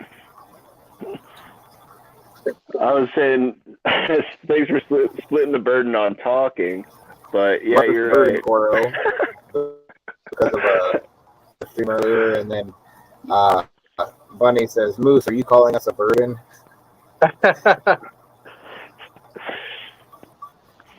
So the Bolivian Rams, I have one that I've had for 3 years now. Okay. And he actually chased my McMaster Iapisto out of the tank on top of the frog bit, and I didn't find it until it dried out. Yeah, they can be. I didn't think they were that aggressive. They're a cichlid though, at the end of the day. But I thought they were always, when you look at the profiles on them, they're supposed to be a little bit more mild mannered. But I guess it's like everything else. Some of them could have that little streak in them. Yep. I know my Germans have been a lot more docile than the Bolivians for me so far. Yeah. The only problem is I don't have a big selection of fish. I'm kind of restricted to what I can buy at PetSmart because that's all I have. Unless I get an opportunity to travel either to Phoenix or San Diego, and then I get to go to some of the nicer fish stores, and there you can find a lot more stuff. But it's not very often I get up there. Watch the Bolivian Ram tank. Occasionally they'll get Germans in by mistake. Okay. Yeah, well, at the one here, they do have a little sticker for them, and they have them in a separate tank. But yeah, I know. Okay. Depending on how they're colored up, they can be mistaken if somebody doesn't know what they're looking at. Well, ours, they removed it from their stickers, so they don't have a spot for them anymore. But they do occasionally get them in by mistake. Oh, okay. me turn on my fish was trying to go out because of the timers, but let me get some light back in here.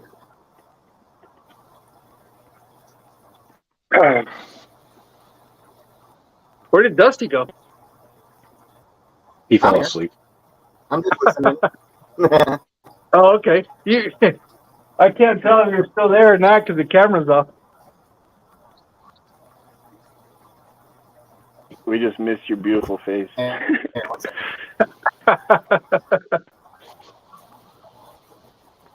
There he is. I'm back. Don't pull a vibe and fall asleep on the recliner midstream. Did that happen? Yeah, we were watching. It was a late. It was a real late night. You know, to his credit, it was really late, and he was on as a guest for I think it was Adele, and you know they were all talking there, and all of a sudden you start hearing a soft little rumble, and then it gets louder and louder, and we turn around, and it's Vibes that fell asleep on the recliner. They had to kick him off the stream.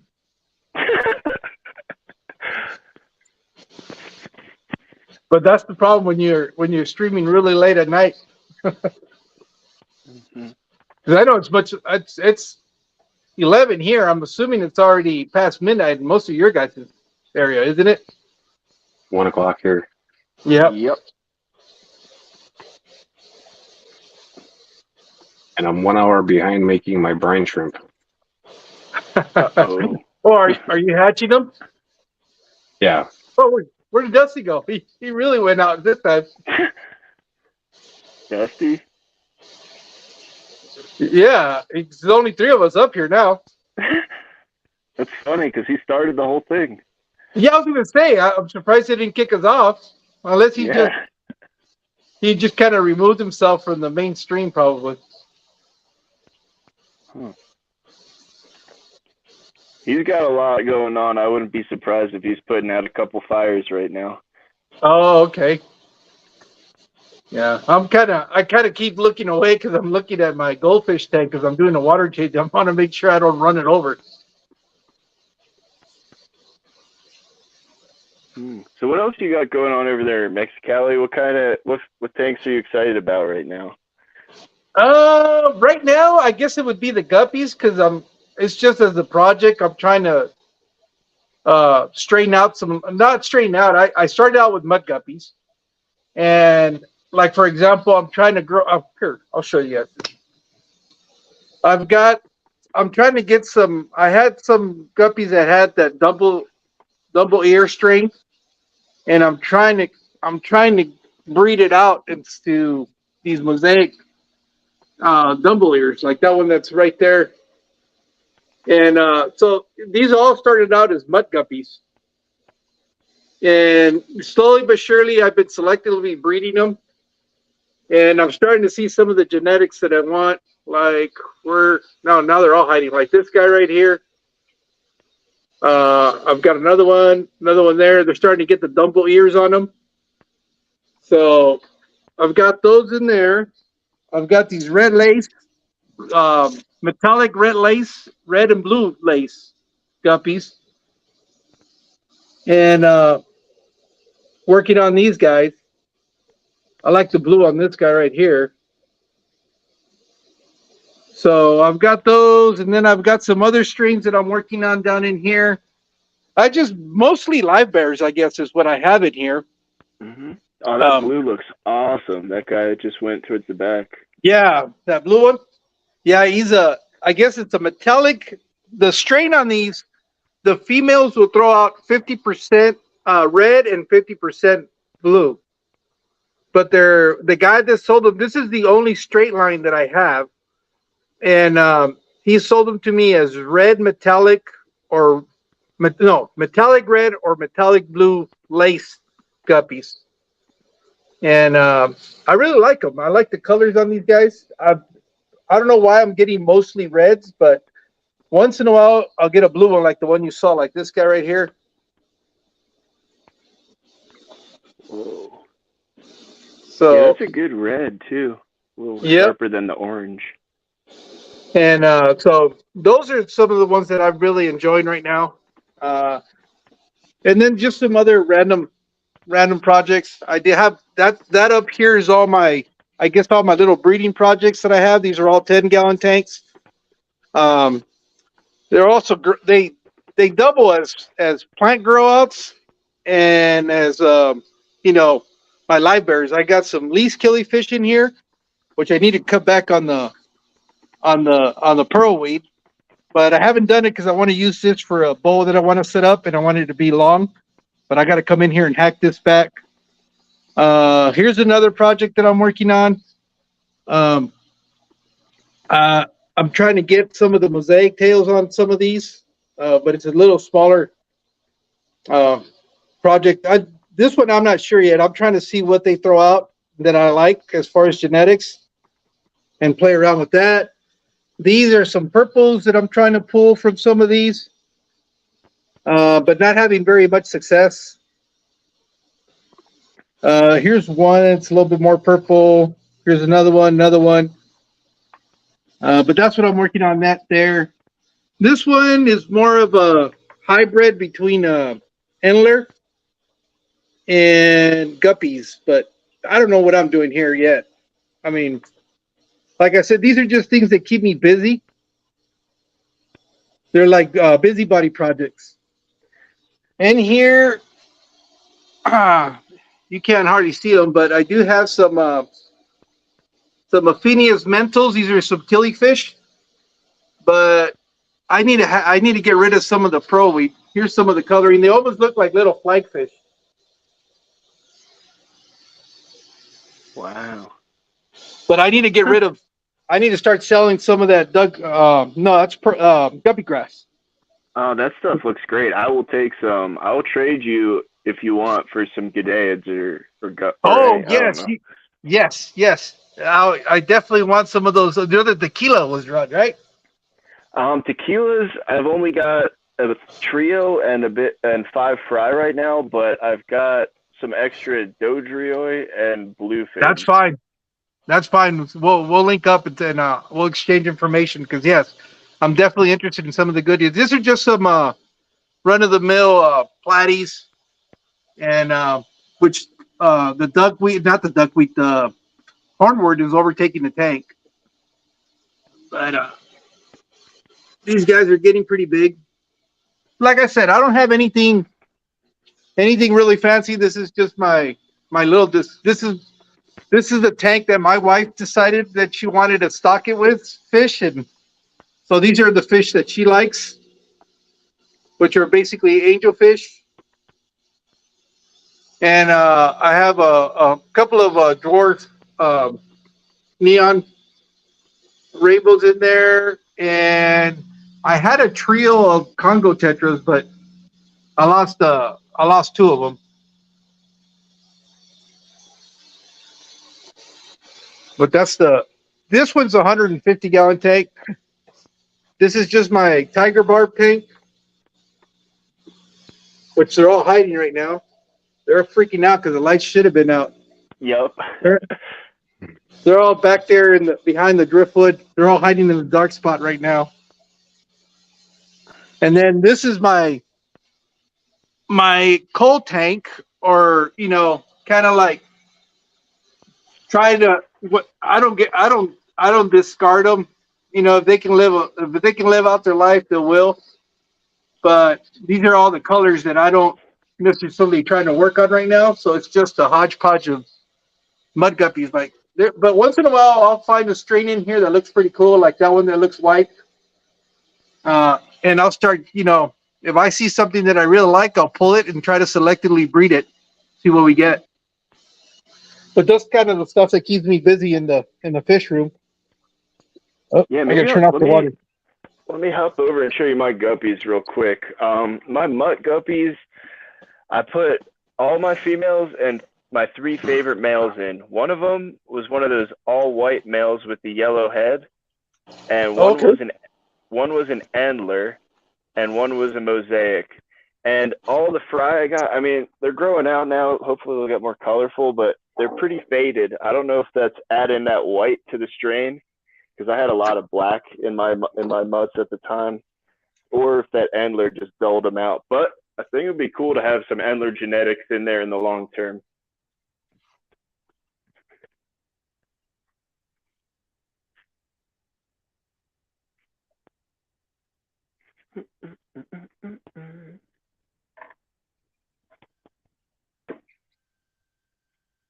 Jeff, did we lose another one? I think so. And then there were two. See, this yellow guy is my favorite guppy of all. He's just a random throw from some of my mixes. He's got all sorts of iridescence on him. Be hard to get him. I love this betta too.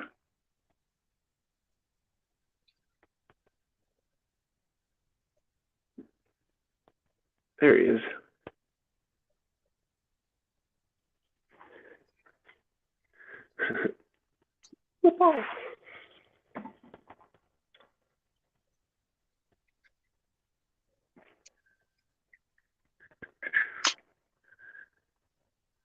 So Jeff, you got anything else spawning over there? Just the angels? Angels and bristle nose right now. Cool. Oh, you got the lemons, right? The 144s? Yep. And then flagfish. I think I've got a bunch of those going right now too. That's cool. I've got my honey grammies back together again, so I should be pulling those out shortly. Those are a hot ticket item, man, and anybody could take a honey gourami. Yeah, they're not a high dollar fish though, so. Right. Yeah, see, that's where I kind of lose it. It's like my bettas could sell for, I mean, if I was willing to get rid of my favorite ones, I could sell them for maybe $20 at the LFS. But I don't know if eventually I'll pick through some. But you know, my guppies I sell $1 a piece. Snails are 50 cents. Yeah. That's hard though, because I mean, like the guppy lines I have, you know, they're LRB's lines, so they were $30 for a pair. Yeah, so, I think for me, I'm only selling my mutts right now. I just finally got like a nice trio, and I lost the female yesterday, unfortunately, after that tank pH issue. One of the females. But that's what the stores, they're like, we'll give you $1 for mutt guppies, or they're like, well, what line do you have? And that's where I'm like, I would imagine I get some more out of those nicer guppies. But right, how much are they going to be willing to spend? Well, they're only willing to spend $1 on one of LRB's $30 fish, so. Yep, that's probably what I would get presented with too. At that point, it's like at least with the fish swaps and trades, maybe it would work out. I figured out how to read comments on StreamYard. So June, this is the angels from Bentley's giveaway.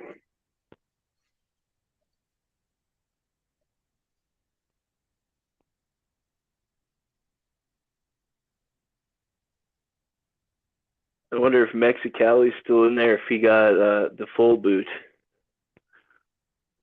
He's in chat. Cool. I don't that's my know how to do anything else with it though. Right.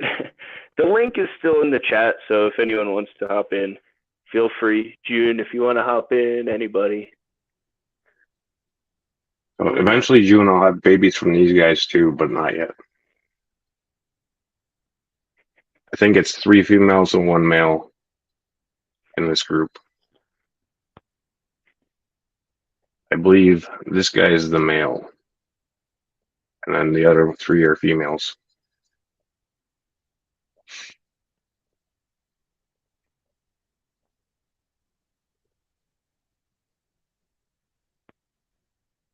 These are a smudge spot clown, is what they were calling them. And some of the babies that I have are standard clown. You know, they're more silver. They've got maybe one dark stripe on them or 2 instead of the like semi-random splatting.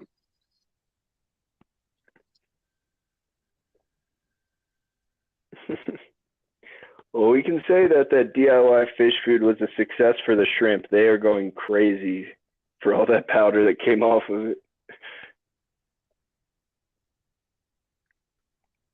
Yeah, I'm sure they're loving it. Just be careful with that because it might follow the tank if you got too much left in there. Dude, yeah, I don't know if you saw me changing the water over here, but that one that fell apart, totally, it was clouded up in minutes. So I just did like a, I don't know what we call that, 30-40% water change. Okay. Yeah, I think I tomorrow. Try doubling up on that gelatin. Yeah, I think tomorrow I'll like thaw it out and just use that same mix and just add some more gelatin to it because it wasn't even holding as a gel.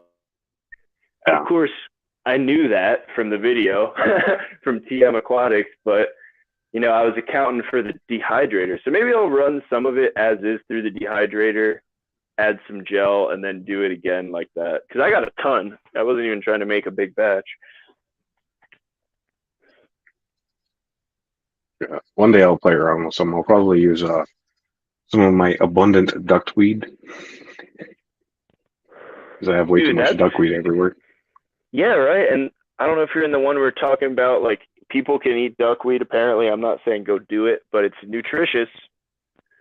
Yeah. That was honestly what spurred this whole thing. Is like I'm throwing out so many floating plants. Like, what can I do with them? I used to have some turtles I fed them to. Yeah, that would be cool. Like the goldfish or something. I mean, my guppies try to eat it. I don't know if they're successful. In my other angel tanks, this frog bit has no roots on it at all. They're just gone. From the goldfish just ripping them off? Not from the angelfish. Oh, cool. They just demolish them. They don't mess with the red root floaters, but... You know, my shrimp actually do the same thing with the salvinia. Maybe not as much. But definitely if the roots start getting weak, they'll eat them right off. Yeah. And these are, I mean, they're a really long, flowing, soft root. So I'm assuming that's why they go after it. Because they've even eaten the Pogostemum, the octopus. Huh. Baby angels are starving forever. Yeah, that's a whole full-time job right there, is just feeding those guys. Yeah. Especially listen to like Dean talk about feeding his fish. He's like, no, I can't miss a feed. He's like, I will not miss a feeding. Yeah.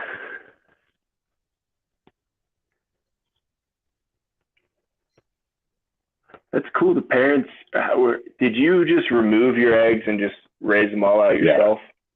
Yeah, all of mine were spawned in community tanks, so. God. And I did lose my black male recently, which really sucks because I think if I would have put them in like a 20-gallon just as a pair, they would have raised their babies. They kept one batch alive in that 75 community tank for a week. Really? Yeah. That's awesome. It's so cool how cichlids have adapted to protect their fry from, or just their eggs, you know, like whether it's the shellies going in, because they don't have plants to hide in it. I guess they got the rocks, but yeah, if they could have kept them clustered together better, I think they would have raised them in the community tank, but they just kept getting away and then they get picked off one at a time. Now, do you notice your angels like learning with each spawn and figuring things out or anything like that? Kind of, but I don't do them in their own tank yet. So they've learned that when my hand comes in the tank and they've got eggs, that I'm going to steal them. So they get pretty aggressive. That's funny. There's some spunky fish. Yeah.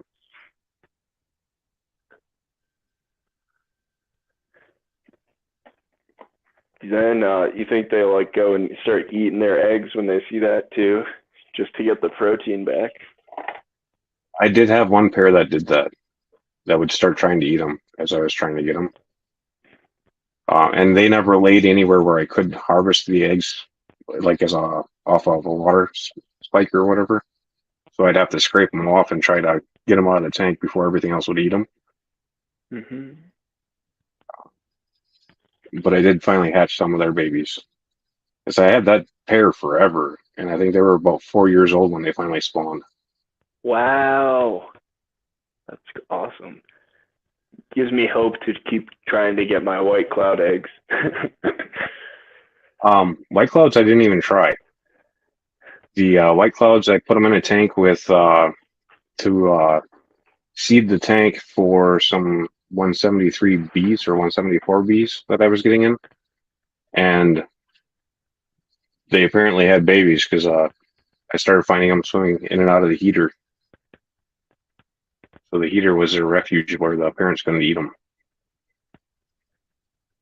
Yeah, that's what in here, like, you can see how many different fish are in this tank between the other. I mean, before I had almost 20 white clouds in here.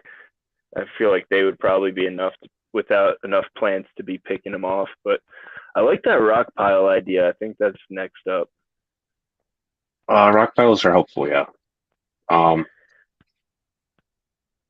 added some cories to that tank also because I really want to spawn the cories, but ever since then I have not seen a single baby. Actually, ever since I think I had one more bloom of babies, and then then I haven't seen any since the cories went in. Yeah, the cories, that's what, like, I've been holding off on getting some, and I finally got some, and now I love them. But they are, I mean, they're catfish first and foremost, right? It's also funny to see them like pair up and start hunting in a pack like they do. Yeah. They definitely like hunting. That is my newer female. Yep, that's the female. She's looking nice and colorful. Nice. Oh, wait. Who is that? Because that's the little female behind her at the rock over there. That must, I don't know. That must be, well, that's the subdominant male. Sorry. Yeah, I've got one dominant male that's really good looking for Bolivians, and then the other three males are really, they look like a female, but they behave like a male. Huh. See, this guy, like, you can see that orange is nice. When I got him, his colors were actually awesome. And then once he started seeing the dominant male, he colored down a bit. I think the Bolivians I have now, the main male I've had in that tank, well, I've had him for at least 2 years for sure. And all the other ones I've only had for like 6 months to a year. It was funny too, like having one pair for so long. I almost think about it like a married couple. They weren't hitting it off that well. And then once I added another couple in there, they started like getting back together. Still no eggs though. Gave him this flat rock here, hoping that might help. I think I just need more plants. I don't know. That's actually how I got my oldest pair of angels to spawn, was putting in more angels. Once those ones finally came to breeding age, the new ones started to spawn, and then the next spawn, the other ones did too. Yeah, it's like an indicator, like, oh, those guys are doing it, must be good to go. Yeah, I think it's the hormones in the water. Because I know if you're not careful raising the babies, the hormones of the ones growing up will stunt the ones that are falling behind, and they'll just never grow. So is that like an adaptation to kind of allow the ones that are bigger to survive? It might be. I'm not sure the real reason for it, because I mean, in a river, they're never going to see it. I mean, because it gets diluted so much. Kind of reminds me of, do they live in rivers? Yeah, they live in like the Amazon tributaries and the branching off rivers and stuff like that. Okay, it kind of reminds me of the whole, I know Alexander Williamson's talked about a bunch of different fish that will give off hormones to control whether or not you're getting males or females. Yeah. So there's been a lot of people saying that angels don't live in the same water as discus, and it's very wrong. They just don't hang out together. But in the same river, like a quarter mile down the river, you can catch an angelfish from where you were just catching discus. Interesting. Yeah, man. So many people are like spreading information without even knowing.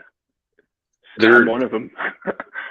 There is a, I forget what the hell site it was at.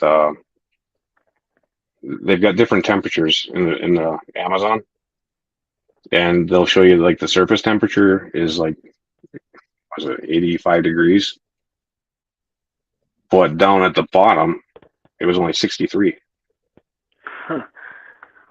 Yeah, that's a whole nother angle of this whole thing too. Is like, as long it's cool. It'd be cool if you could have like a cold side and a warm side and let them just pick. Yeah, it'd be really hard to duplicate. Yeah, definitely. It's in the I think water. you're looking at like 30 feet deep or better. But like here in Wisconsin, we get our shallow bays where it's like 3 feet deep. And the water surface temperature within the first foot is like 85, 90 degrees. And the water temperature at 3 feet is more like 80 degrees.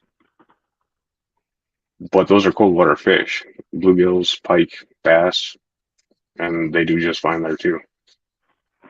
Huh. Cool. I've also been toying with the idea of putting heaters on timers. I'm not going to be able to do that realistically anytime soon, probably. Kind of a cool concept. I don't know. Yeah, I don't know. I don't know if the off and the on would mess with the. I think it would depend on the heater.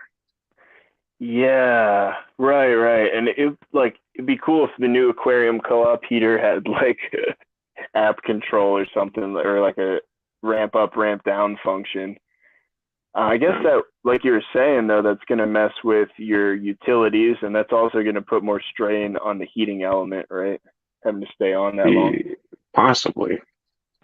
So what you're talking about doing is kind of like using the what the hell controller is that? The fail-safe controller that everybody uses. So if the heater sticks on, it doesn't. Yeah, it'd be similar to doing that, except you're removing the temperature control portion from it.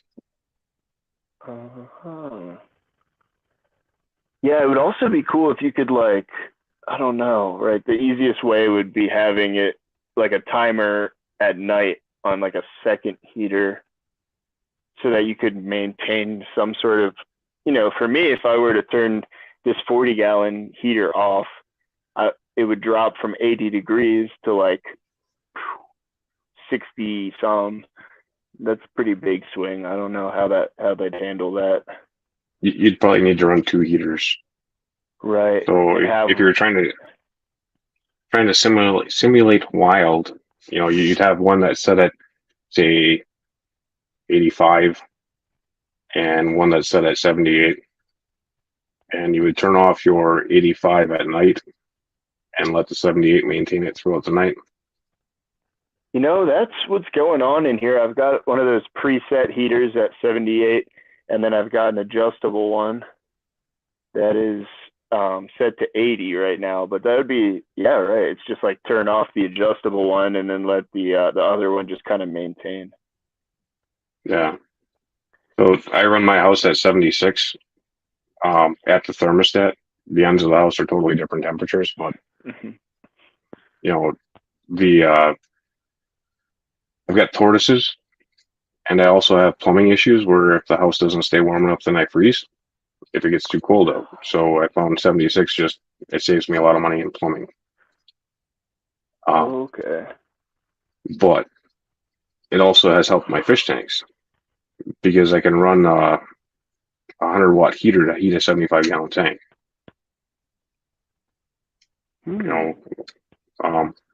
But in my lower tanks where they get a good draft, a 100-watt heater barely keeps up in a 10-gallon.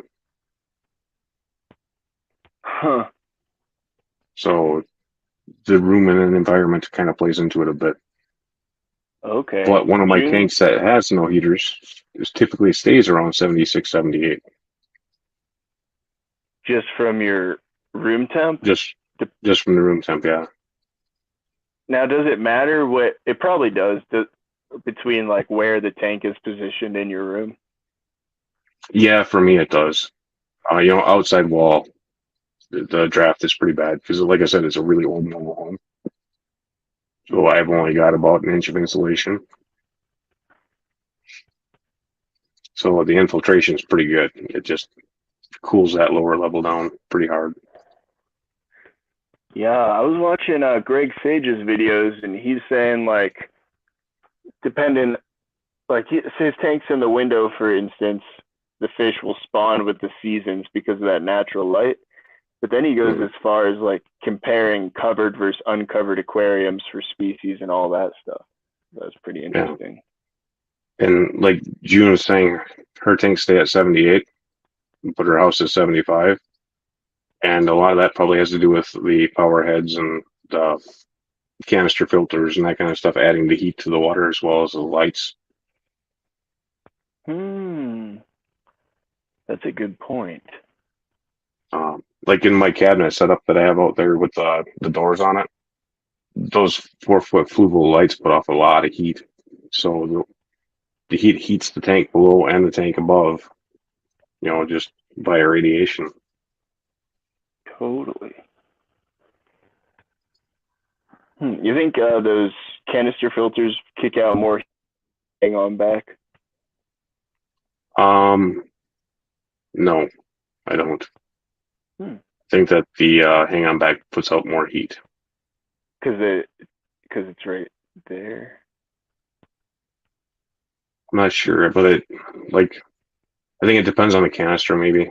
But it seems like the function of the motor in the hang on back produces more heat to me. Right, and then also, is it a hang on back with the pump in the water or out of the water?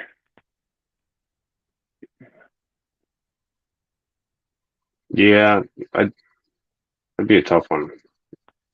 Ooh, June disagrees. Oh, because canisters versus hang on backs. Also, yeah, it depends on the size. Like this 40-gallon has 2 small hang on backs instead of a big one, versus like a properly sized canister filter. I don't know. Or if you're oversizing your canister filter, that's also a consideration. Yeah, I think she disagrees probably because the electrical motor is outside of the water base, whereas the canister is all contained. Right, and then technically you'd be losing heat through heat exchange coming through the inflow tubes. Yeah, she has FX6s too that she says run hot. So I know my favorite canister filter was Magnum 350. And they quit making those a long time ago. Huh. That's so funny. Dusty got kicked out of his own stream and can't get back in. Yeah, Dusty did that to internet. Yeah, something. But he did that to George a while ago. I think he ran George's stream for like an hour. And then George dropped out, or Dusty dropped out? George lost power. And Dusty just took over? Kinda. He didn't really take over. He just kept it rolling. So. Right, that's what I meant. But that's a hero move. Till George got back.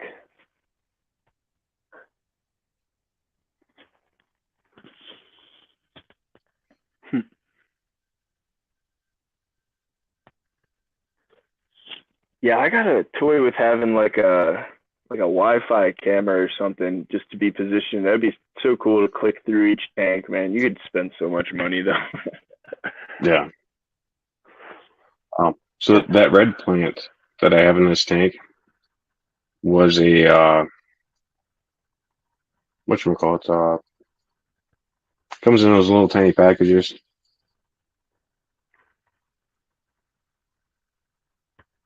I can't think of the damn name of it, but I got it from PetSmart. It comes in a little baggie and the gel. Oh, okay. I think I've seen And them before. yeah, so I threw them in a like a terrarium type setup, super humid. So those plants were only like a half an inch tall when I got them, and then I grew them up to about an inch shorter than what they are right now inside that terrarium. With high humidity. Yep, I saran wrapped off the top of it, and I Cool. And also run an then air stone in it. in the terrarium? Yeah, So were they planted like roots in the water and then emerged or immersed? yep. I got about an inch of water over the top of the gravel normally, and then the air bubbler helps um, just kind of keep the air humid in there. Yeah, type of culture, June. It's got a term, but I can't think of it because I'm really tired. But um,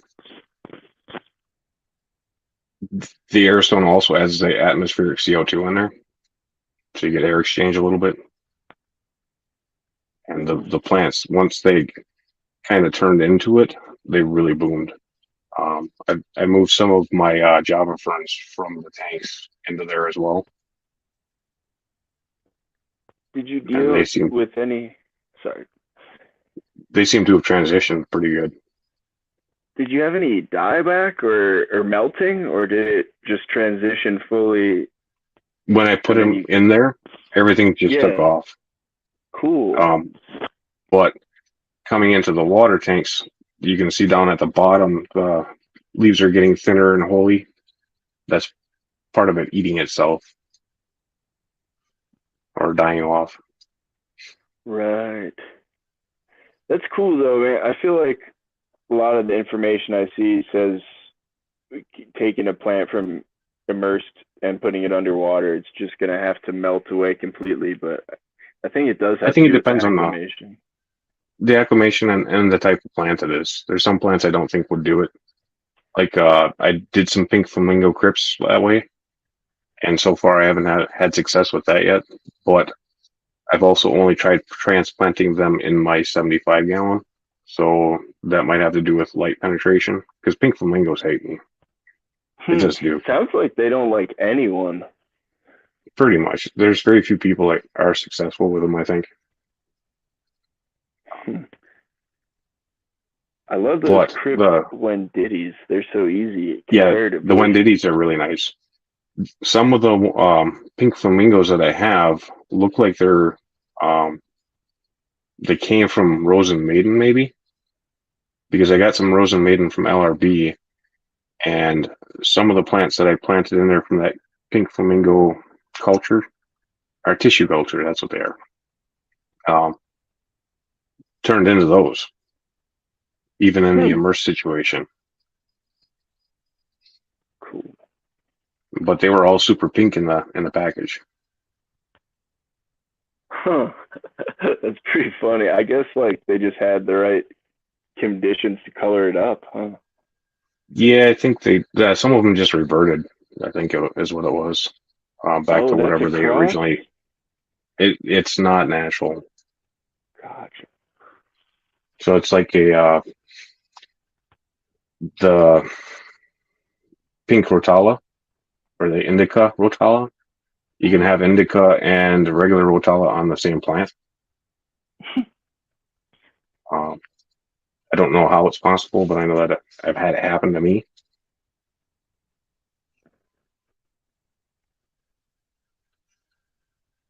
Yeah, Dusty, I feel you on not wanting to mess with the fish and their heat. Kind of like if it's working, no sense in messing with your parameters. Yeah. So But I started following a goldfish guy.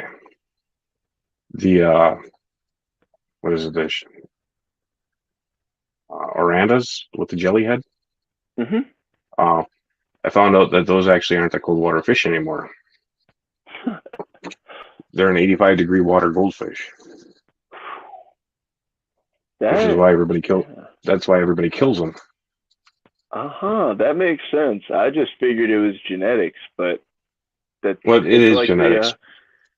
right, it's like the guppies, right? Like you could take a wild type guppy or endler and put it in cold temps and it's fine, but you take your fancy guppy. Yeah, and they become more sensitive with breeding. Same with the rams, because I remember back in the day when I kept rams at the store, they were super hardy. I mean, you got bad shipments, but the hardy ones were hardy. And now they're so sensitive. I don't like the current lines. Do you have any German blues? I do, but I'm struggling to get males. I ordered a dozen German rams from Vivi, and I got they're supposed to be wilds. I believe that they are wilds, but they were all females. Like the whole batch was females. But how do you get 12 females? That's insane. Unless I hope it's not something like they're selling all the males to the pet store because they're pretty and then selling the females on Vivi. I think so. Or they were saving them. So I don't think they were true wilds. I think they were like F1s or something like that they spawned, is what it was. And I think they raised them up long enough to pick the ones that they wanted to keep for their next generation, paired off a bunch, and they had a female heavy batch, is what it was. Because all the ones that I spawned, I only had one male survivor out of all of mine. So I could see that happening to them as well. I wonder if that's something about like your parameters affect the ratio. I think so because I was hatching them like the spawn that I had. I was doing in a no heater tank, so at like 76-ish room temperature, and I was raising the fry at the same temperature, so I had a high die off because of that. But the ones that did survive really liked being in that like 76 to 80 degree temperature versus 85 that everybody's claiming that they have to be at.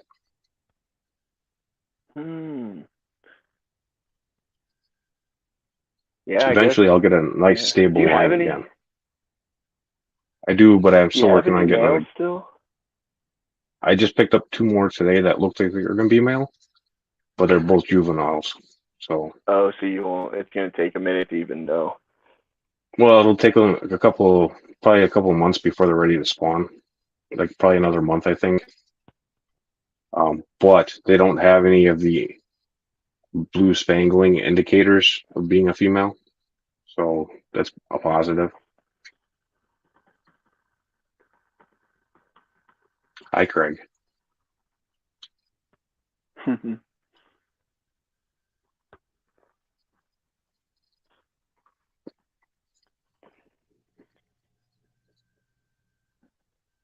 German blue rams are one that I wanted for a while.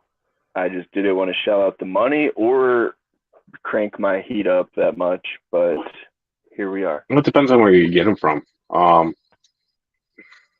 So, yeah, tropical fish should be in a heated tank, no matter what, unless you're running a 76 to 78 degree house. Then you don't need to heat the tank.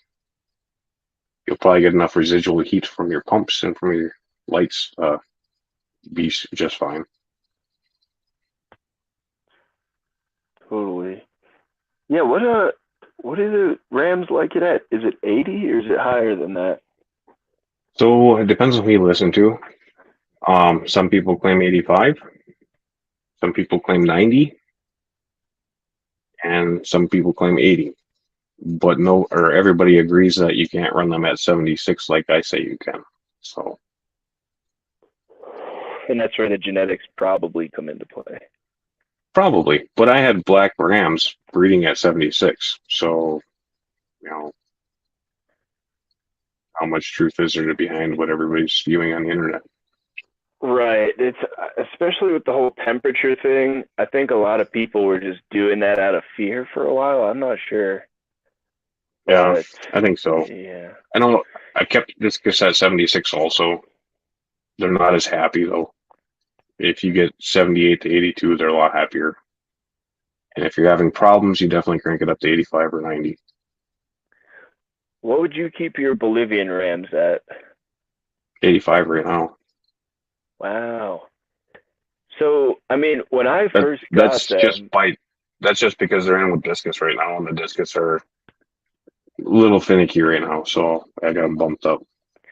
gotcha. Now, I've been told the Bolivian rams can handle lower temps than the German rams. Maybe it's just because they're a little more close to wild type. I'm not sure. So the Bolivians, I think, probably prefer the 76, more like a Cory. That's funny, man. I told the guy that owns our local fish, the nicest local fish store we have. I was like, yeah, I'm keeping them around 78. He's like, oh no, they need it warmer than that. I'm like, okay. Well, so there's some Corys that can't handle over 72. So, and they're still a South American fish. It really depends on the collection point. If they're wild caught or if they're farm raised or tank raised, it depends on where they come from at that point. That makes sense.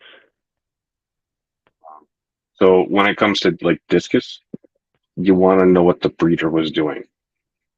And then if they were running 85, 90, you want to match that and then slowly bring the temperature back down to something more normal. Realistically, I'd prefer to not run them over 80. But I'd prefer to be running them at like 76 or 78. Okay, And there is a German Wonder discus that's going to be almost impossible to get now. Because that was at Steinker. I think he went out. But that one was raised in hard water at a lower temperature than the standard discus. And it was bred like that for generations to get a line going. Yeah. And that's something that it doesn't just happen the first time you spawn. That's something that you have to kind of do slowly. So Right. I think in 30 years, I might have a nice 72-degree ram. Right. Yeah, definitely. I'm 100% on board with the whole. It comes down to how the fish were raised, right? Like if it's pretty easy to see buying fish, the ones born in your water do so much better. If you watch some of Fish Easy stuff, the temperatures that he's running around 80 degrees, 78 to 80. His fish are so much further along than mine are at like 76 to 74. Yeah. I mean, it's really dramatic. You can see that, honestly, even with the guppies and stuff, I'll notice, like, or the bettas, I think all life grows faster with heat. I don't know that it lasts long. I think things grow faster and burn out faster with more heat. Yeah. But I'm hoping, highly. I'm hoping. I just turned this tank up to 80 degrees, like this past week. Kind of hoping it'll trigger the rams to spawn. Definitely noticed a little more color come in on them. Yeah. But I know the white clouds aren't stoked about 80 degrees, or maybe they don't care. They don't care. The white clouds that I have right now are in a tank at 85. Okay, cool. Because I have them in with some L174s. Mm-hmm. People make a really big deal out of something that it doesn't need to be. I don't know why they focus on it so hard, but it's just people being people. Totally. And it's funny, like growing mushrooms and stuff, if you're growing your oyster mushrooms at, let's say, in the 50s, they grow slow. I've heard the quality is a little bit higher, but I think if you maintain the other parameters, growing them at higher temps, they grow so much faster. I think you probably will still get the same quality. But I don't know. Just interesting how life is in that way. Yeah. I know that the reason a lot of the breeders run a high temp is because they can turn out more fish faster. Exactly. Hello. Dusty's back. Yeah. Woohoo. Sorry about that, guys. All good. No problem. We're only, like 2 hours past when you said you were going to end your stream? I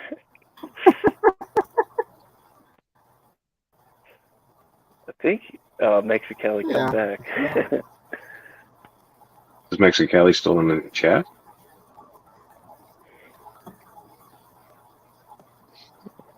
He said something to me a little bit ago. He would come back, but Okay. I was like, I'm sorry. I couldn't accept him back with being kicked out of the show. And on my phone, it wouldn't let me do anything because I tried to get into the stream that way, but whatever. Uh-huh.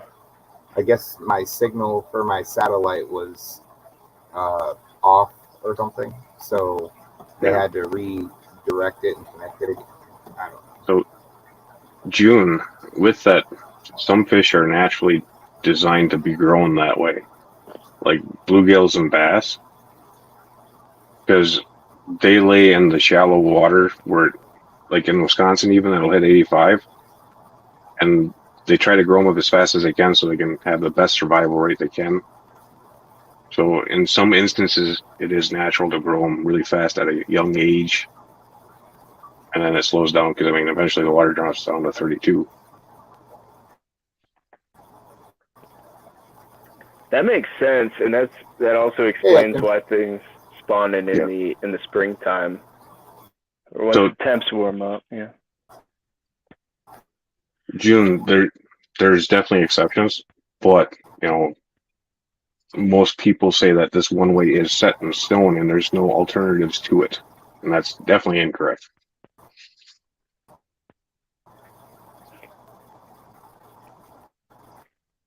Hi, Atkins.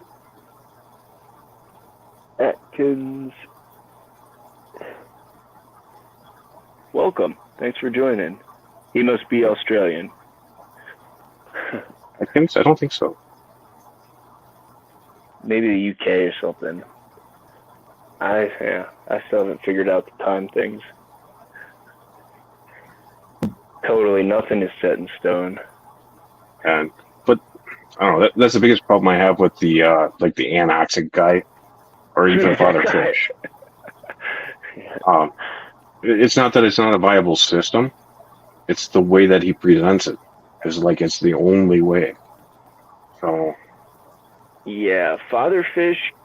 I feel like he tries to keep himself back a little bit, and he's got his way working. And also, I realize I don't know if he's marketing one thing to be advanced. Yeah. So I don't think his way is a good way for a beginner. I think his way is a good way for novice to advanced. Yeah, I think novice is right on there, because he's like, with him going off about like, you cannot have someone else feed your fish under any circumstances unless they're very closely tuned in. I'm like, yeah. So if you watch some of his videos, though, he says you shouldn't even be feeding your fish tank. Yeah, I have seen that. So, and depending on how you stock it, knowledge to take care of fish, even with feeding. Yeah, but depending on the type of fish and how you stock it, you can actually get away with that, never feeding the tank. I had a saltwater tank that ran for 7 years and I didn't feed it. I did when I first established it, and then once everything stabilized, I had enough life in that tank that it sustained itself. Yeah, I'm with Craig too. I also wasn't spawning things, though. Yeah, I don't agree with that either, Craig. You change it as you have to. Yeah, stuff's building up, right? Yeah, I believe the hormones, if nothing else, and like we were talking about, Jeff, about like accumulation of heavy metals, even if they've been detoxified, they're not evaporating. Heavy metals are going to get in your tank no matter what. Because I can't eat more than one pike out of a lake by me, out of any lake around me, because of the amount of mercury that's in the water. So any wild fish is going to have mercury in it, no matter what you do. It's not avoidable. Yep. I like. Our tap water can't add any more mercury. No water changes. What would I do? Right? Yeah. I can find better things to do than water changes. It's such a beneficial tool, though. You know, like something's wrong, water change. It is, but it's so. I watch my TDS. I know what my minerals are going in. I know my plants are using some of them. So realistically, my TDS should technically be going down, not up like it does. That means whatever is getting replaced in there is not good, which is usually nitrates. So when my TDS climbs, I know it's nitrates. Interesting. No, I didn't think about nitrates even registering on the TDS. Yep, nitrates, ammonia, it'll all register on there. It doesn't differentiate what it is. It's just total dissolved solids. Gotcha. Rather And that than obviously taking makes. away from. What's that? Go ahead.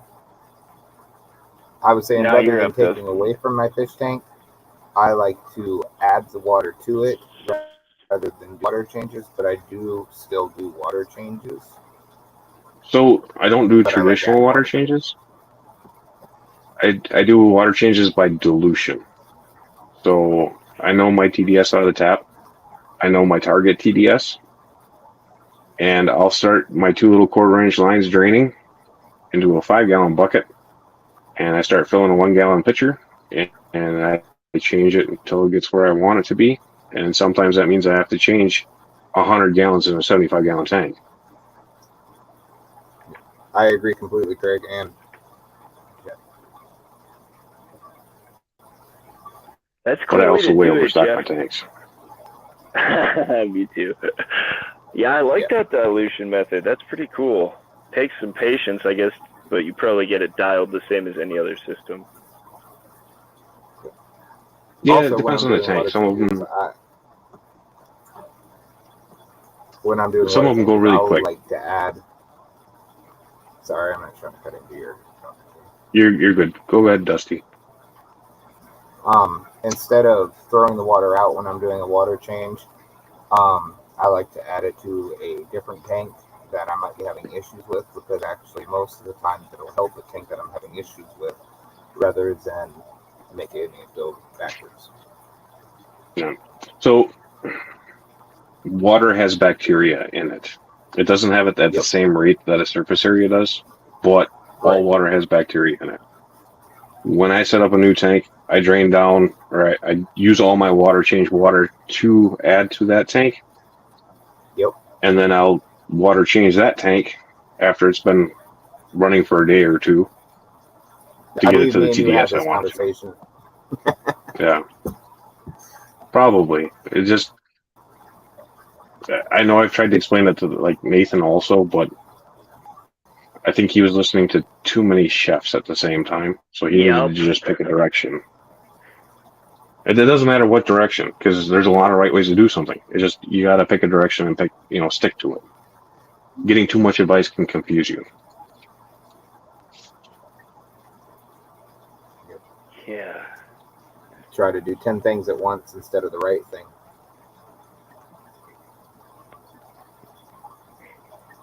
Yeah. Yeah, you get start drowning in information real quick. Well, it's like even there's 500 ways to do a tank. Yeah. The inch per gallon rule is a big one that's situational. I have a 20 long with around 100 or so bristle splicos in it. There's definitely well over 100 inches of fish in there, and the tank does just fine. Right, and that's one of those things where it's like, I get it, they're trying to make a general rule for beginners, but it is so situational, it's insane. It is. It depends on your experience level and, if you can adapt to the situation or not. And your surface area, your feeding, everything, yeah. Situation. Agreed, June. I don't know. Everybody seems to think, I'm not saying everybody in this chat per se, but 90% of the time, if you ask a question on any given stream, you'll have 10 people give you an answer to it, or nobody. That happens too. But everybody thinks that they're a pro, and I don't know. It gets confusing because I try not to chime in anymore unless nobody else is. and that's sort of where I stand too. Is I just keep my mouth shut and I don't write anything in reply.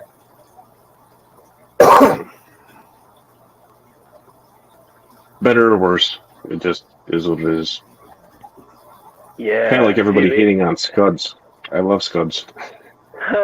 Dude, the Scuds debate, man, that's awesome. Koro's a big Scuds guy too, and then you're like, oh, they'll eat your fish.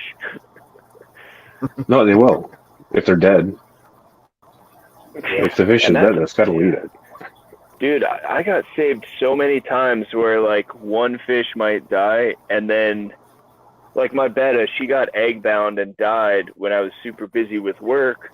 The tank didn't spike because I had so many mystery snails, they completely ate her before it was an issue. Yeah. Also, it depends on the size of the fish. Yeah, definitely. So, yeah, right. If you got an angelfish dropping, that's a big order. Yep. In my 75 community, if I have an angel or a discus die, they're coming out. If a German ram dies in there, it can stay.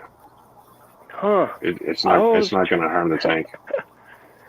Yeah, I was trying to pull them out, but when a shrimp goes, that's the easy choice to make. Yeah.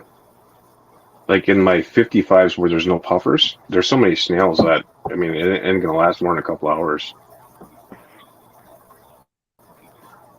Well, Lee brings up a good one. Like, it's great to hear all the different ways on how to do things as long as they work. It's all good depending on the setup and the stock.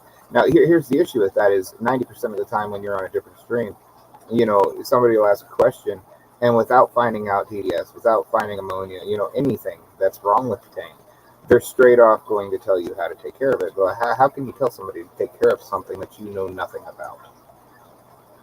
Yeah, there's usually lacking information. But yeah, because I do things one way doesn't mean the next guy's going to have success doing it the way that I do it. So I would never recommend that stock your tanks like I do. Right. Lee, I'm 100% on board with that too. When I've got a big question, I really try and ask as many people as possible, and then I find all the parts that mesh with how I do things, and I build my own strategy off of that. Well, I love the fights that get started in some of the chats too, though. Because one person will say, oh, you do it like this, and then you've got 10 more people that want to chime in and tell. Oh, dear Lord. Yeah, I'll just say thanks to everybody, and then I'll build my own strategy. But honestly, like, it's pretty cool to be able to get so many opinions, because I do, especially knowing who to ask what questions to is huge, right? But I've found all sorts of just little nuggets, like one little sentence they might say in between their answer, can spawn all sorts of new ideas. Yeah. Yep. And it's a good way to source information. Yeah, that's my favorite thing about this. Even after I get information, if I'm asking somebody about something, even when I'm told something, I will always make sure to go back and check, online or in one of my books to try to decide if that's the best set for me. I don't like online. Understood. And not everything online is right. Correct. And there's a lot of keyboard warriors out there that have never even had a damn fish tank. Dude, yeah. I knew it was only a matter of time before I got one of those keyboard warriors on my my community beta tanks.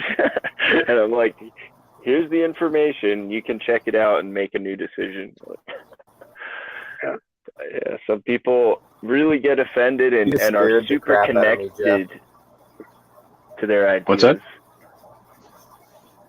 Dusty? I said, you just scared the crap out of me. I looked at my screen and I thought my screen was smoking. I'm like, what's going on now?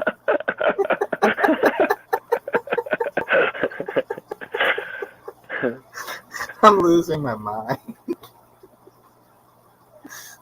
Oh, dear Lord.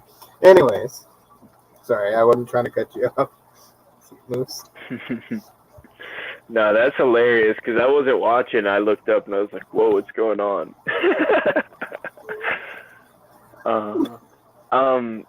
Yeah, I guess just what I like about the internet is like it's cool to have a giant sample size. It's like, in my extremely small social circle, I can only get so many new opinions.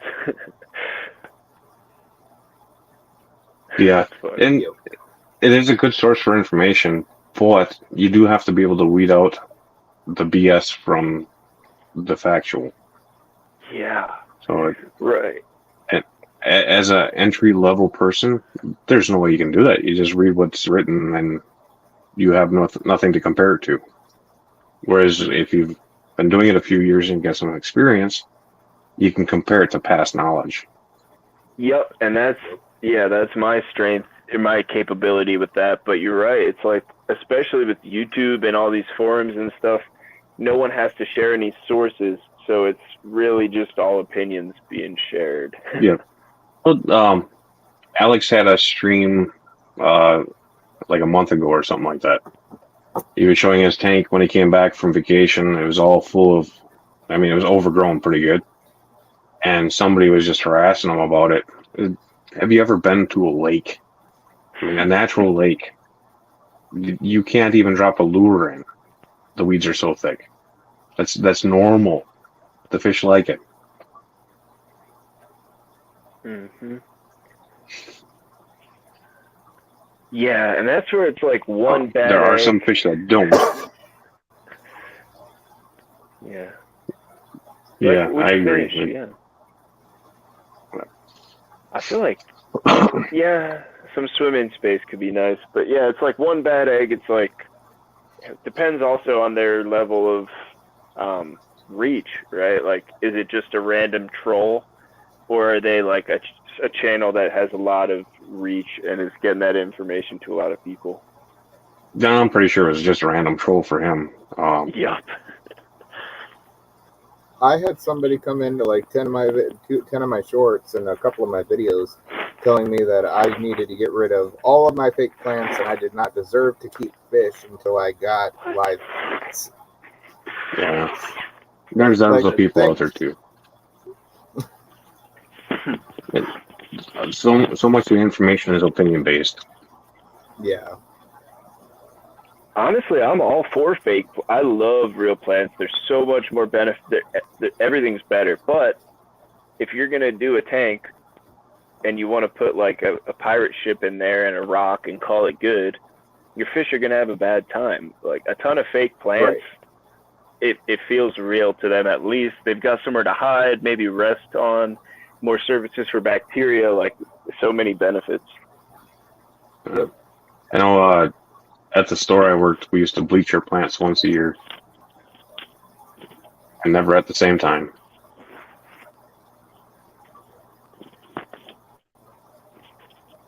Yeah, that's a nice option. I did some aquarium maintenance work. It was all pretty much saltwater tanks, but nobody had real tanks, and we just take them outside and power wash them off like once a month. Power washers weren't the thing then. If you wanted a power washer, you had to go to the car wash. Yeah, we had yeah. I remember I was a kid back then, man, and that big industrial gas power washer hit my leg on the intake or Yeah, I caught my hand with when I was washing a pair of boots. That ripped a lot of skin off.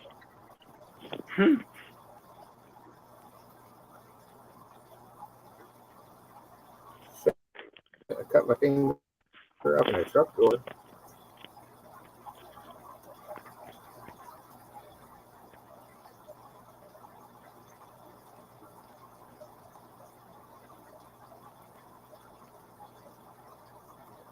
SPS coral, what's that?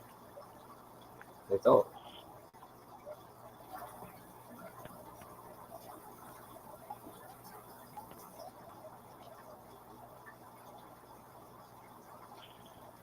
One of my buddies is really into saltwater and trying to get me back into it, but I'd never do corals. That's a whole thing, man. And also, I don't like looking at a blue lit aquarium. Give me the full spectrum. Yeah, I agree. I can't do a blue light. I have to have the true light. I don't mind the one that all the reefers consider a nuisance.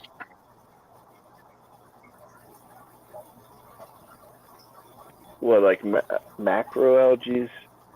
No, it's the star polyp, but it turns into a big mat and it like overruns all your corals and stuff. So it's an invasive coral. Mm. But that's the one I like because it's easy. You don't have to do anything and it just thrives. And that's cool too that it spreads, you know, like so many people I know with saltwater tanks, they've got their little coral and it grows so slow, or it doesn't, but it's not like a guppy grass or moss or something, you know, that's really going to fill out. Yeah. In my experience, I've got very limited saltwater experience. Also, the cost of those corals, man, I can go get I could fill this entire 40-gallon with plants for the price of like one decent coral.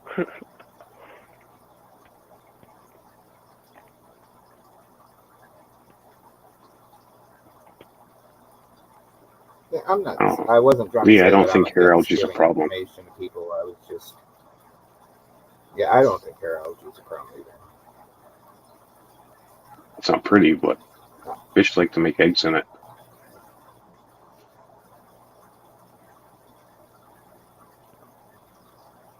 I do think you're there's a time and place for giving information to people, but I think people should have to research, or should, not that you should have to, but that they should research information before even asking, so they can have a little bit of knowledge to themselves before talking. Kinda. I get it. YouTube's easy because you can just ask a question and you don't have to read it. Mm-hmm. Right. But you do need to take into account that you're getting one side of a piece of information. It might not be full information. Even whatever I say might not be true because it could be me remembering something wrong. Right. I am extremely bad at terminology or scientific names. Me too. Or just remembering a name in general. Very much. I'll look at when I did angelfish. When I did angelfish back in the day, there was marbles, wilds, maybe blacks. I don't even think koi's were around.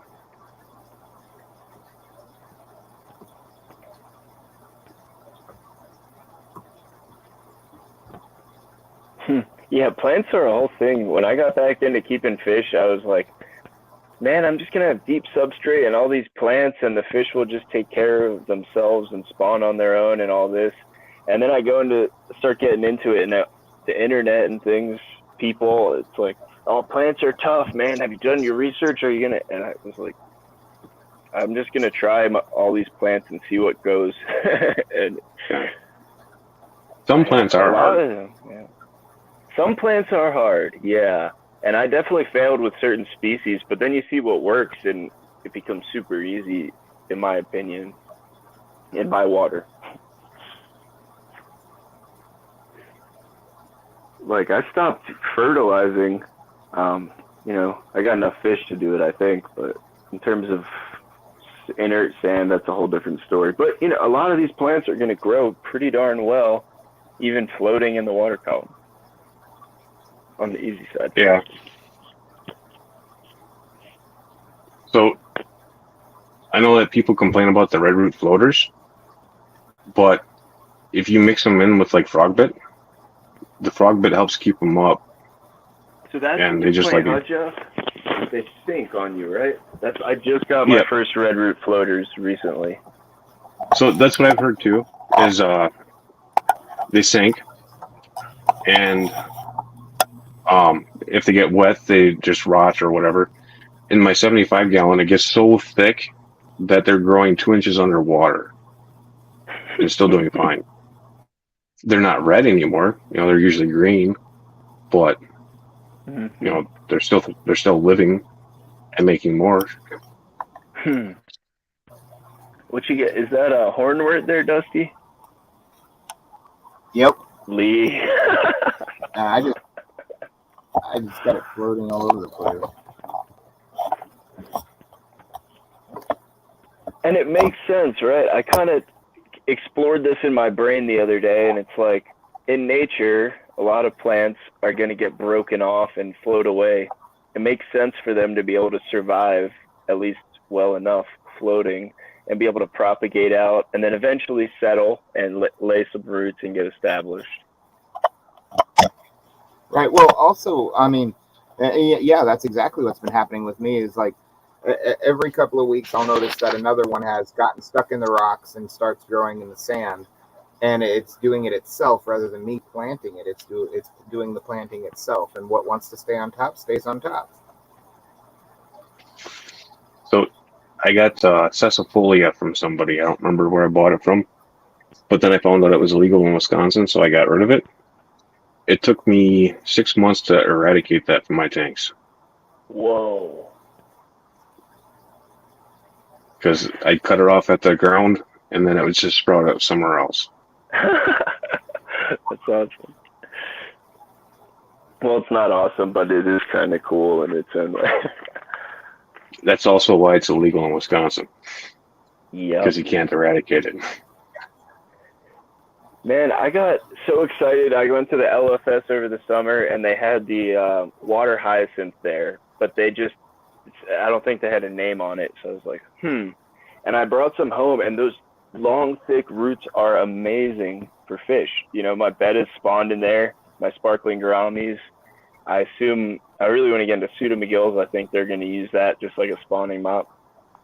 And they took over. I mean, I started with 3, and I was throwing them out. And then I go to the fish club, and the president, he's like, oh, he wants to see my tanks, and I show him. He's like, is that water hyacinth? That's illegal. I'm like, oh no. And I got so scared. I was like, oh, what do I do? And then I Googled it finally, and I'm like, oh, no, it's not illegal in my state. Cool. I'm fine. Yeah. I think it's illegal in Wisconsin also. But so in 2016, they put out a new law through the DNR, and it's really stupid. But it lists off a bunch of names, and then below that, it says anything that can survive in Wisconsin waters. So how do you know it's going to survive here? Year round also. Yeah. So you guys get we have some cold winter. We do, and we have some weird plants that only grow when there's ice on the water. I don't remember what it's called, but all the other plants die off, and then that starts to grow. And it's got 3 feet of snow on top of the ice, and it still grows. Wow. But I mean, technically, white clouds are illegal in Wisconsin because they can survive. Right, All and rice that makes fish. sense to me. Rice fish makes sense to me too, especially with those eggs that will stick on to plants and birds and things. Yeah. But I mean, they're not technically on the ban list. They're not labeled, but they're part of the all things that will survive in Wisconsin waters. So did they make a list to specify all this stuff, or is it just a general rule? It's a state law via the DNR. So it's the Department of Natural Resources. Sounds like a hard one to enforce. It would be. Yeah. I mean, so the LFS that is local to Peplin, the ACE, used to have native fish in there, and they'd have to get inspected. I think it was like once a month to maintain their licensing to be able to sell them in the state of Wisconsin. Whoa. So they dropped them, and they can still carry weather loaches and Chinese high-banded sharks and goldfish and koi that are all on the invasive species ban list because they've been grandfathered. Huh. Interesting. They don't give a grandfathered list to the general public. And the last time I tried looking it up, their site was broken, so you couldn't even look at the names anymore. Huh. Because I think it was Hippie John that spurred that on, because he was trying to get me to ship plants to him, and he's also in Wisconsin. Or he's trying to get me to sell online and stuff, so yeah, I was doing a little more investigating into it to find out what I could sell and what I couldn't sell. Partly because Aquarium Co-op said they only sold X plants because they're legal in every state. I was like, well, what's illegal? And it turns out there's a lot that's illegal. That's tough, Jeff. I mean, that blanket clause, that's a pain. Yeah. But so, like on Vivi, supposedly, if it's illegal in your state, you can't see it. And if you can see it, you can't put it in your cart and follow through with the purchase. Interesting. I haven't tried yet, but they have Mexican dwarf crayfish on there. And every crayfish ever is illegal in Wisconsin. You can't even possess a live crayfish. So maybe it's not that. I guess you haven't put it in your cart yet. I haven't put it in my cart yet to try it. I know I can see that they offer them, but I know that if I order it from Aquatic Arts, I can get it. That was funny too. I remember learning that in a lot of states the crayfish are not allowed. And then I saw at my LFS they had the Mexican dwarf crayfish, but they had it labeled as a Mexican dwarf lobster. So in my head I'm like, oh, must be one of those things. But then I saw they actually had crayfish for sale as well. So I think they just like the name. I did order a tissue culture of it's like a parrot feather type plant, which is illegal in almost every state, but that particular strain is not, and it actually comes with a certified letter stating that it's not. That's good for peace of mind. Yeah, man. I mean, that water hyacinth had me stressing. I don't know why I didn't just look it up myself. I just believed what I heard. I was like, what do I do? Everything can live in Cali, June. Yeah, that's pretty sure even angelfish can. California. Florida's got it bad, man. That is just such a mess. I don't know if there's any coming back from it. No, and people blame it on people letting their fish go, but I don't think that's really the truth of it. I think it's more the hurricanes that cause the problem with, Runoff from breeders. ill-prepared farms. They get hit by a hurricane. What are you going to do? You can't keep the fish in the ground. They go wherever the storm takes them. And similar with Texas. I'm sure that some people added to it, because I remember people catching piranhas in Milwaukee when I was a kid. Oh, wow. It wasn't like the fish was going to live through the winter, but... I remember Dr. A was saying the other day, it's like gouramis are now extremely invasive down there in Peru due to that same instance, like the river overflowed and one fish farm's pond, all their gouramis got out, and because they can breathe air, they outcompeted everybody when the water levels dropped. Yeah, I don't know if that's 100% truth. I think it's a hardier fish. So when the water parameters got weird, they just did better, and then they ate the ones that didn't. Right. I kind of took it as like puddles and imagining like small, secluded bodies of water where the fish were able to maybe be breathing oxygen. But also, if it's a river, probably not quite the case. Maybe in part. You got creeks and streams, and that kind of stuff as well. But they can live in a low I hear oxygen you, buddy. environment. I was doing a stream one night and I had a guy come on and he was trying to convince me that he was an okay dude even though he released his fish into a stream in his area because he couldn't get rid of it. And I'm sitting here like, there is no way I can agree with you. Yeah, you were there for that. If I could fill the little lake behind me full of Oscars, I would. That'd be awesome. So we've got this whole global climate change thing going on, right? Human induced or not, I really don't care.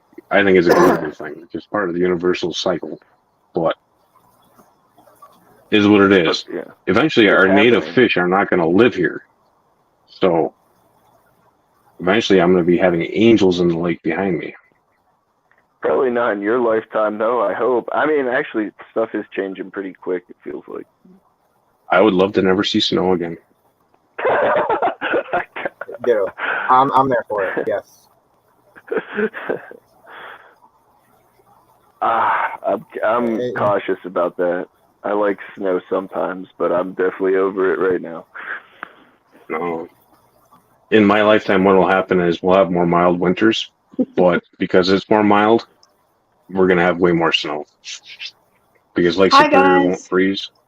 Adele, welcome. Look what I've been doing today. Ooh, the new tank.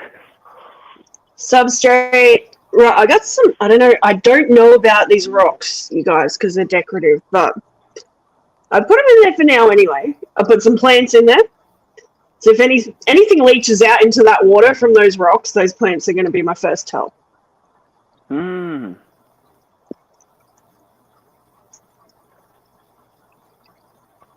Where'd you get the rocks from? So this substrate and the black little pebbles I got from Big W, which is kind of like a Kmart store here. It's kind of the same as Kmart, basically.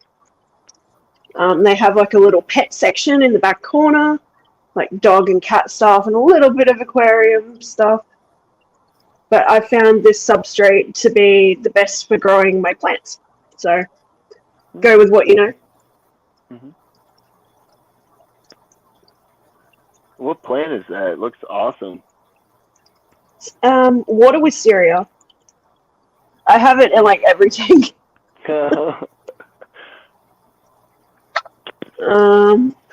that one, it's not going so good. Needs more light. I pulled some plants out of there. There's some more. There's some more there. I've got an Anubias nana in that one, and an Anubias nana in that one, and some Rusby, and lots of guppies. Yeah, so setting up this baby is pretty much what I'm doing right now. Trying. Looking good at all. I've had it going for a few days now, so squeezing out filter media into it and making it all gross.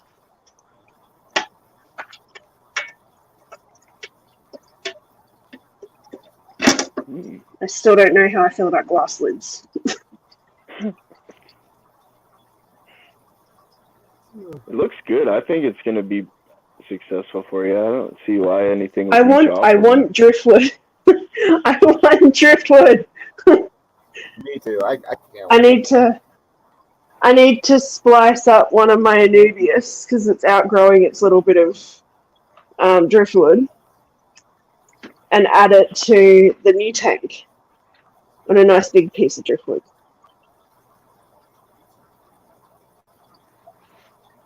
I'm sick of seeing it sitting here empty.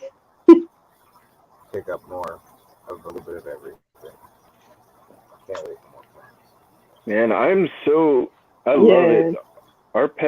Our big box stores, and I know Dusty doesn't have one, which is that sucks, but our Petcos and PetSmarts, I think, you can just go up to the tank and just look at each piece. I won't even look at the fish. I'm just looking at the driftwood, and they're like, the small wood is like $10, and the big wood is like $20. Big being like so even for us, like a small piece of spider wood is like $30. Yeah, buying it dry It's a is lot. way more It's a lot. expensive for me in these places. Australia, I about think, to has you die. guys, like, it's expensive. My earbuds are gonna die, so I'm gonna drop out. Okay, before you go, Jeff, you had me Take care, thinking, Jeff. man. Thank you very much for coming. Hi, Jeff. Bye, Jeff. It would be sweet to have somebody down. Like if I was in Florida, just somebody make a cool channel catching all those invasive species and then selling them. You can't legally transport them though. There's a kid that does that. Bama Bass or something like that. Wow. Before all that whole whatever that act was that they were trying to put through, I was watching him because he was actually catching German rams in the ditch. Wow.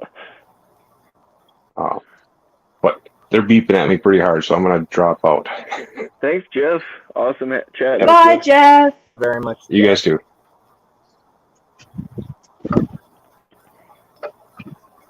And then there were 3. Hey, Dusty. The beard's growing back in real nice. Yeah, thank you. I figured it wouldn't take you long. Yeah, not usually. It comes in pretty quick on me. I'm just bald up top. It's migrating. Nothing here ever. Well, and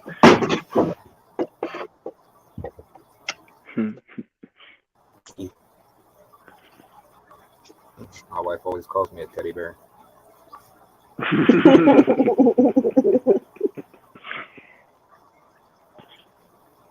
So who's in chat? I didn't even stop to see who was in chat. I just grabbed the StreamYard link.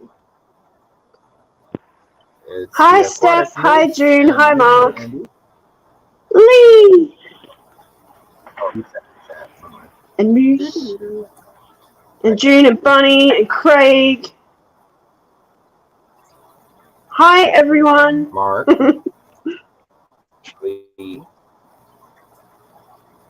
We had Mexicali here earlier, and Sandy's here, and let's see, Atkins. Look, Jeff's in chat still. He's mixing up baby brine shrimp quick, and he's lurking. Oh, it's late on the phone.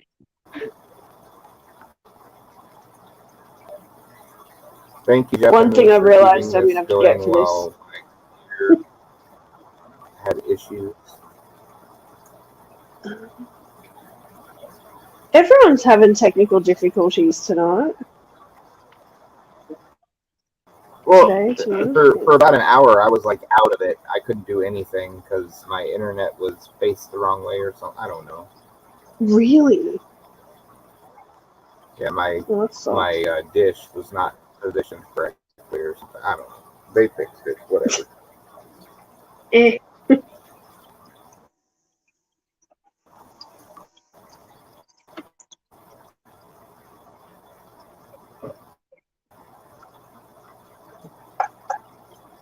So, how is everybody's night tonight?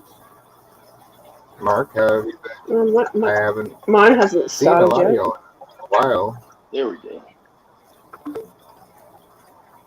That's funny. As soon as Jeff's headphones died, so did my headphones. Oh no. Quick, can you put Moose on big screen, please, so we can see his tanks?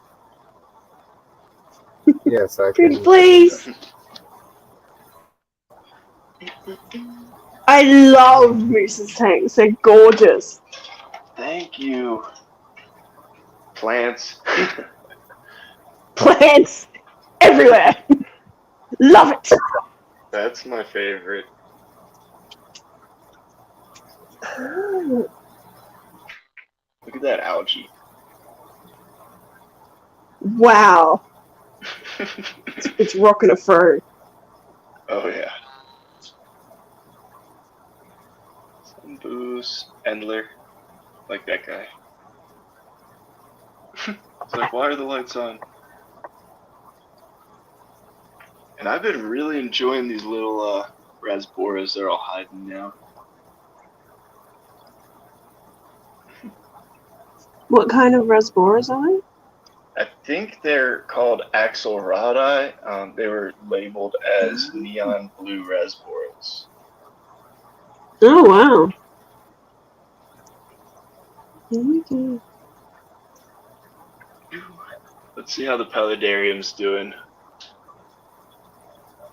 Oof. Damn. It's growing great, but I think the spider mites are still having a ball in here. I Ah. don't know. Right? What oil is Scary. it? Is it linseed fuck? oil that you soak them in? Is it what? Linseed oil? Linseed oil. Linseed oil? I know of neem oil. I'm sure that would probably work too.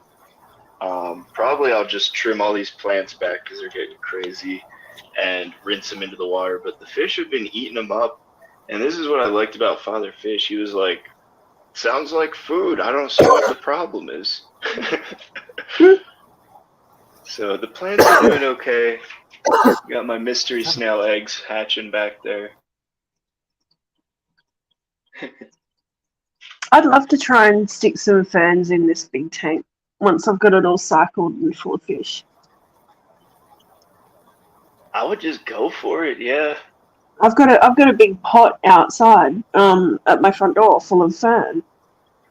Oh, you're probably ready to go then. I mean, Oh yeah, like it keeps trying to escape. You see it like reaching out towards the pot next to it.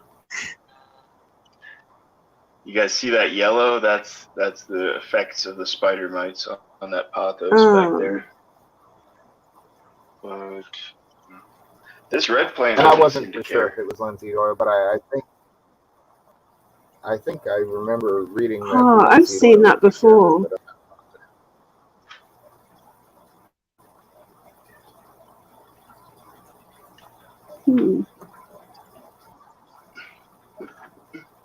Yeah, it's free food for the fish, so I guess it's fine as long as they don't spread to my other. Like this paludarium next to it is 100% healthy. And it's hilarious.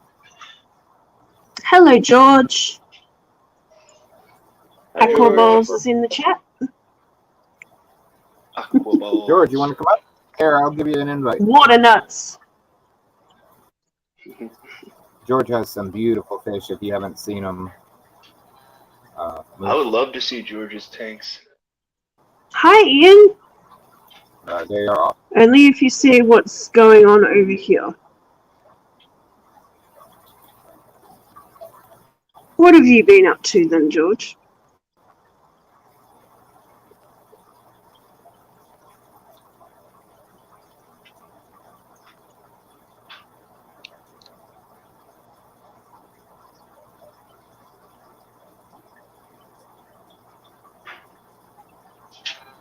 Oh, Lee, I remember hearing something recently about Yellowstone. It's a whole ticking time bomb. Yeah. They say when it blows.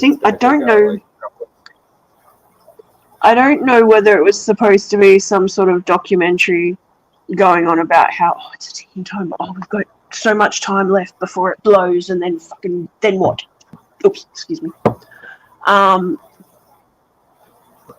I love all those conspiracy type documentaries. They're kind of cool. Yellowstone will cloud the whole earth. What's up, guys? Hey, welcome. Hi, George. How's it going? Good. How are you? Want to say hi? Hey, what's up, people? Hello. Hello. That's Anthony. Anthony, fishy friend. I was wondering why you had such a big grin on your face. Hi, Anthony. Look who else is here. Where's the camera? I can't see it. Hey! Marco is here. And Oh my God! look what we're doing. We emptied the tank out. It's triple trouble. Yeah, we emptied the big 120 gallon. And then Walk over here. you see the wall is black already. We're gonna put this in the wall. Yeah, we can walk over Oh here. Let me show you. wow! You guys have been busy. Yeah, we've been busy, like no joke. Hey, that's a good way to be, though. Oh yeah. So I feel accomplished today. Like I put substrate, Kinda. plants, and some rocks in my tank. I fixed the wall today, and finally, this is the last of the wall. It looks good on camera. Doesn't look bad. It's just black. That's Yeah. good. Not too much light. I see not too much light. Reflection. Okay, that's not bad at all. Yeah, and we can walk over here. Like literally, this room is literally all opened up right now. It's all walkable. Yeah, there's a lot of room in there. Holy dolly. No, I'm moving this, so the whole middle gonna be empty, and then moving the Oh front. wow. The whole middle gonna be empty. Everything coming to the sides, and then the middle gonna be all empty. Really nice. Wow. Gonna look nice.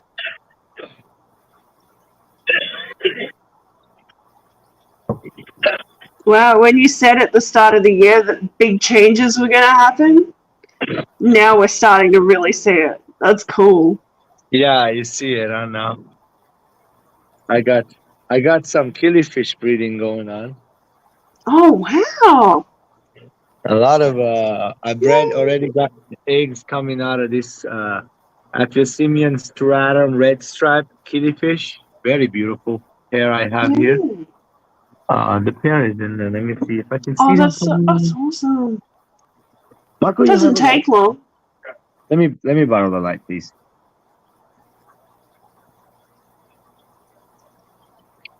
You should have your own light, George. I know, but they're in this map. I'm sure. Where are they? Oh, there he is. There he is. Let me see. Okay. So check this beauty out. That's my boy. He's in the back. You can see him. I'm lighting the light on it. He is Give him the whole screen, Adele? Sorry? golden, super beautiful. Can you give him the whole screen? Yeah, You guys that's can what I'm do looking at right now. Oh, sorry, I don't know which channel it is. My bad. Oh, there we go. Hold on. He'll come around. Hold on. You know what? Let me just move this map out of there. Hold on. Yeah, I was gonna do that, huh? I was like, no, not gonna do that. Hold on a second. Here he is. Oh, look at him. Very. You can Google them too. Check them out. It's called Aquatic stratum red stripe. Here. Stop playing peekaboo there. Very gorgeous fish. Anyway, this is the first one I bred. These guys live for a while. They don't die like right away like the other ones do. So you only got a pair of those, right? You didn't get a trio? So yeah, you only need a pair and bunch of mops like what I have in right there. And then this mop is full of eggs. But I'm not taking it yet. So what I did is I took some and then I put it in Dean's breeding system. Like, it's Dean's breeding system. So right here, I got some fry. You can see there's one right. Oh, look, right there. There's one right there on top. Oh, wow. Look, one swimming right there. Oh, that is so tiny. Yeah, look. There's a bunch of, like, little more, Oh, not my just one. goodness. Oh, there's one right there on the edge, going over there. Oh, that's so cute.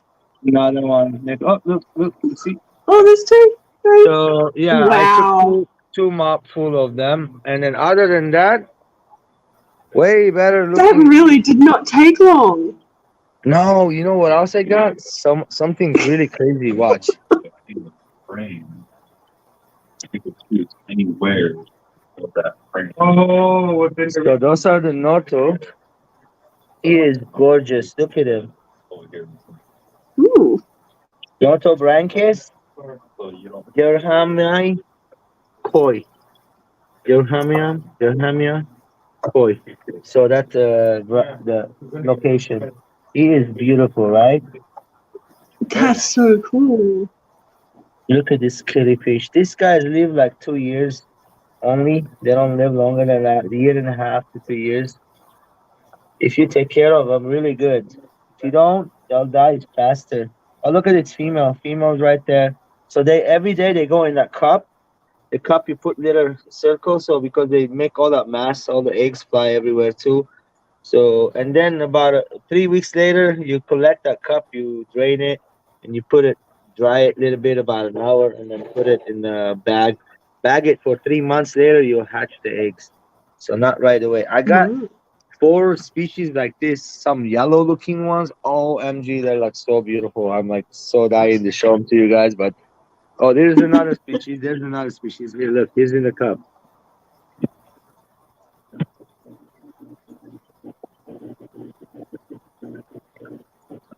And then I Another have, species. huh? Another species right here. Another species right Related to the hairy puffer. there. Hairy puffer. He's a hairy puffer. He's a hairy puffer. So yeah, and then I have this other one right here. Let me see if I can show him without getting cut off.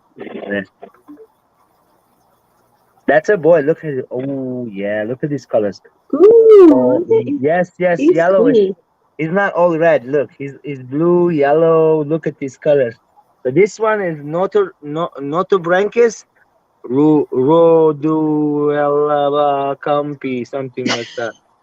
Good luck saying that name. Reminds me of my snakeskin guppy a bit.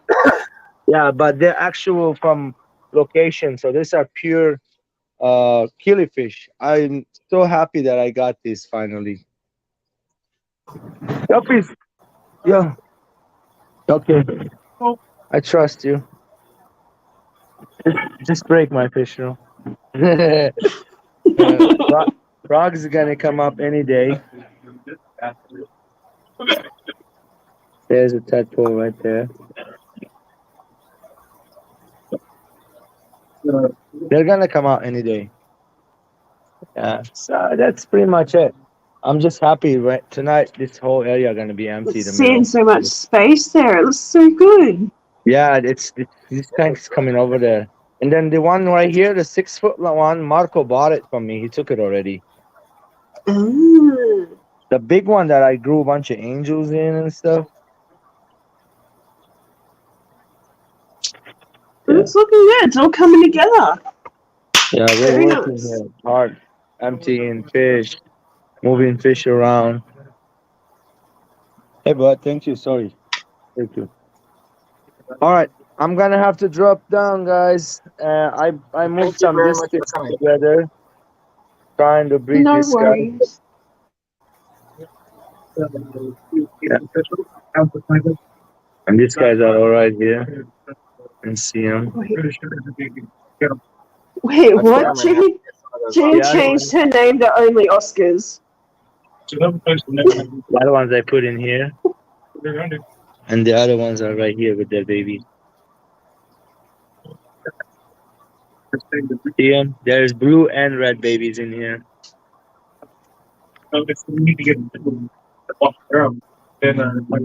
Okay. Later, guys. Take care. See you, George.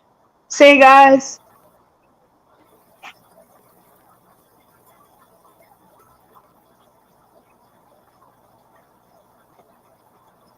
That was awesome. Thank you very Wow, much for coming dude. up, George. It was nice to see. Yes, fish room's coming along nicely. Yes, it is. It's good seeing all that space in the middle now. It'll make things a whole lot easier for him too.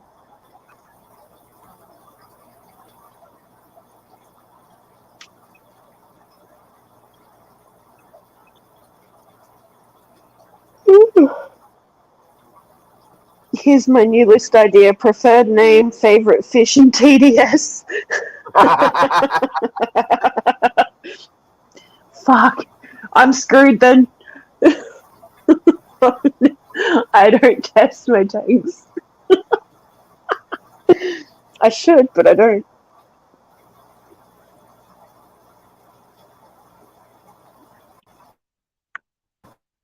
so funny.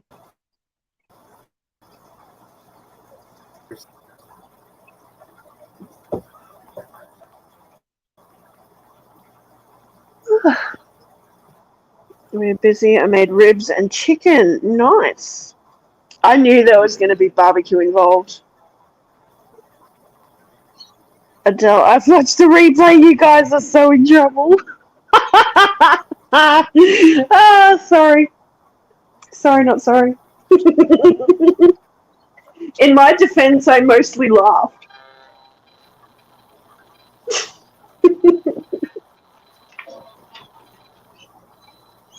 And then it's topped it off with German chocolate cake. Wow. That sounds good, George. German chocolate cake is yummy. It's my dad's favorite cake. He has it with every birthday. So good.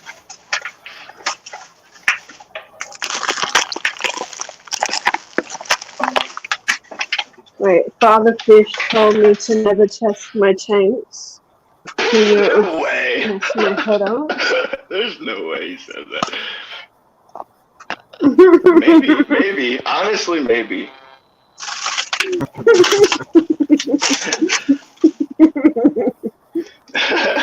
Wow. Link search didn't happen. Alright.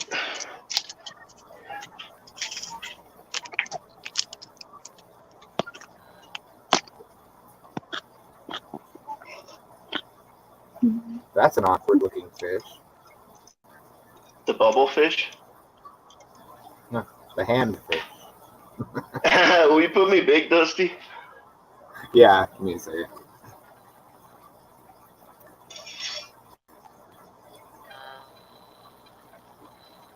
Darn, where's my scissors? I end up using my scissors as tweezers sometimes. Oh, maybe that's how I can get around it then. I'd been toying with the idea of doing that. Do you have any of these guys? No, I can't find them anywhere. Amazon. I don't know.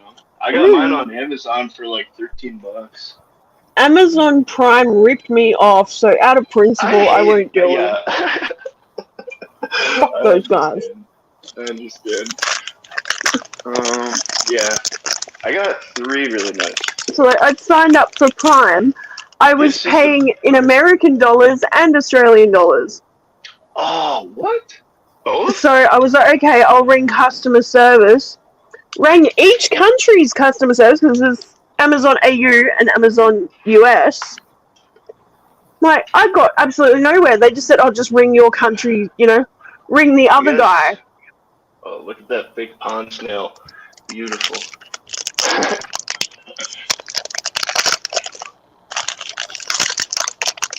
Dude, I have been looking on eBay.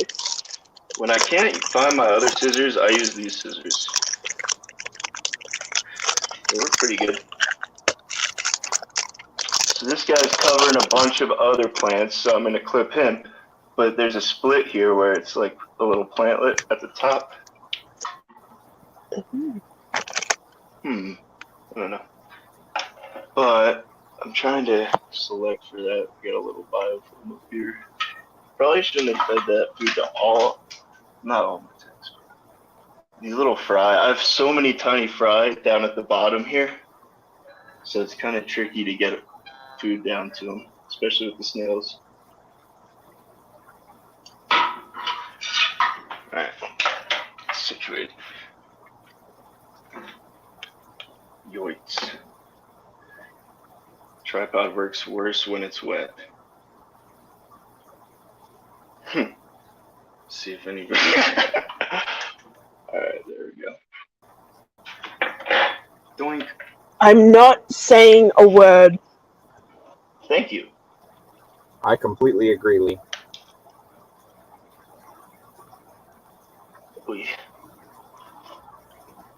Get that down into the dirt.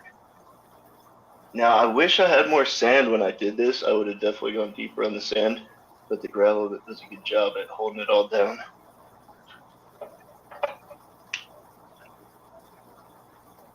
Yeah, and they get so much roots every time you trim them, so you're planting them with roots.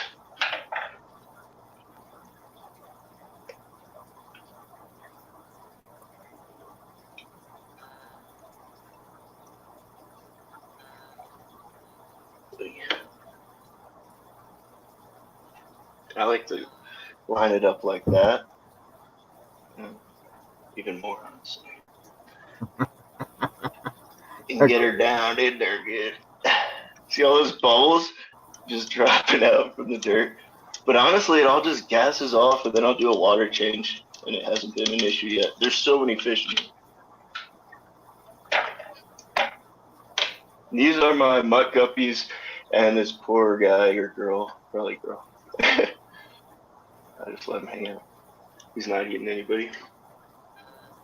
So this one, you guys see that? I can get closer. Alright, this one here, you see that? How it's like coming out way big. Cool. So I'll just let that float, and all these little ones will node out, and then I'll plant this stem sideways. And then I got like 5 plants coming up at once.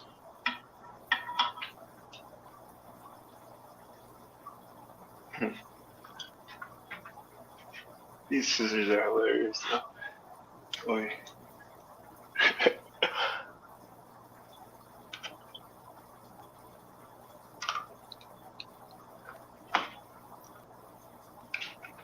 Secretly, that's how I propagate my wisteria.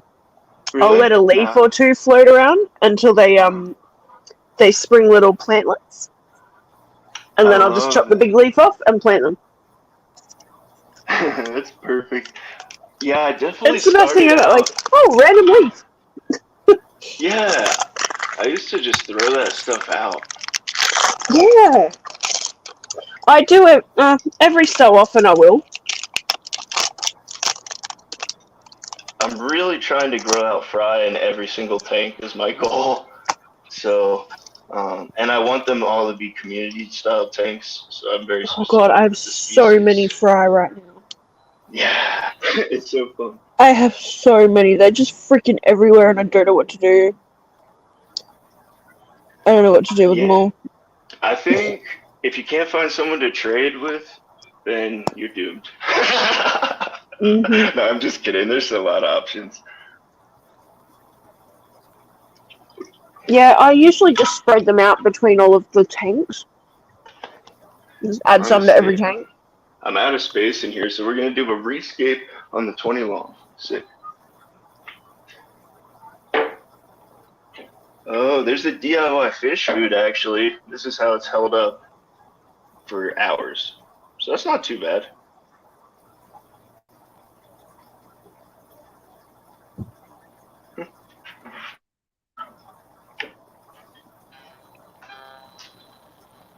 I'm not going to feed it. Do I feed it? I mean, the guppies did eat it. Totally. No, I'm not asleep, Jeff. Jeff's still here? Sweet. That's a good one. I get it.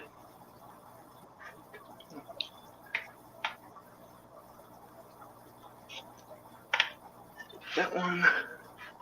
Just like straddling the camera right now. A little different than my usual technique. No comment.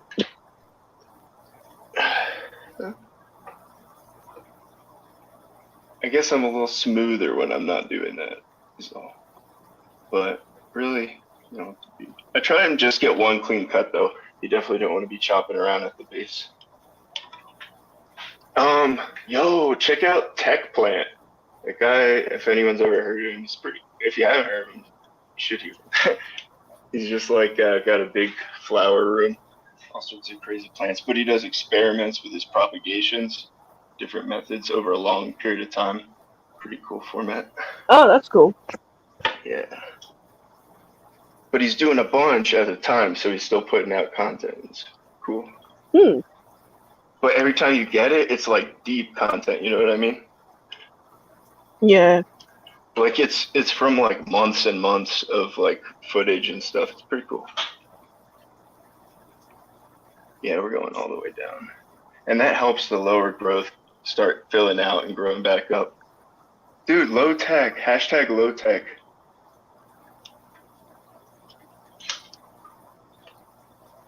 I'm gonna leave that guy. Oh.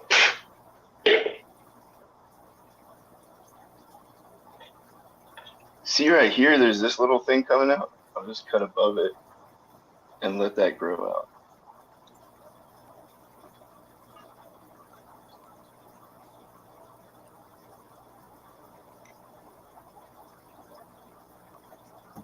Blink.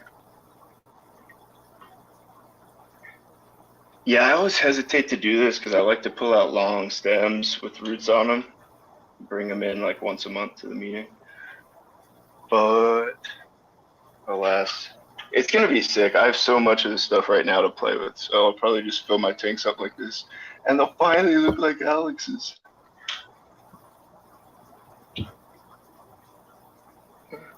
It's gonna take me a long time to have plants that way. Dusty, I got you, dude. Ian's bored at work. Don't be Sorry, bored. You're at the place to be right now, Ian.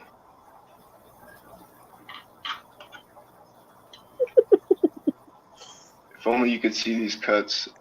Maybe you can. Holy, you may be the first person on the notebook list to be called. I have no idea what's going on over there. But actually, I so Adele, agree you're with helping Lee a too. ton. Lee says, when I need to catch a fish from my tank, no chance. When I need to do maintenance, the little craps are all over me. I dare not use scissors. I know, right? Dude, my bettas, though, they literally swim in between my fingers and like climb up my arms. It's insane. Yeah. Like That's my gourami. Oh, that's so cool. And I'm like that with all of them. So I'm like, I actually don't want to get rid of any of these. But I will. Actually, the coolest thing is like a lot of people at my club have got them. I brought in a lot of the cool ones early on. And they always come up to me and like, your fish is so cool. Like, we want more of them. Dude, honestly, the one lady, like, she runs the bowl competitions they do. And it's mostly like, you bring in a glass cube and you put in a fish for each category. Oh, like okay. last time it was cichlids, and this dude that I was friends with brought in his Oscars, and they were, I think they're just albino, or they're like white with the orange, but they were like thick and like gorgeous. And he did it right. He like brought a whole tank and had like an air stone and everything. And he definitely won the cichlid category. But Jeff has a question, Moose. Jeff, yeah. He says, Moose, is that super red Ludwigia? Yes, sir, Jeff, it is. Give this guy some hat points.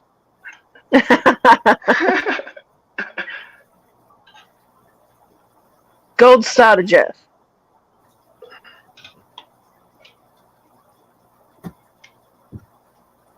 And I need to get some LED lights. Dude, this light was like $20.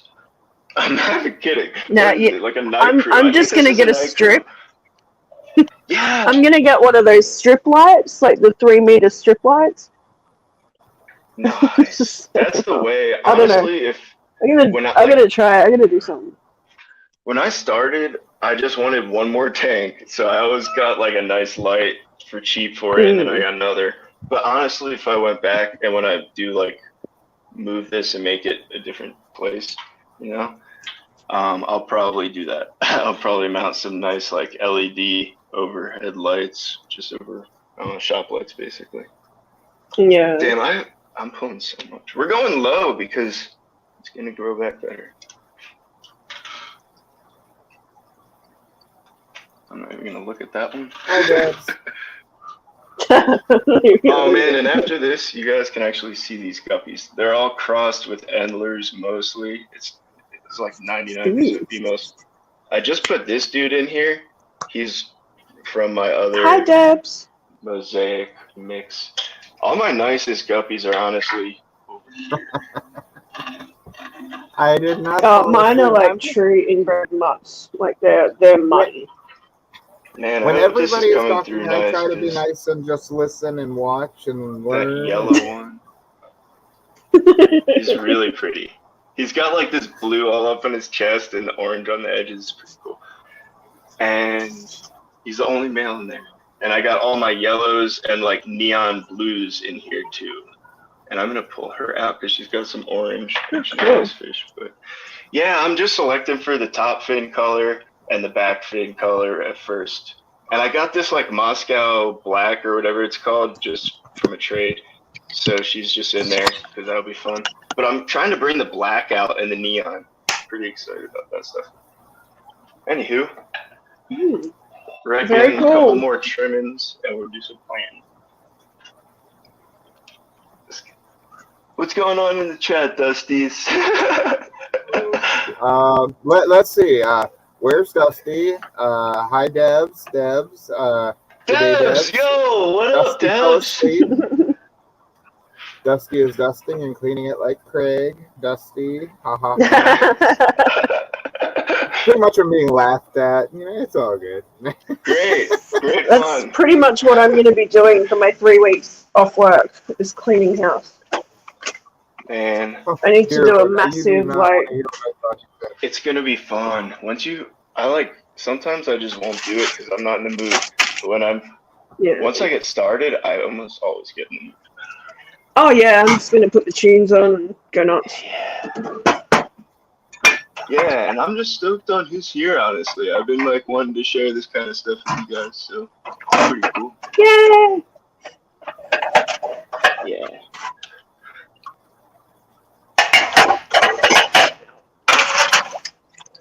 We're going into double time. Oops. Double time?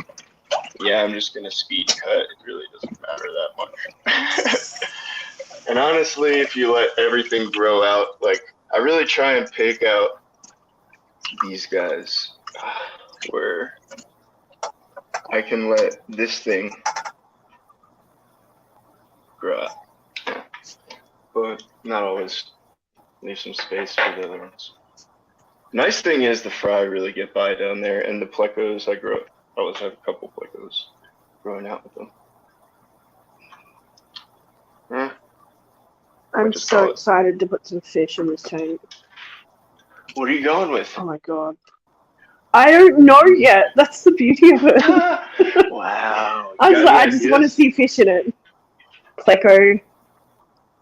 I don't know. Don't know. But Belinda and Craig have got some fish set aside for when it's all cycled. So I don't even know. I have no idea. Oh, you know what they are? No. That's fun. Oh, look at that. I don't. Belinda's just like, oh, I've already got some fish set aside for you. I'm like, big chili. yeah. Okay, that's fun. You should try and find it out, is though, fun. because then you could pick the other ones. I have a funny feeling that it's going to be I have a funny feeling it's going to be plecos of some sort. Definitely, I feel like that is probably pretty good, accurate. It could be anything. So, I don't know. Oh shit! Jeff the timer just. What's up, Jeff? Call it Moose, Jeff. the red plant I couldn't remember the name of is Alaranthera Reynickiae. Oh, I can't. I butchered that. Cool. Thanks. Alananthera? Okay, so I got this. Reynickiae? Yeah. Was that the only question before I review my lights? I think so.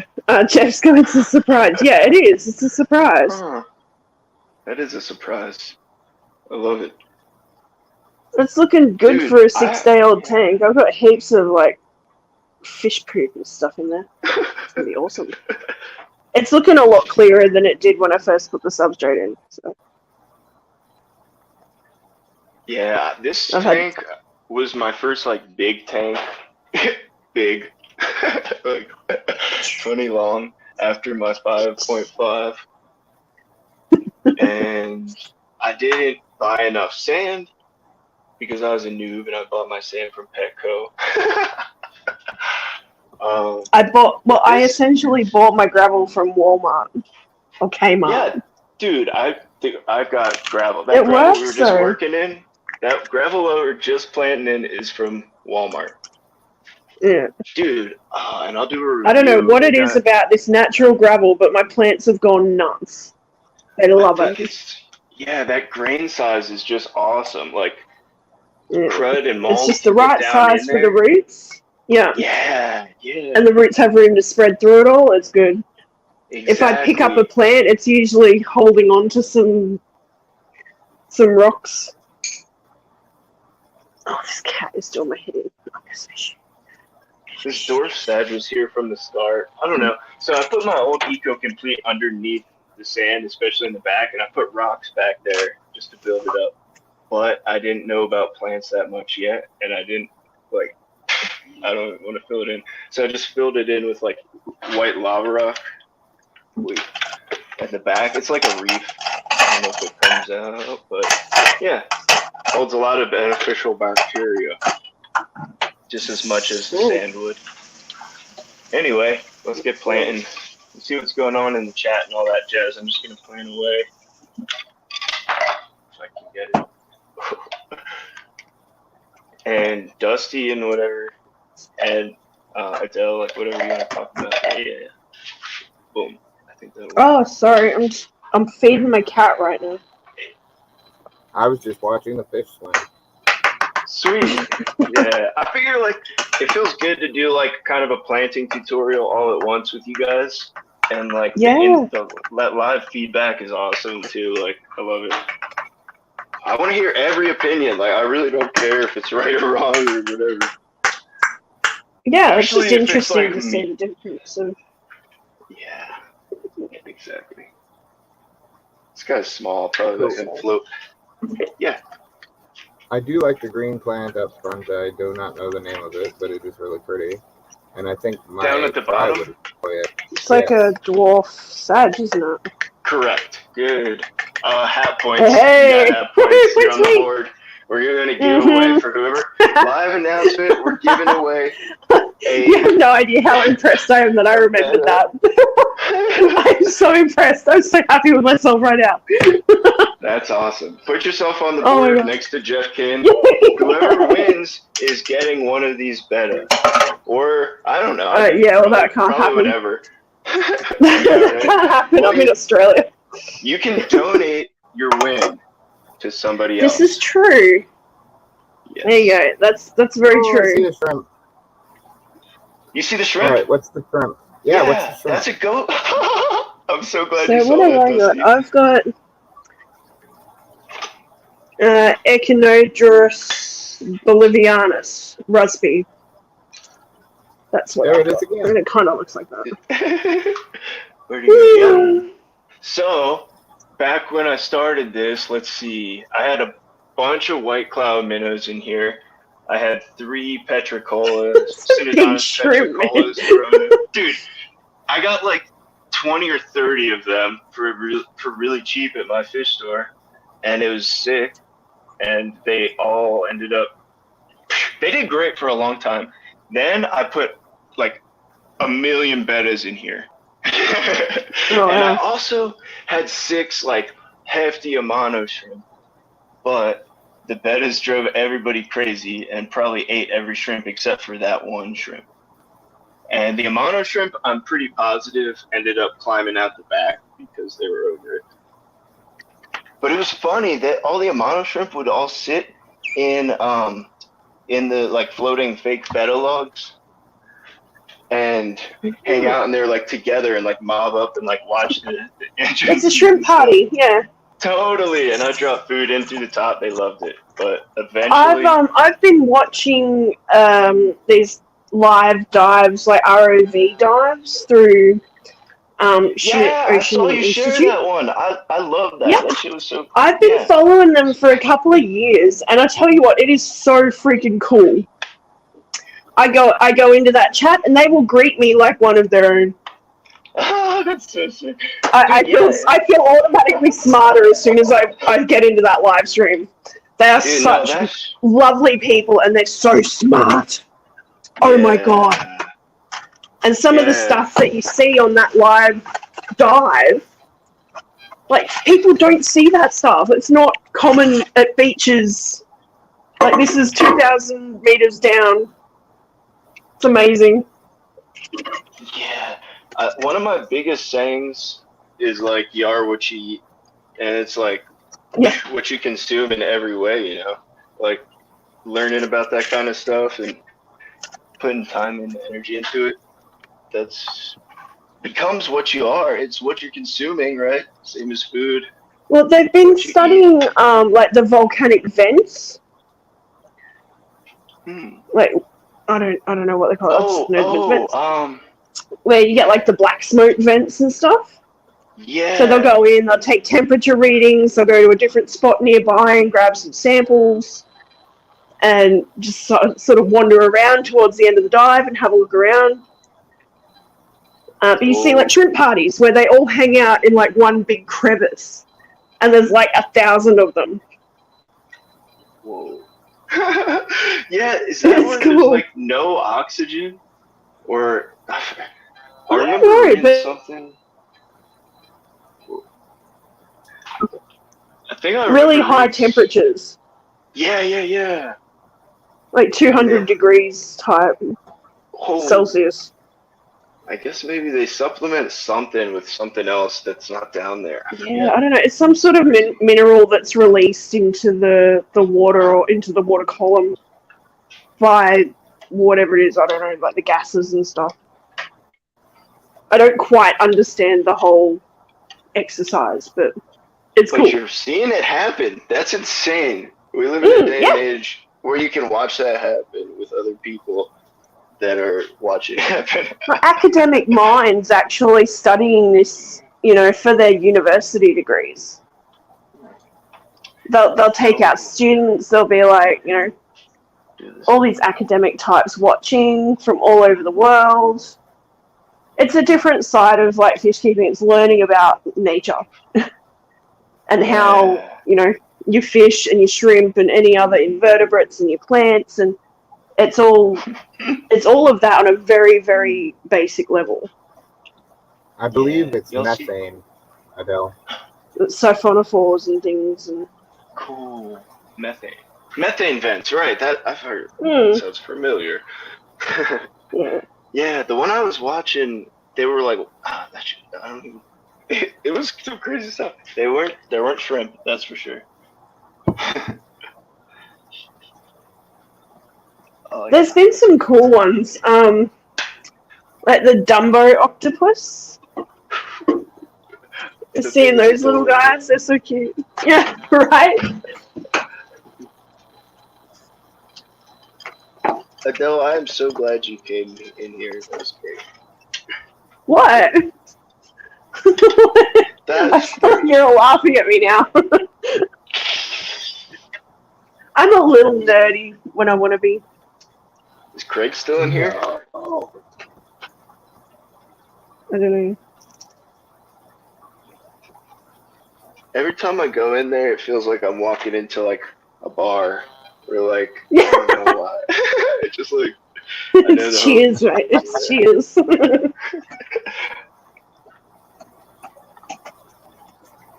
Dude, yeah, this door sage, I planted like 5 of them, and once I put root tabs in, oh my goodness. And actually, once the shrimp got out, I was running my light like all the way up front for a minute, and also it makes the fish look sweet. And that door sage was like, yes, okay. And it almost made it all the way. Yeah, it's looking really good. Oh, yeah. Yeah, dude, the coolie loaches, it's all because of them. I owe them everything. Because they just sit right in here, and they're just like sifting all this mulm into the dirt, into the sand, rather. And you can see it. Oh, yeah. I love them. I have like 10 coolie loaches in here, I think. They will They are pile really up. cute. Yeah. And they were the first fish I bought in my 5-gallon. I had these like 2 coolie loaches and Fuck. I had 6 white clouds, 2 coolie loaches, and I had like a small Chinese algae eater that got huge fast. I was almost worried that my ottos were actually going to be Chinese algae eaters. I kind of freaked out for a second, but no, I'm cool. They're so cute. What's wrong with? Well, no, now I've actually researched. I know that they're. I love that. Yeah. I like exactly. Oh my god! Do Whoa! you see this guy? Do you see him? He's like Live freaking action. out. That reminds me of when you go to the beach and something touches your foot. You're like, oh my god, Jonah! That's what it looked like. That's exactly what it was like. Oh my god! Oh man, that's awesome.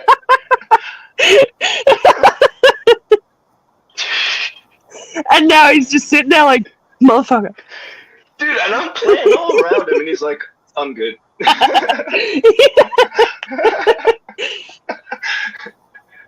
Dude, in the Limias, they used to be so scared. Now, like, they come up and do the whole thing when you wiggle your fingers.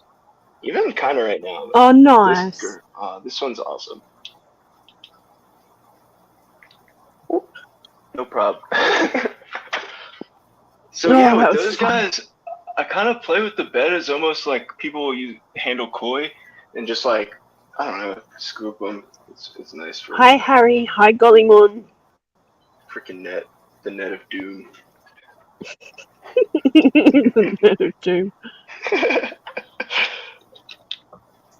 Oh.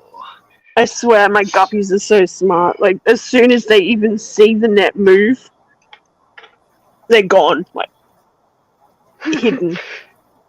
Your guppies or your Not platypus? today. Which ones? Do you say guppies or platies? Guppies. Oh, yeah. As soon as they see me pull the net out, they're like, fuck you. Yeah, dude. One of them, the one that I want to take out, that big, like, marble white male guppy in the mosh pit, he knows. And anytime he sees the net even coming, he's gone. But the rest will swim into the net, and it's super annoying to try and catch him while they're all swimming into the net. It's like, what are you doing? Yeah. Yeah.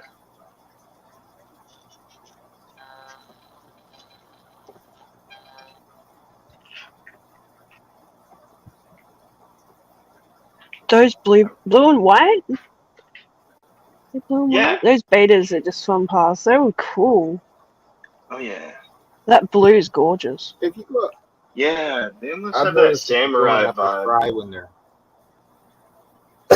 when they're really small, you can catch them pretty easily. But a few weeks in, they know to run and hide.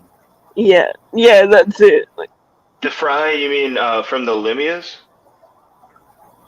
No, Yeah, probably, just right? any fry in general. they all Oh, know yeah, which totally. one you're after. Yeah. Yeah, so my tanks, honestly, like, I just treat it like an open system. I've got tanks that aren't involved in that open system, but, like, this tank, that tank, it's, like, the same exact plant straight out, you know what I mean? So I'm not going to, like, I don't know, I can just move my fish around. I treat them all the same, and I test them and things, but I'm not afraid to move fish within certain tanks, and then other tanks I keep things nice, like my nice guppies and the koi, like they all stay over here in their own deal. Honestly, there's a great chance the spider mites are helping their colors. Maybe they got carotenoids in them. Wow. I don't Hey, know. there's an idea. You never know. Never know, but definitely have, Anything's possible. Like, anything's possible. That live food around all the time, that's not the worst thing in the world. Like, creds to Father Fish. You know? He's the only one that was like, everyone's like, ew, kill it with fire. Father Fish is like, I don't see what, like, the problem is. What's the question? He's like, your fish are food. I'm like, So long as it's not completely taking over your tank, exactly. some sort of balance is beneficial. Exactly. Yes. 100%. Absolutely. But I am definitely overdue for getting in that specific tank and like trimming it back and getting everything wet and humid again, because that honestly got rid of most of them for a long time, and then I gave up on it, and the eggs that they laid, kind of like egg, hatched out and came out, or the parasites rather, internal parasites. It's like you treat your fish for internal parasites, you got to treat it again because the eggs are going to hatch out. Same deal. So the spider mites came back, and I didn't do anything, and they took a good foothold. Seems like we'll have to do another episode. It will be very dramatic, I'll tell you that much. So Dusty, I hope so. I want to hear dramatic music. Dude, yes. Actually, my next video on that 10-gallon with like the pea puffer, the raspberries, pygmy cories, and shrimp, and sparkling brownies. That one has a song that my friend made, and it's freaking awesome. And it's really like, it's just like vibe music, man. Deep bass. I think we crushed the 2-hour time slot. That's not A little bit. A little bit, huh? Yeah, just a little bit. Just by a few minutes, mate. Dusty, don't you know we're in Australia? It's a different time zone, Right. dude. Right. We have to do from 10 to 12 in all time zones. Yeah. That's hilarious.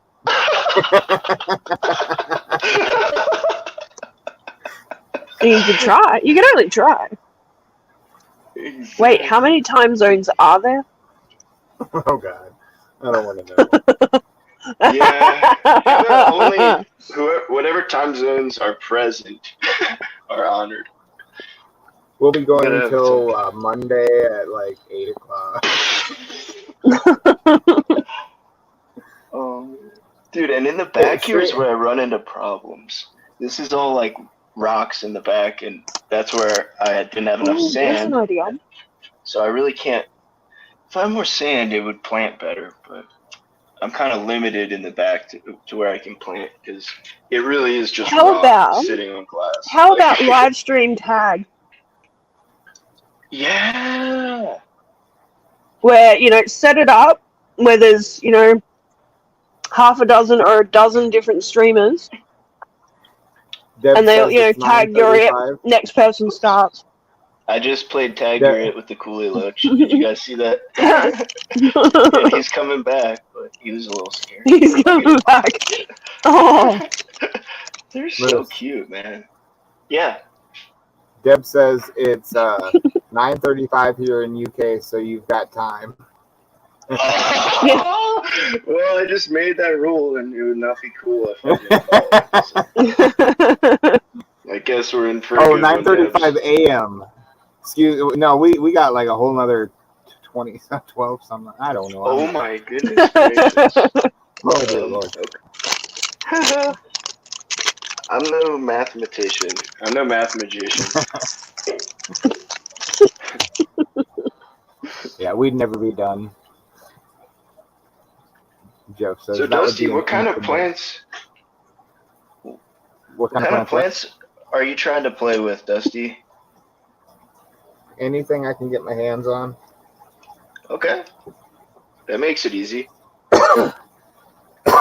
Yeah, I'm not really picky right now. I'm learning a lot. I've been doing research. I found out what a couple of my plants are that I do have. Even the guy that I'm getting plants from, he doesn't know what they are. He's just doing what he does, and he orders like bulk plants online and stuff like that. So, well, it sounds like what we've got there, Dusty, is a market for live plants. Well, I guess if no one's selling them technically in business, that would mean no one wants them, but people want them, and I would imagine there's a demand. No, people want things around here, they just can't get them, and that's one of the reasons I decided to actually go into business, is because the places that are around here don't provide what people want. And I've got a lot of requests for things, and I can't do anything because I haven't received my business license yet, or my tax ID, should I say? So, why not? Did you start that yet? Yeah, I've started it. Yes, it's just a waiting game now for the state to approve it or whatever. I don't really know. Boots, cats. Gotcha. Oh, Boots is here! No way. Boots, go back and watch this on like triple time muted, so you can see this planting and catch back up to us in like 3 minutes.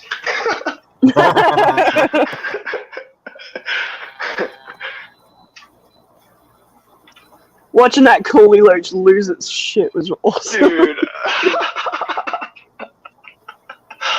Like, freaked out. Oh my god, I'm fine. Yeah, and then he's like, what's going on over here?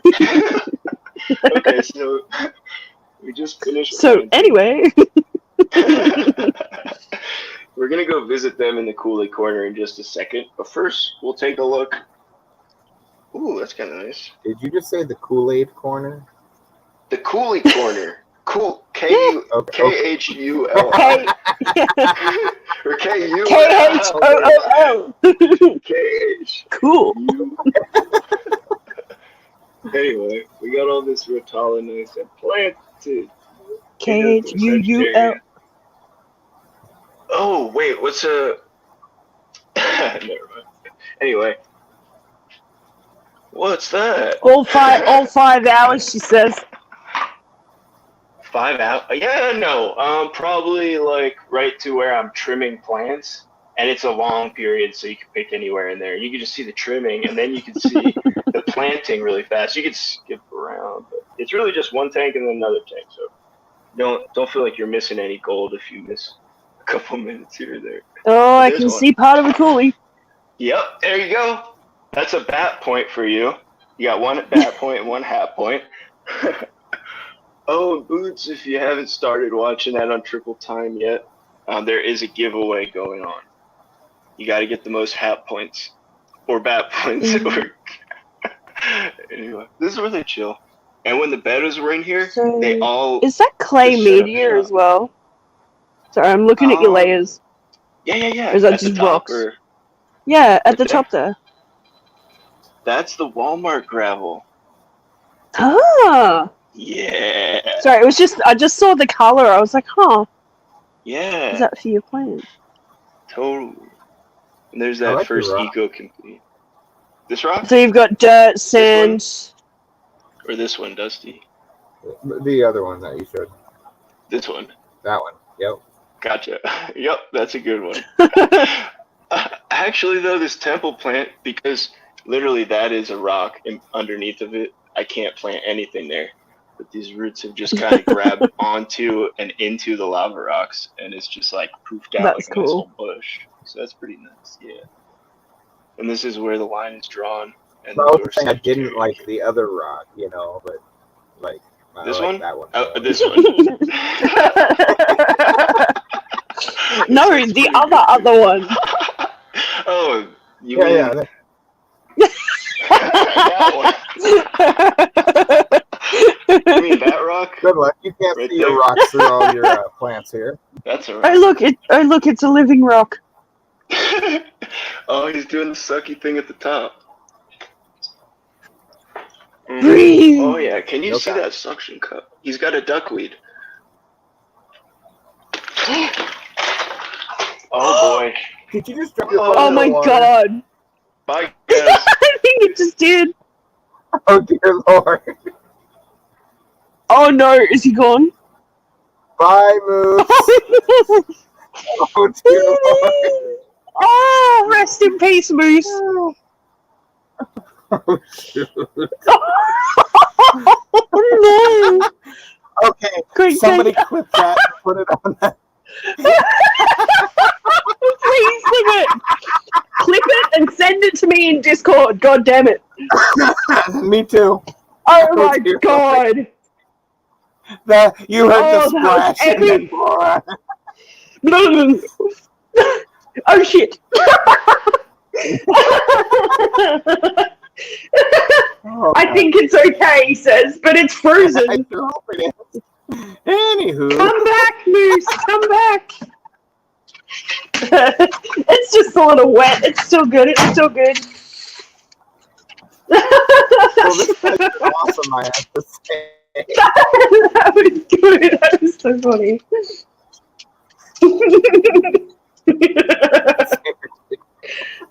But seriously, I hope your phone's okay.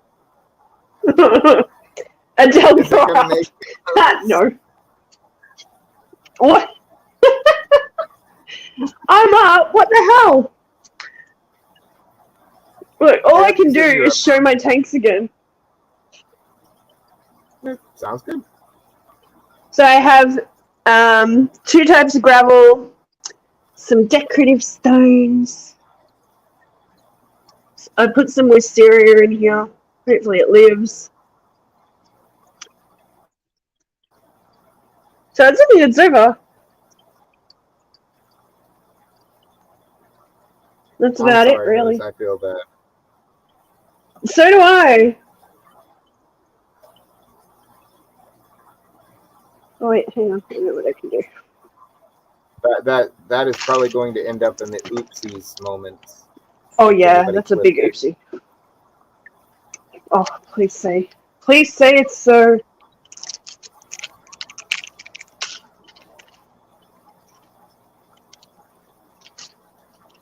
Let's see if I can do this.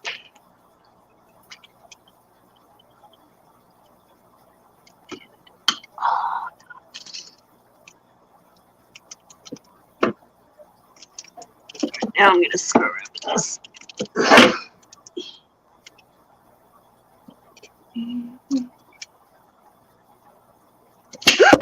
Ow! Sorry. It's all good. And it's down to me now. Everybody's dropping their phones. Hopefully yours is okay, though. So,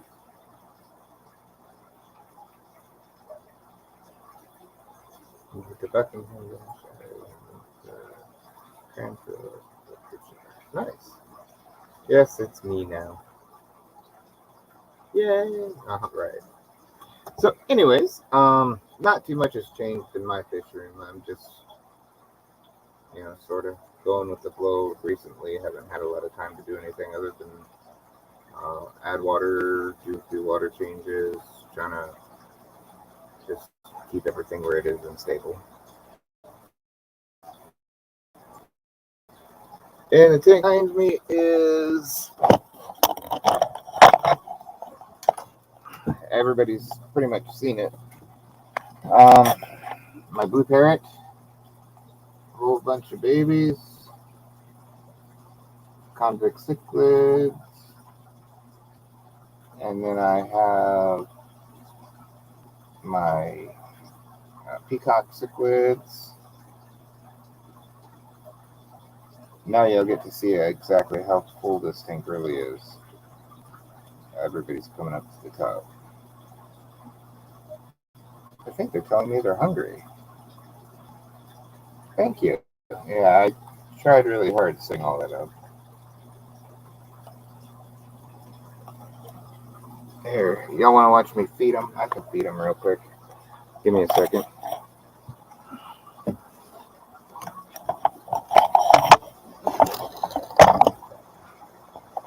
I'll be right back. I'll get them some food.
Happy guys.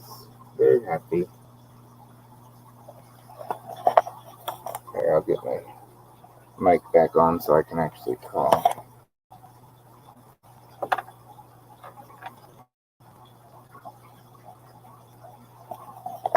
Adele, you're welcome to come back if you want, you know. But, yep, and then all the little babies.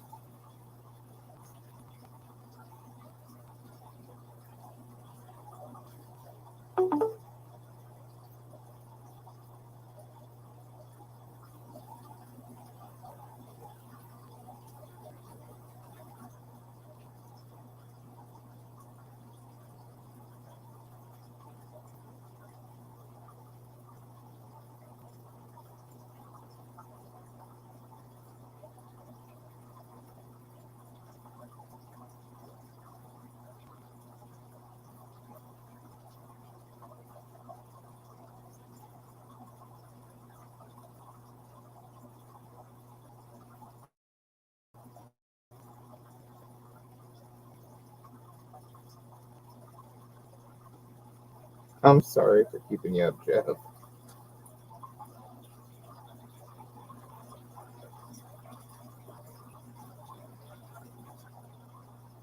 Wow, my bristle nose came out.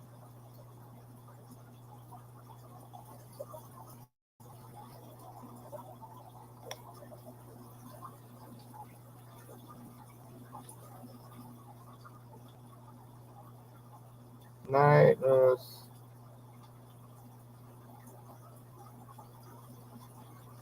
Or did you say you were going, or you saying by the chat? I think it's a shorty too. I think it's got a really short tail.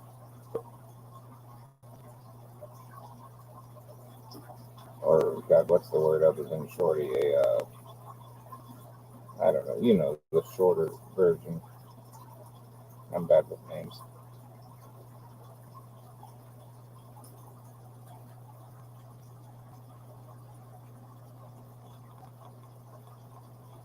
He's like, he's trying to fool me. I've got to hide.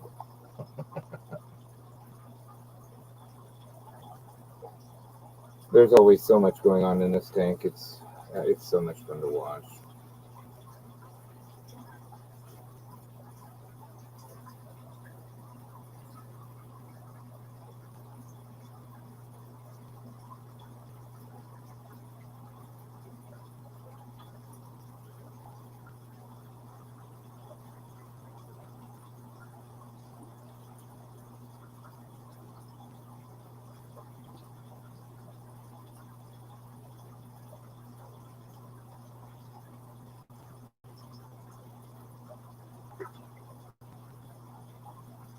What's high?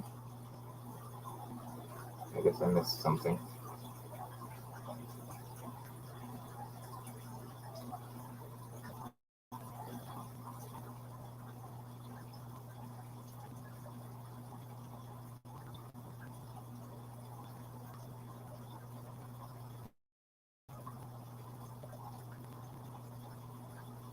Oh, 400, yeah.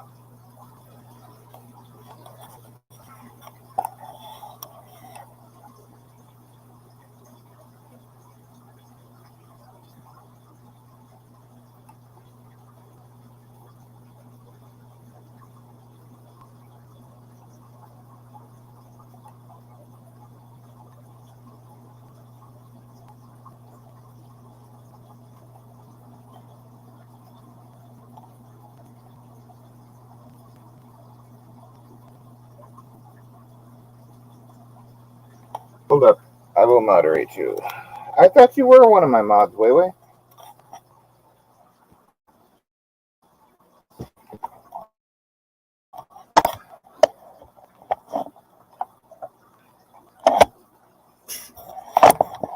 Back to my computer. Y'all really want to see that? Alright, hold up.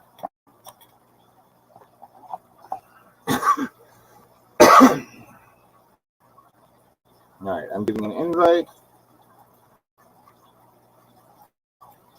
And then I will moderate you. Wait.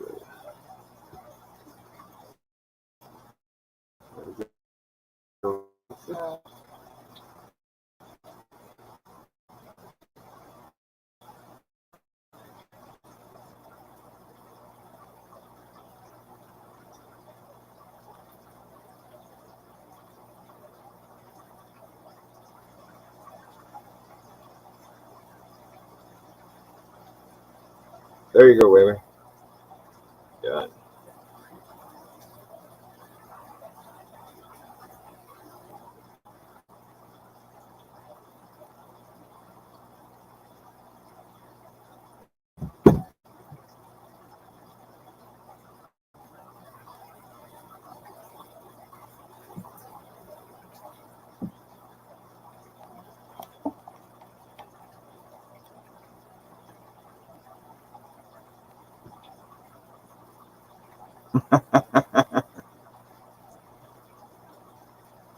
Silence, huh?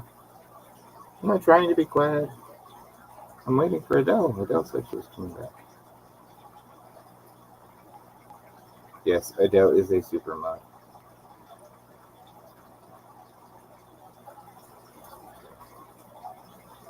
Didn't I give the link? Did I not give it? Okay, hold on.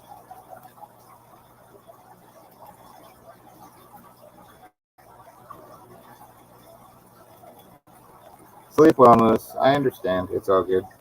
I just never quit, I guess.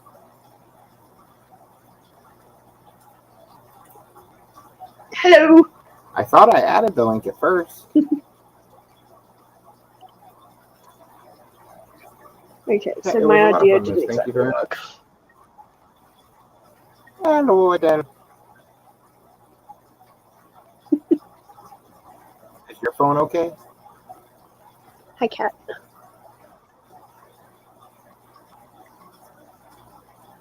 Is whose Hello? phone okay?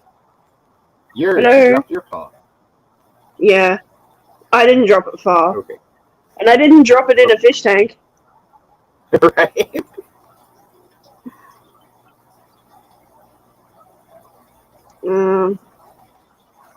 It's all good, Moose.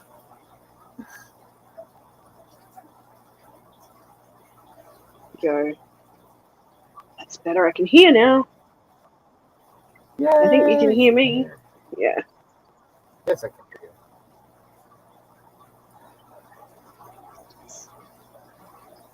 No, it's been a really good night.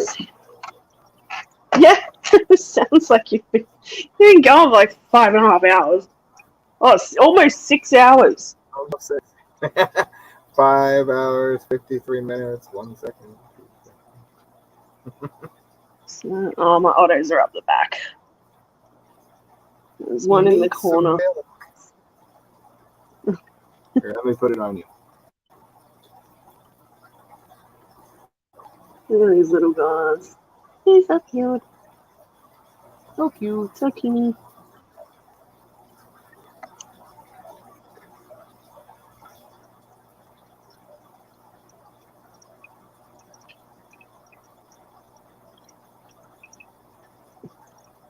I've put a slightly bigger female in with the boys now. Hopefully I'll get some babies. That'd be nice, okay? You hear me? Fry is always nice.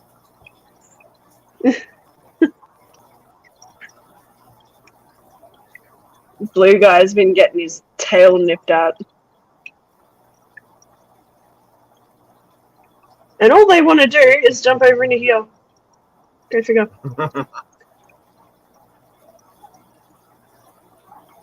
Have to keep the water level a little bit lower. I have lids. They're dirty lids.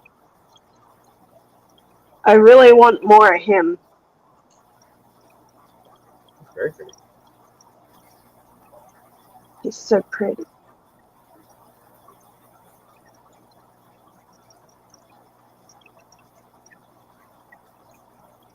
And what would that one be called?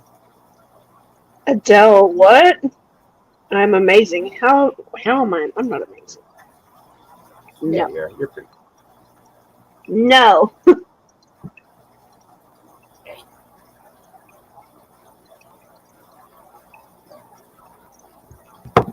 I think what is amazing to me is that I've literally just thrown stuff in fish tanks and it works. Yep. I don't know how. But I'm doing the same with the big one that I have with all of my little ones.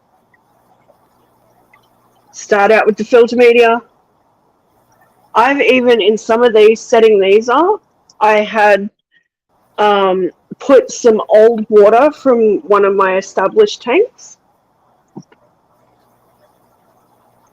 as well as like squeezing out the filter media.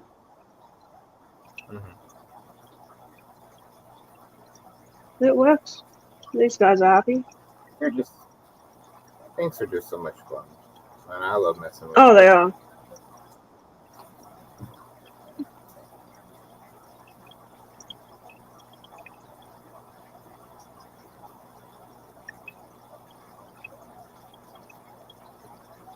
So, have you named them yet? What? Have I named them? No. Yeah. Oh, you're.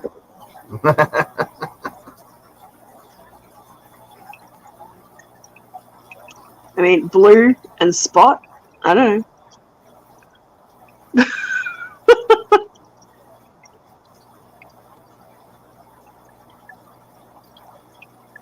He's really cool. He has like this blue-green like sheen to him.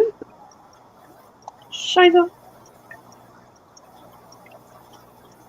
I don't really think it comes out through the camera, but God, he's so fucking pretty. He's really cool.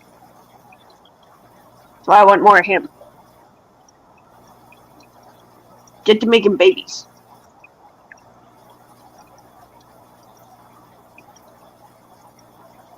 I wouldn't mind some of the blue guy either. He's pretty cool. So there's no breeding yet? Not that I know of, but I mean, she's looking fat. Well, that was me. Oh, I'm sorry, slightly overweight. Oh God, we don't have to be politically correct with this.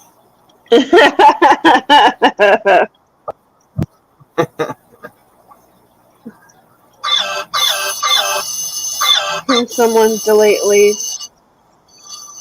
Oh. Hang on a second, I'll go. I'll load him.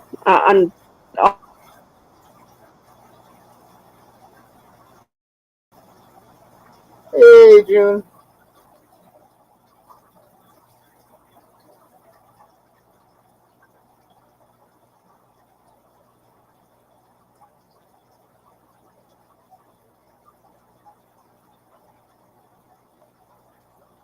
You're great. Welcome back.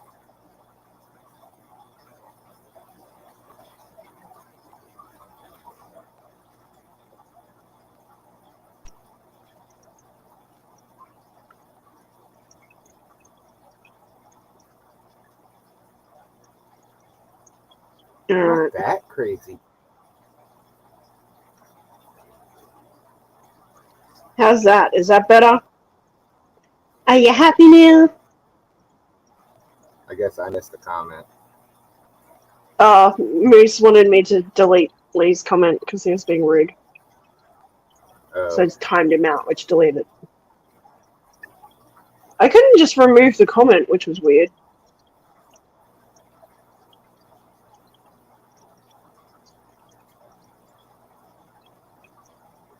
Oh, look, here's this piece of wisteria that's growing off a leaf.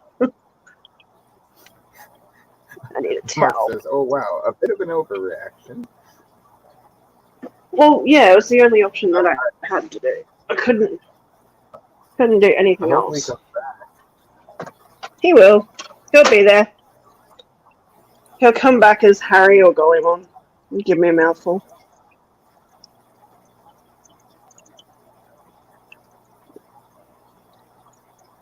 Ta-da! Yep, we're trying to keep this one clean. Right. Yeah, good luck. Yeah. Your first mistake was letting me up on stream. Your second was moderating Lee. Oh yeah, I forgot I did that. That's true. Yeah.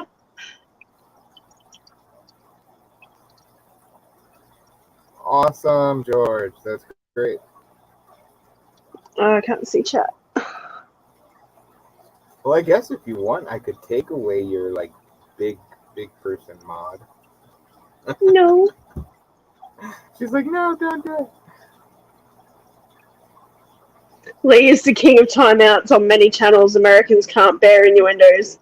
He loves it. Yep, June, and you know it. Something bit your leg and it has lumps on it. That is not good, Craig. Ooh. Are you okay? Mosquito.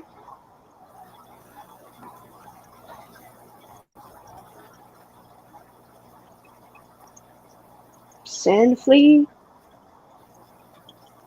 June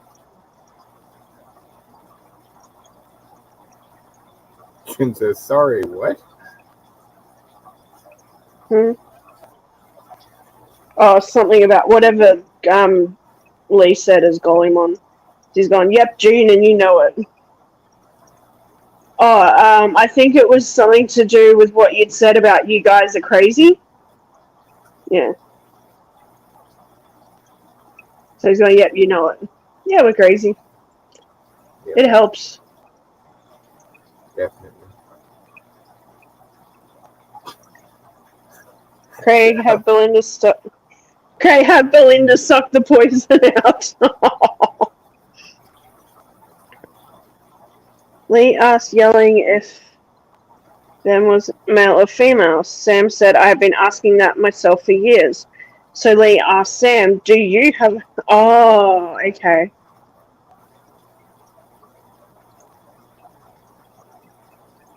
I'm so happy for you, George. That's awesome. It's really looking good now. There's so much space there.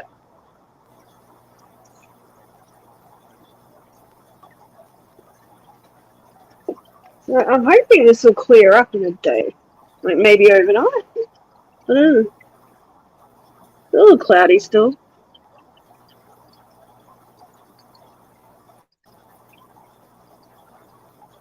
I'm really not sure about these decorative stones.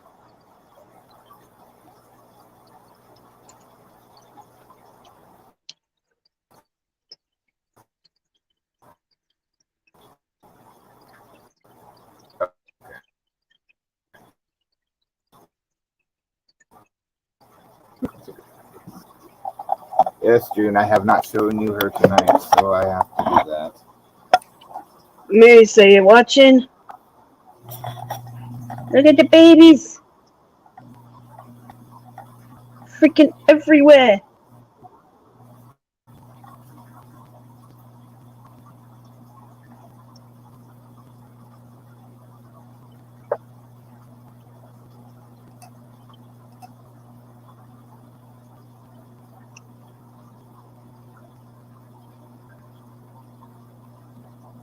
She's kind of grabby today.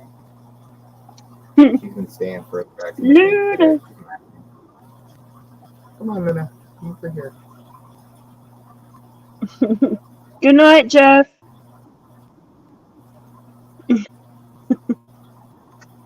Yeah, sometimes he does type in caps.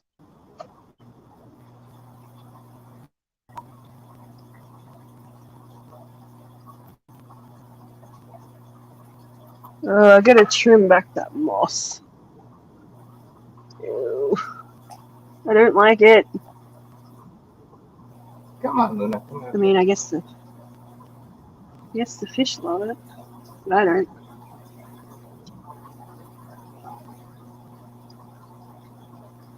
She's like, where's my food? I could care less. You think Eduardo was aggressive? Comment. He started the comment with no context. He ended it in all caps. Moose, calm down. It's okay. It's just Lee.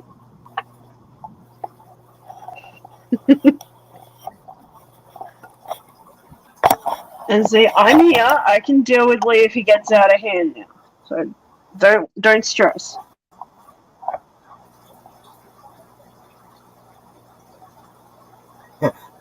Eduardo doesn't say anything without caps. I know, right? He's always been that way. All right. You're mad at me. That's it. I can't believe how many freaking babies there are. Oh my gosh. There. Now you can't be mad at me anymore. I fed you. You have to be a happy fish now. Oh, now she's yelling at me. She's literally yelling at me, guys.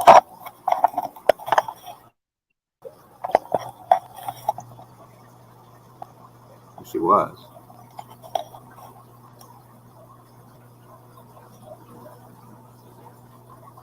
Looks like there's another female in the back that's looking like she's ready. God damn it. Really?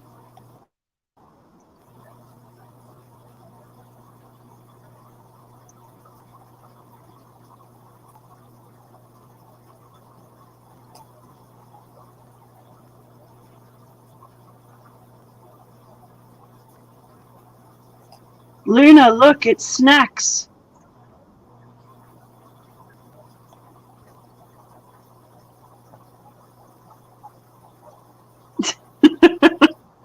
That was mean. Luna, look, snacks.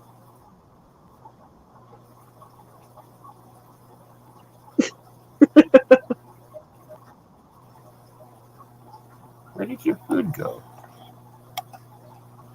I just fed her. And it's all like missing.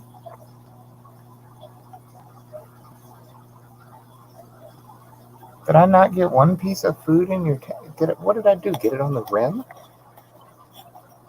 Really? Hold up. Oh, poor Luna. Yeah, I think I missed her tank and just it all went in the rim of the darn it. Oh, Now poor she's Luna. really good. Now she's really getting good. mad. Oh. She's like, you Yeah, no, asshole. she's literally looking like, what the heck is this?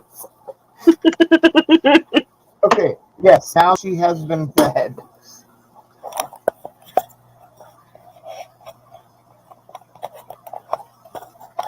Yeah, she was looking at me like, are you serious? Poor fish. Hi, Belle.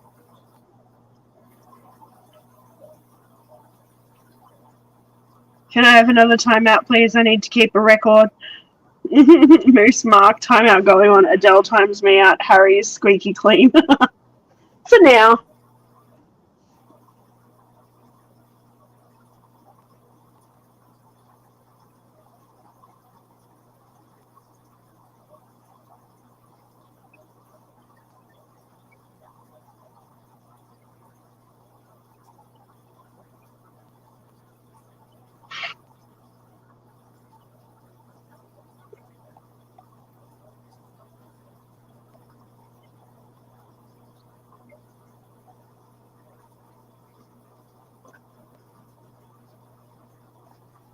As I said, she's not happy with me tonight.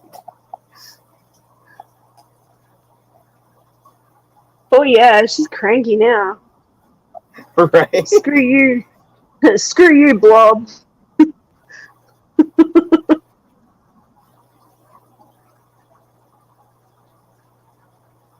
She even kind of has an evil face tonight. She was kind of crotchety yesterday, too.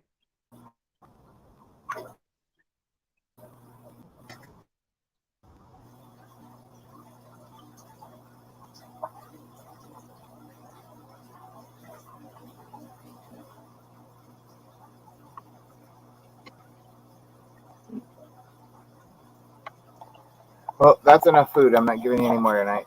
Sorry. Unless you really hate me.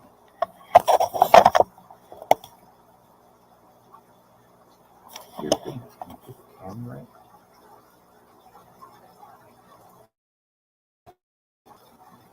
Okay, not a problem, Moose. That was fun.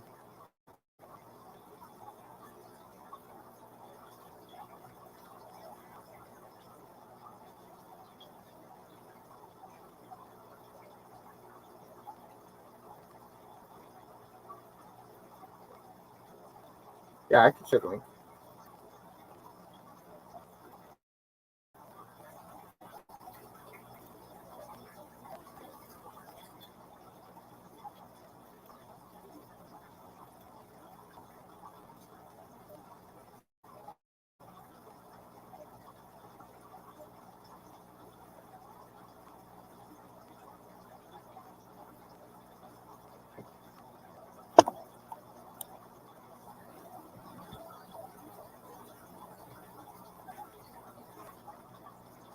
Oh, I didn't clip it yet. I'm gonna have to though. That was too funny.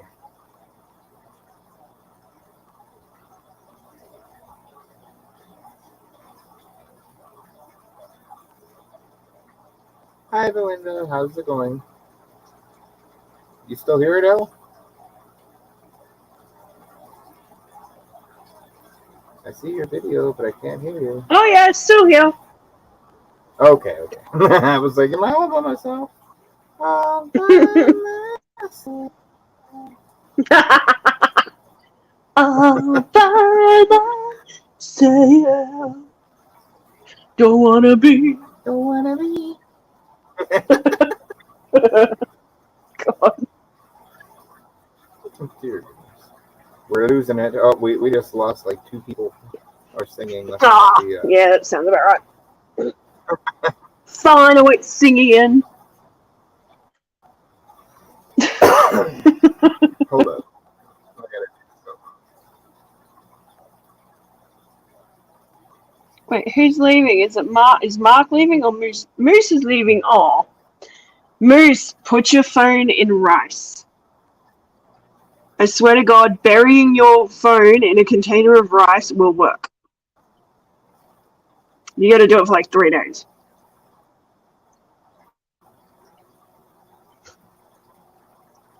Hey, Steve's here. Clip of phone taking a swim.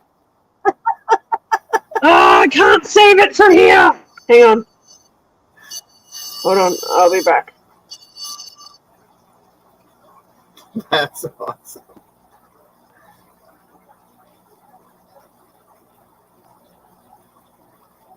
Ooh. Okay. Save. What won't let me save it?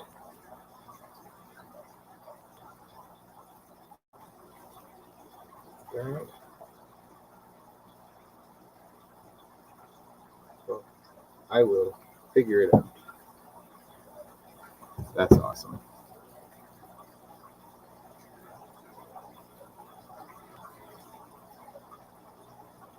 Awesome, Greg. And which kind were these that you added?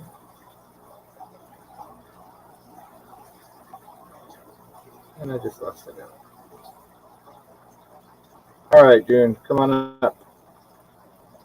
Could you please?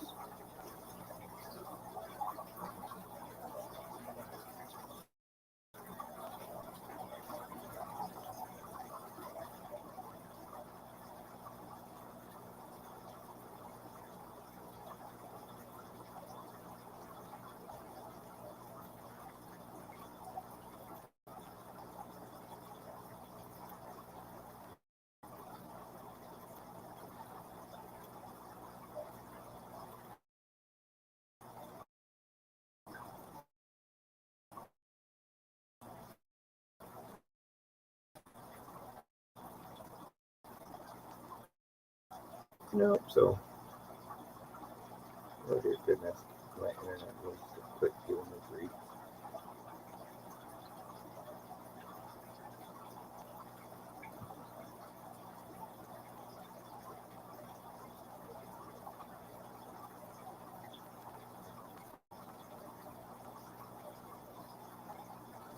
Well,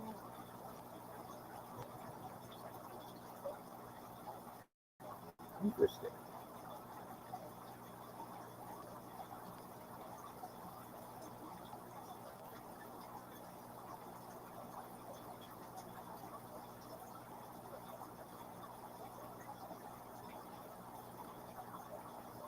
Greg, you busy? You want to come up here?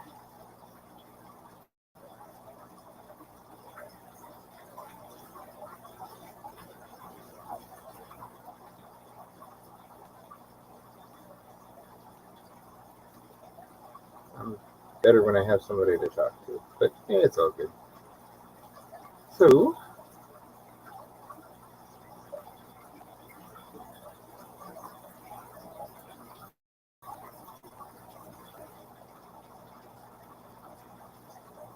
let's sit down.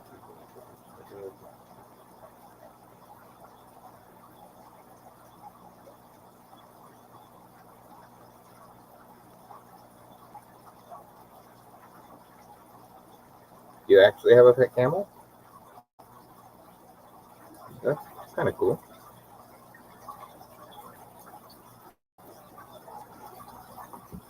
I always thought camels were pretty cool animals. All in all, just seemed really neat.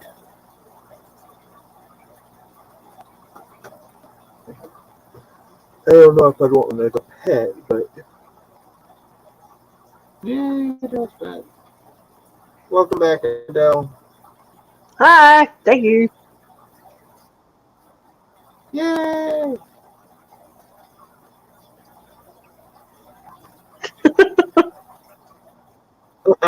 It's all good, Greg. I understand. And Bill like, yeah, you buggered. It's been a long weekend. Yeah, it has. Shoot, my wife's gonna be up in 30 minutes looking at me like, you didn't sleep? Yeah. Yeah. We've had a really good weekend, Craig.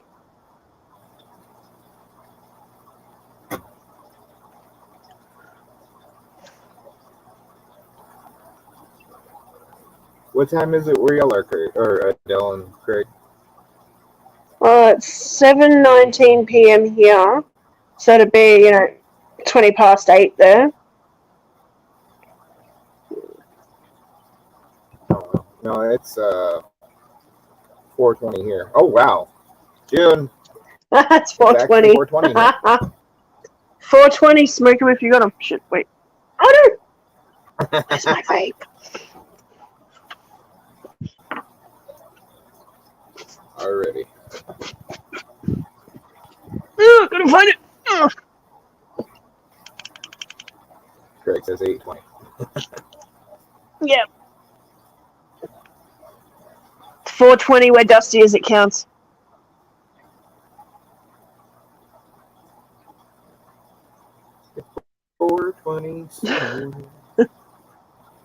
Right.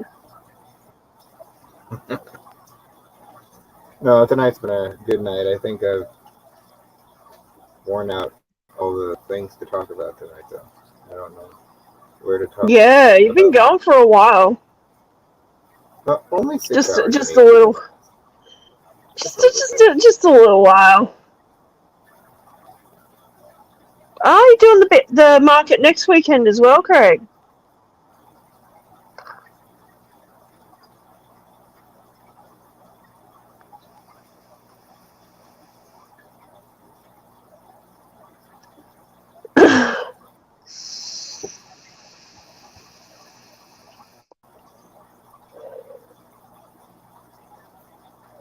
Oh yeah.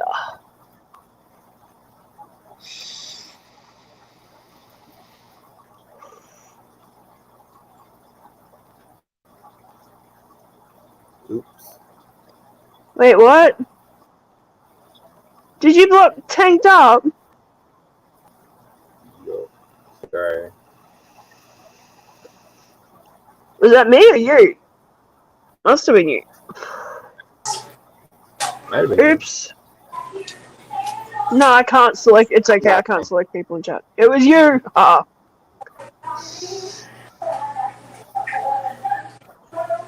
Is that the same as that first one, Belinda, or is it a different market this time?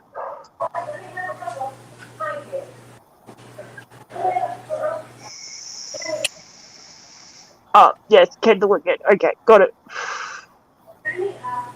Yay. There's.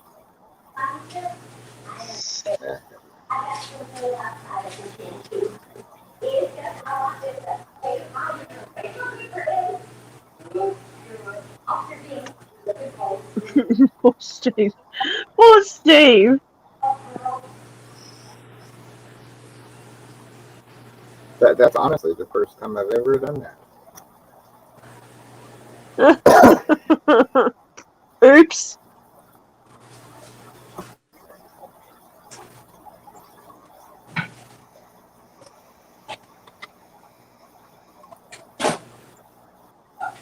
Normally lasts a couple of minutes, though, right?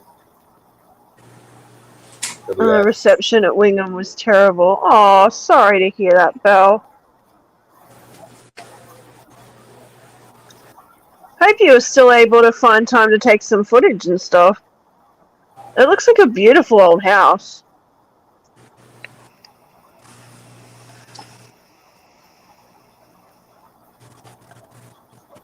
Hi, June.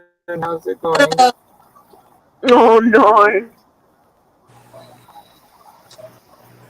You know, every time I look at your Oscars, I'm like, they look so tiny, and then I have to remember that they're in like a 400-gallon tank. Right. And that's actually a They're real still kind of shopping tiny compared to some of them. Right.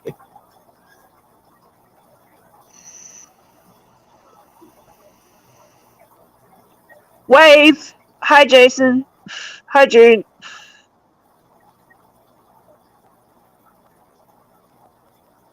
Work out, we zero out a gift card under $10. Jim? Hi, Jason. Hi, June. Oh, I didn't even know Jason was. Hi, Jason.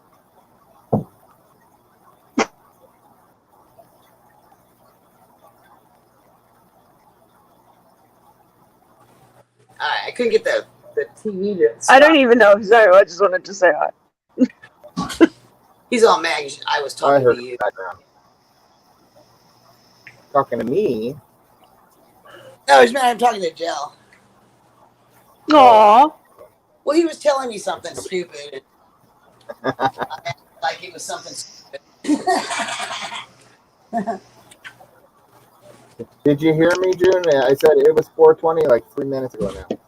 Oh, it's 4:20? Okay, I got that covered. Like 5 minutes ago. Yeah, about 5 minutes. Well, let me check. Yeah, 5 minutes ago exactly. Hey, there's still 4:20. It's just got an extra 5 with it now.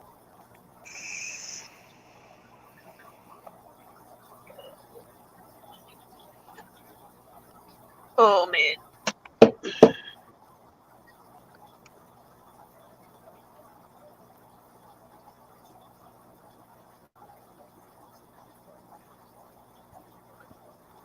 So, were y'all looking at a house in Wingham, Belinda? Huh?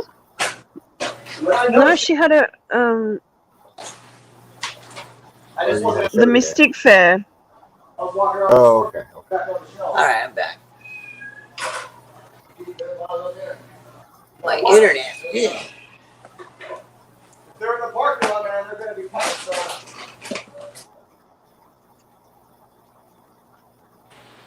I need a tank upstairs. This cat's still here. Yeah, we got timed out, and then I accidentally timed out Hank. Steve. I got a time hunt.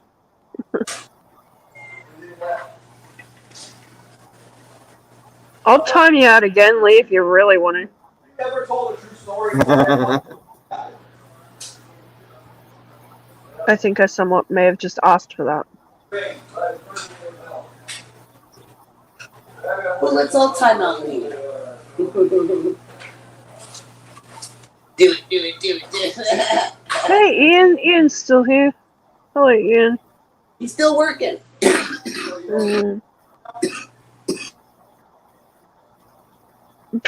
Pooping an edible since I don't have smoke at work. Oh man, this is I got my new lemon today. Ooh. Nice. Yeah. And a bunch of other stuff. Not for me.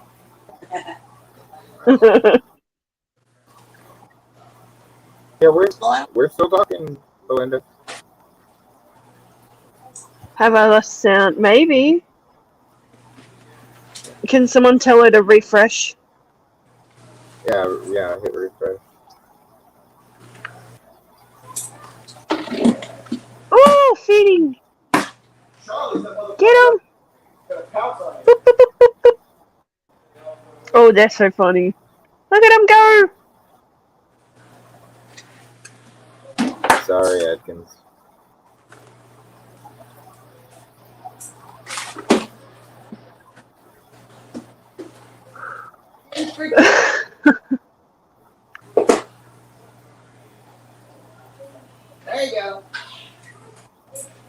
at you, hungry hippos. You guys are hungry hippos. Right? Yes, you are. Thank you, Mark. Yeah, they're hungry hippos too. That's what it reminds me of. Hungry, hungry hippos. Yes, they are hungry Thank hippos. you. But I was talking about the chilies. I just fed them. I'm pretty good for that. They're freaking out more. Let's feed these guys. Well, welcome back, Moose. Do you want to come back up?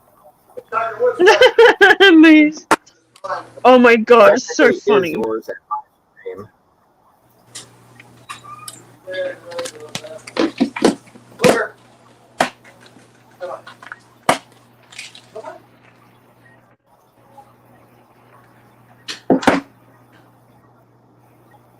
They guilted me into food. They ate yesterday. For what it's worth, I took Sue to work this morning at 7. She has a 14-hour shift at the hospital. When I came home, I was really depressed, so I looked for you lot. Aw, Lee. Well, why'd you come here if you're depressed? You're going to get more depressed. I gotta say, it was really nice seeing Lee in one of your recent videos. We got to see a bit more of Sue, which was nice. She's so lovely. Yes, and to put up with Lee, who's so wonderful. Right. Well, he's got a nice Patience of a saint. No, he just has a nice English.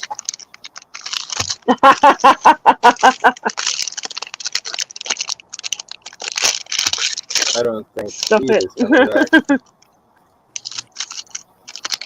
Huh? I said I don't think. Who's making all kinds of shit noise? I'm here, but uh-oh, what happened? See you, Mark. Right, Mark. Moose, in case you didn't get it, Dusty's trying to get you to come back up and show off your tanks again. Oh no, it spooked him. What else you guys, huh?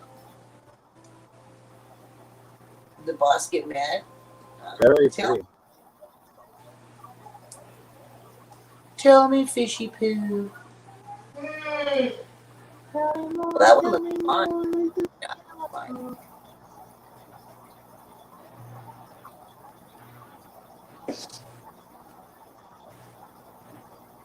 Oh, they knocked another plant back into the tank. You guys are rearranging my tank again. That's they what think they they own it. do. I know, but they think they own it. Right. Guess who that is? Do you actually have plants in there? Oh yeah, did someone send me the link for the phone drop into my Discord? Yeah, it's plants. Pretty please. Let's put plants with your cichlids. I would not mind that in my Discord either. Look at her, Adele. Isn't that the set?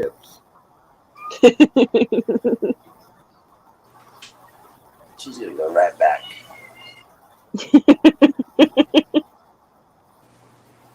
I know. I see you. I see you. I know. You've been fighting, I can tell. Yeah. No. She's got a red lip. Little scrapper. That's my widow or widower. That's Well, the guys, difference. it is 4:32. My wife is going to be up in just a few minutes to go to work. Because they let you because you have Down syndrome. Oh my God. Adele, Yeah, hi Dusty. would you like to start a stream so everybody can transfer to you when I have to go? Not particularly because I'm getting ready to go to bed because I have work tomorrow too. Okay, well, if anybody would like to start a stream, that would, I'm sure everybody would transfer over to you. Yeah, is there anyone that wants to start up a stream? Why? Yes, is there anybody? Oh, sorry, it wasn't a chip bag. I just got here. No, I'm sorry, June. But my wife's going to be up in a few minutes, and I have to take her to her work. So No worries, it Dusty. wouldn't work. I couldn't. I really had a lot of fun. I hope y'all had a blast. 6.5 hours. Oh, we've done that. Yeah. Oh yeah, easy. Mate, wait until I go on leave from work. I know, that's what I was thinking. You guys are gonna get sick of seeing me. Yay, we're gonna stick with Adele. Yay. Oh, stop it, Jay. Copy you. Yeah, he's so bad. Lee says, "How do I start a stream?" Don't you say I can see it in your Go into face. YouTube. Zero out a gift card under $10 because you know the law says anything under 10. Nobody knew what the hell I was talking about. One of my supervisors did shit. Go into YouTube and just hit live. You know where you make your videos Yeah, at? pretty much. All you have to do is hit live stream and, just accept it. Yeah. You can go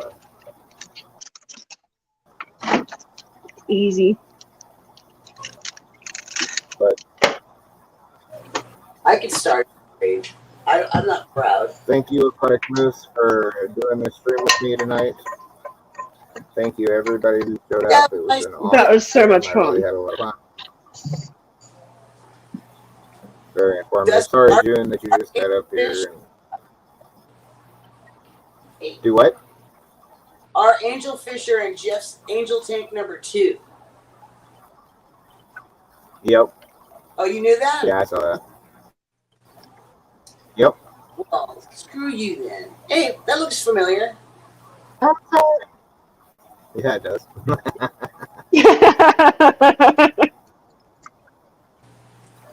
It's like my favorite drink bottle now. Isn't it nice? I like it too. It's great. I mean, if it could say anything on it, I still would like it because it keeps everything cold. Mm. Mm-hmm. And it's only on. Wow. I actually want to try it with my morning coffee. Yeah, it's supposed to keep it hot too. Either way. Yeah. As long as you delete the stream afterwards, No, I think it's Get out of here. allowed. No. You get out of here. Pester me. Go, no, don't even think it. Go back upstairs. Oh, go on. Do not follow me. Go follow Jason. Follow the cat whisperer. He's going, Terry. Get back.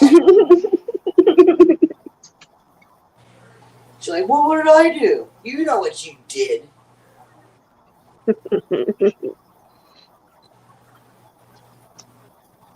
My wife dumped my phone in a cup of water once, Purpose? to make sure that on purpose to make sure that we would get new phones. Get upstairs. Go on. Up. So accidentally Other on than that, purpose? no, it was no accident. It was on purpose. I know, but for But the insurance whole night- purposes, it's accidentally. Right.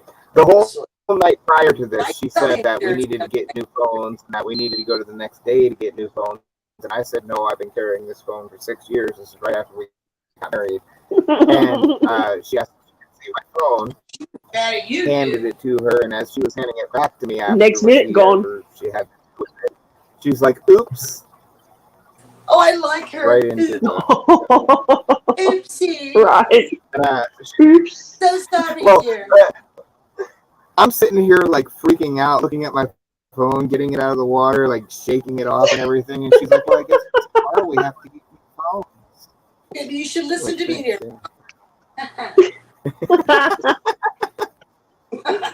That's brilliant.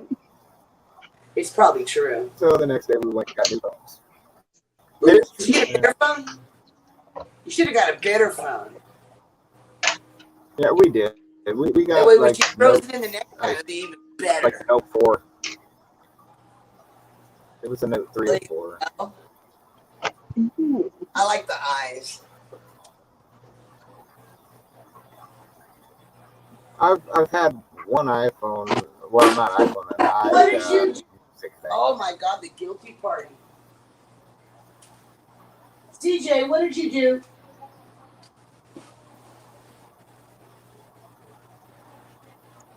All right, Actually, I think Dusty, it's a mate, Target card. I'm gonna jump down. Enjoy the rest of your day. Night. June. If you're gonna start up, if you start up a stream, I'll come and hang out and chat for a little bit. I'll start up a stream if you guys want me to. I haven't done crap today. Go ahead and start one, See June, so who's in everybody can chat. transfer over. All right, we'll do that. We will do that. I thank you, everybody, very much for coming. It was an awesome stream. I enjoyed having all of you. Moose, it was. I'm so glad to have a stream with you, and hopefully everything will work out for next Saturday.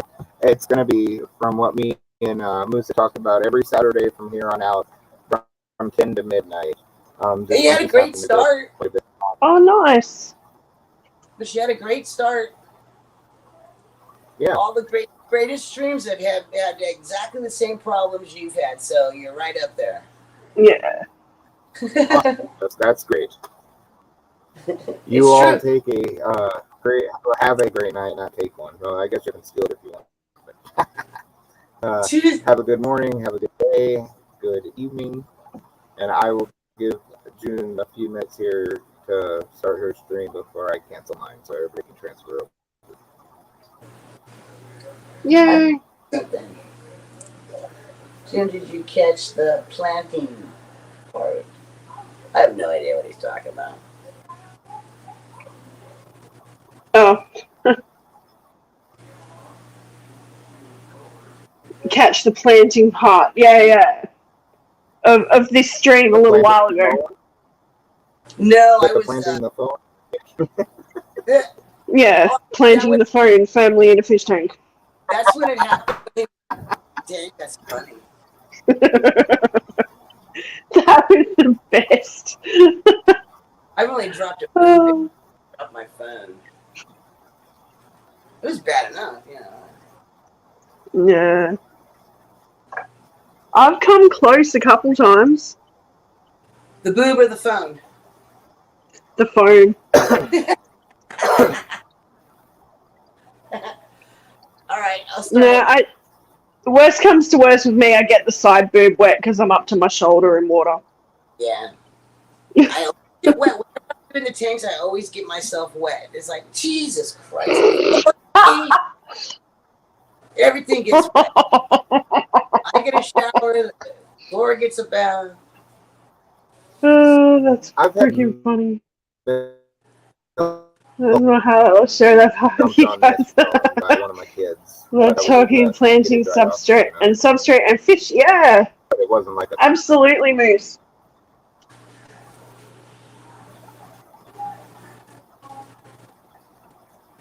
It was a lot of fun, Moose. Sorry I kept you up so late. I've never dropped my phone. I've thrown I hate phones. My phone has gone in the mop bucket several times. Yeah. Wow. I just leave mine uncharged so I don't carry it around. Oh, he threw more stuff, didn't he? There's some hectic crap going on over here. Yeah, not a problem. Yeah, it was nice. It was no nice. worries, Moose. It's awesome hanging out with you. And then Jeff came up. That was really awesome. Right? Yeah. Jessica. I really like And it. George come up. And then George. And George. I watched George. He's up. I'm watching George. Because I got to see. Craig's lost 2 laptops and tanks. Oh, man. I've not done that. Have I done that? Well, technically, I guess I have. But it wasn't me. It wasn't. We had Anthony and Mexicali was up. Yep. Yeah. Really? Mexicali. Yeah, Mexicali. Yeah, Mexicali was up, and then we had Anthony with George. Mexicali's awesome. See if you're watching. Anthony and Marco and George. I'm getting over it. Yeah, it was a great night tonight. Got so many people joined in, and Yeah, it great. was. I didn't How many is still here? How many We have people are 11 still here? right now. Wow, you guys, troopers. Oh, we were on Yes. my stream, the Florida Fish Rescue, Oh yeah, and then I saw Right. Dusty was up. that was fun too. Yeah, it was. Geez, we had some fun in here, fishy this morning too. That was great. I missed that. I was sleeping. You can't go on in the morning when it's morning here. You can't do it because I'm asleep. From till noon. I've noticed that. I'm dead till noon. Yeah, I'm the same, noticed Reese. I love seeing everyone else's setups. Yeah. By myself, that I'm kind of like a deer in the headlights. I have to have somebody to talk to, or I'm not very good at doing this. You can't talk to yourself? Yeah. I got I'm two not friends. good at it. No. Me, myself, and I. Yeah. They got opinions, man. They got opinions. Yeah, you guys had a good time. I did enjoy it. When I wasn't doing something else that I did not enjoy. Yo.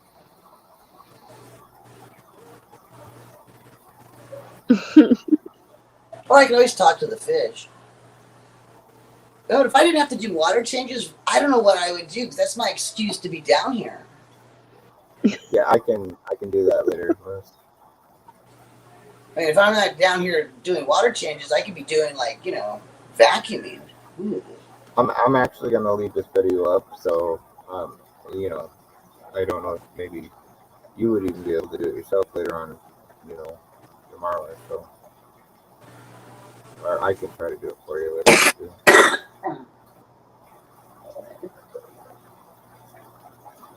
Greg, you're going to be so happy.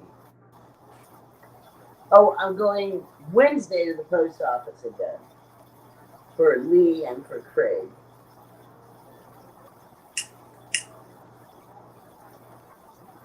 Oh, I ordered the mugs from Fish Lady.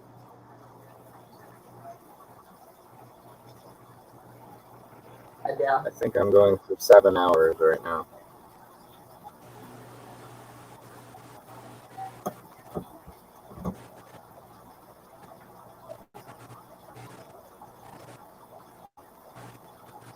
Uh-oh.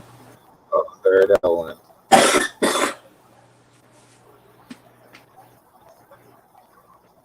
And then there were two again. Yep.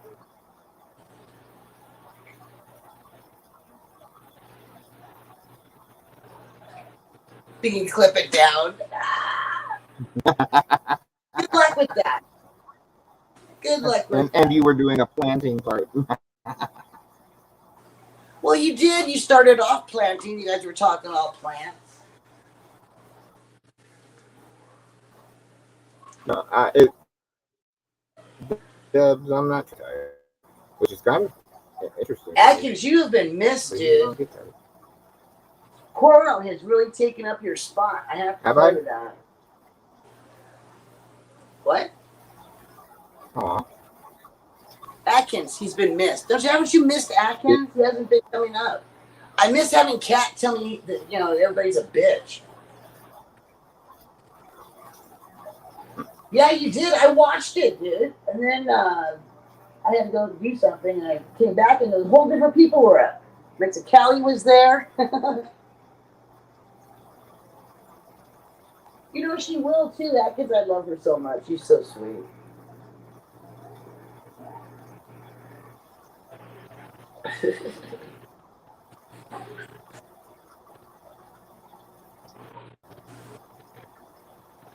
Yeah, your tanks are looking really nice too, Saints. I'll tell you that.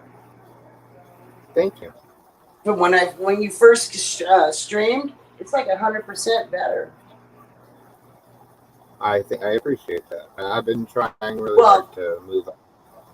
Yeah, I think it's just because you started up that one tank and it was a little bit cloudy. Yep. And that just goes away. I mean, it's hard not to resist to do a water change when that happened. Well, I never do a water change at the beginning. I always let it sit for a couple Oh, of I know. weeks. It's hard for me to do that. It's like, no, I want to change that water. I don't like it, but you can't.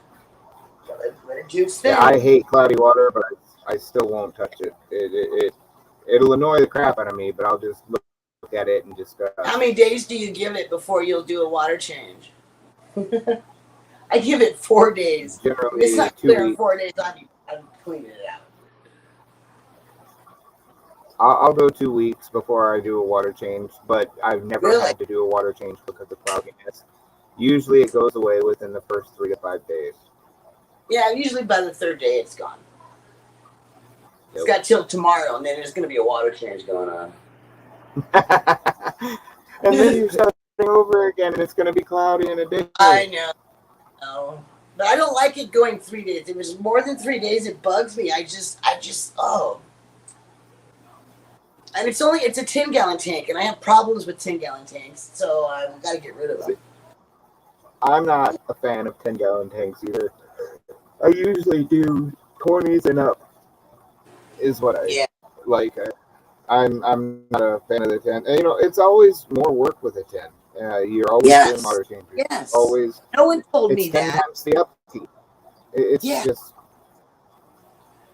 Exactly. Oh, I got to do a water change on this thing. At least I got to suck the bottom out. They've been clearing off their slate. They're going to be breeding soon again. I'm hoping they're going to lay on the slate, because if they do, I'm going to take the slate out and see if I can hatch them myself. Mm-hmm. And the only reason the tank went cloudy that you're talking about is the sand. When I mixed everything and put all the sand in and added the plants. Didn't you? I thought you redid the substrate. Isn't that what you did? You redid it? Yeah, I redid it, and it fogged up the whole entire. Well, that's normal. 2 days. Yeah. So that was just normal. I'm just giving you a bad time, dude. I know. But your new I'm not taking phone, it as you like bad. your new phone, though. Your new phone is taking some really nice photos and film. Thank you very much. I've seen that on your shorts. So you put out a whole bunch the other day, and I was watching. I was like, damn, those look nice. Thank you. I got one where I must have touched the camera or something because it went all cloudy, and I was like, no, but I still left it. It's like, make sure my camera's clean every time now. That's true, and I should have wiped down the tanks. It's like you really should wipe the tanks down, clean off the front glass. I haven't done shit. You gotta love this though. My parents, for my birthday, which is coming up here shortly, got me. What day? Cam. What day's your birthday? What day's your birthday? April 26th. Ooh, April 26th. Taurus. Yep. Taurus, baby, Taurus. All right. Okay, so what did happen? Your birthday's coming up? My parents got me a cam. This new camera. Oh, my that webcam. they did. Oh, nice. Do they watch your stuff that you put out? Yep. I found that my family's watching me too. I got to be careful what I say now. My husband heard me say it when I spent his card. And I was like, no. I was so surprised the other day because my brother's son, my nephew, would it be? Nephew, yeah. Yeah, your brother's son was actually, he was on one of my streams like a week ago. And I'm I think you said that. I think I said that. Like, yeah, never my new daughter, expected. my life. That was kind of weird. I was talking about her. I have a hard time with pronouns with that child. Shouldn't have waited 30-something years before they decided to change their pronoun. That's all I'm saying. I'm old. She should have done this much sooner.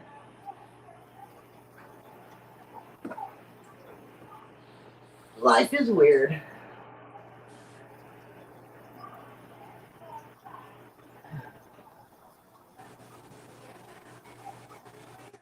Oh, I saw that Danny and Gina streamed. They both used their own StreamYards to stream at the same time. Oh, really? Yeah. I've seen that when I go to StreamYard. It says that you can do a podcast. We'll have to try that. Figure out how to do that. Well, when you go into StreamYard, it says it right there up front. It pops up. Have you tried the podcast? I will have to do that. Yeah, because you both get credit for it for the stream. Yeah, and then I'm You're not getting taking it credit. for You're myself. getting credit and charge for this stream because it's all on you. Yep. Oh, that's kind of like well,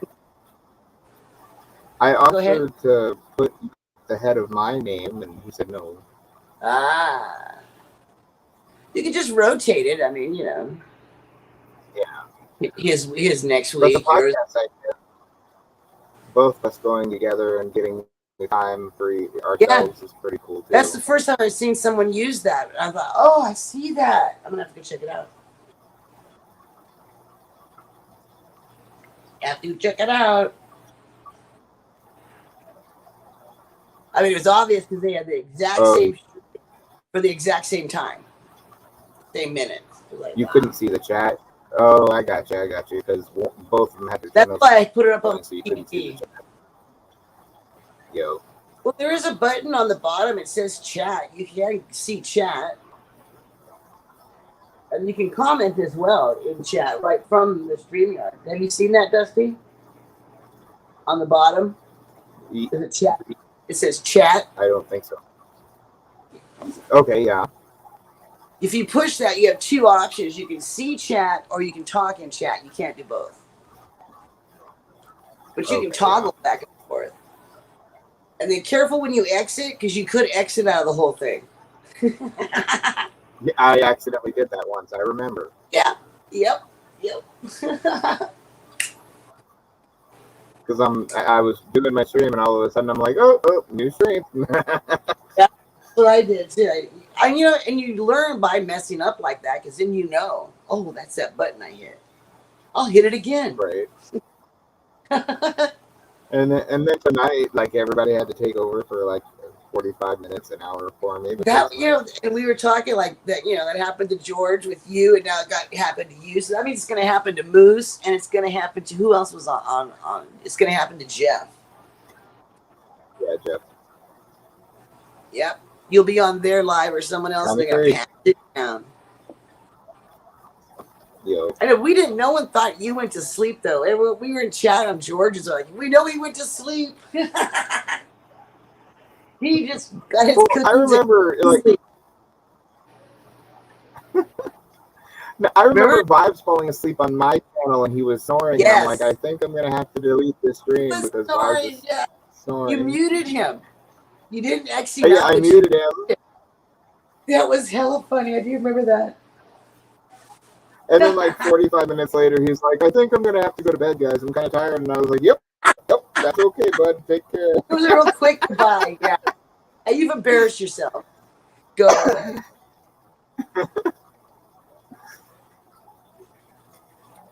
Well, I really do have to go now. All right, let's go. God, I might as well. I might. Bye, everybody. I'll talk to you all later.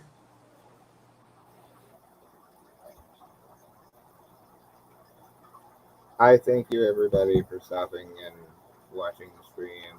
Thank you again, Moose. Thank you, everybody. It was a great night. Make sure y'all have a good morning, evening, afternoon, night, whatever it is for y'all. Take care.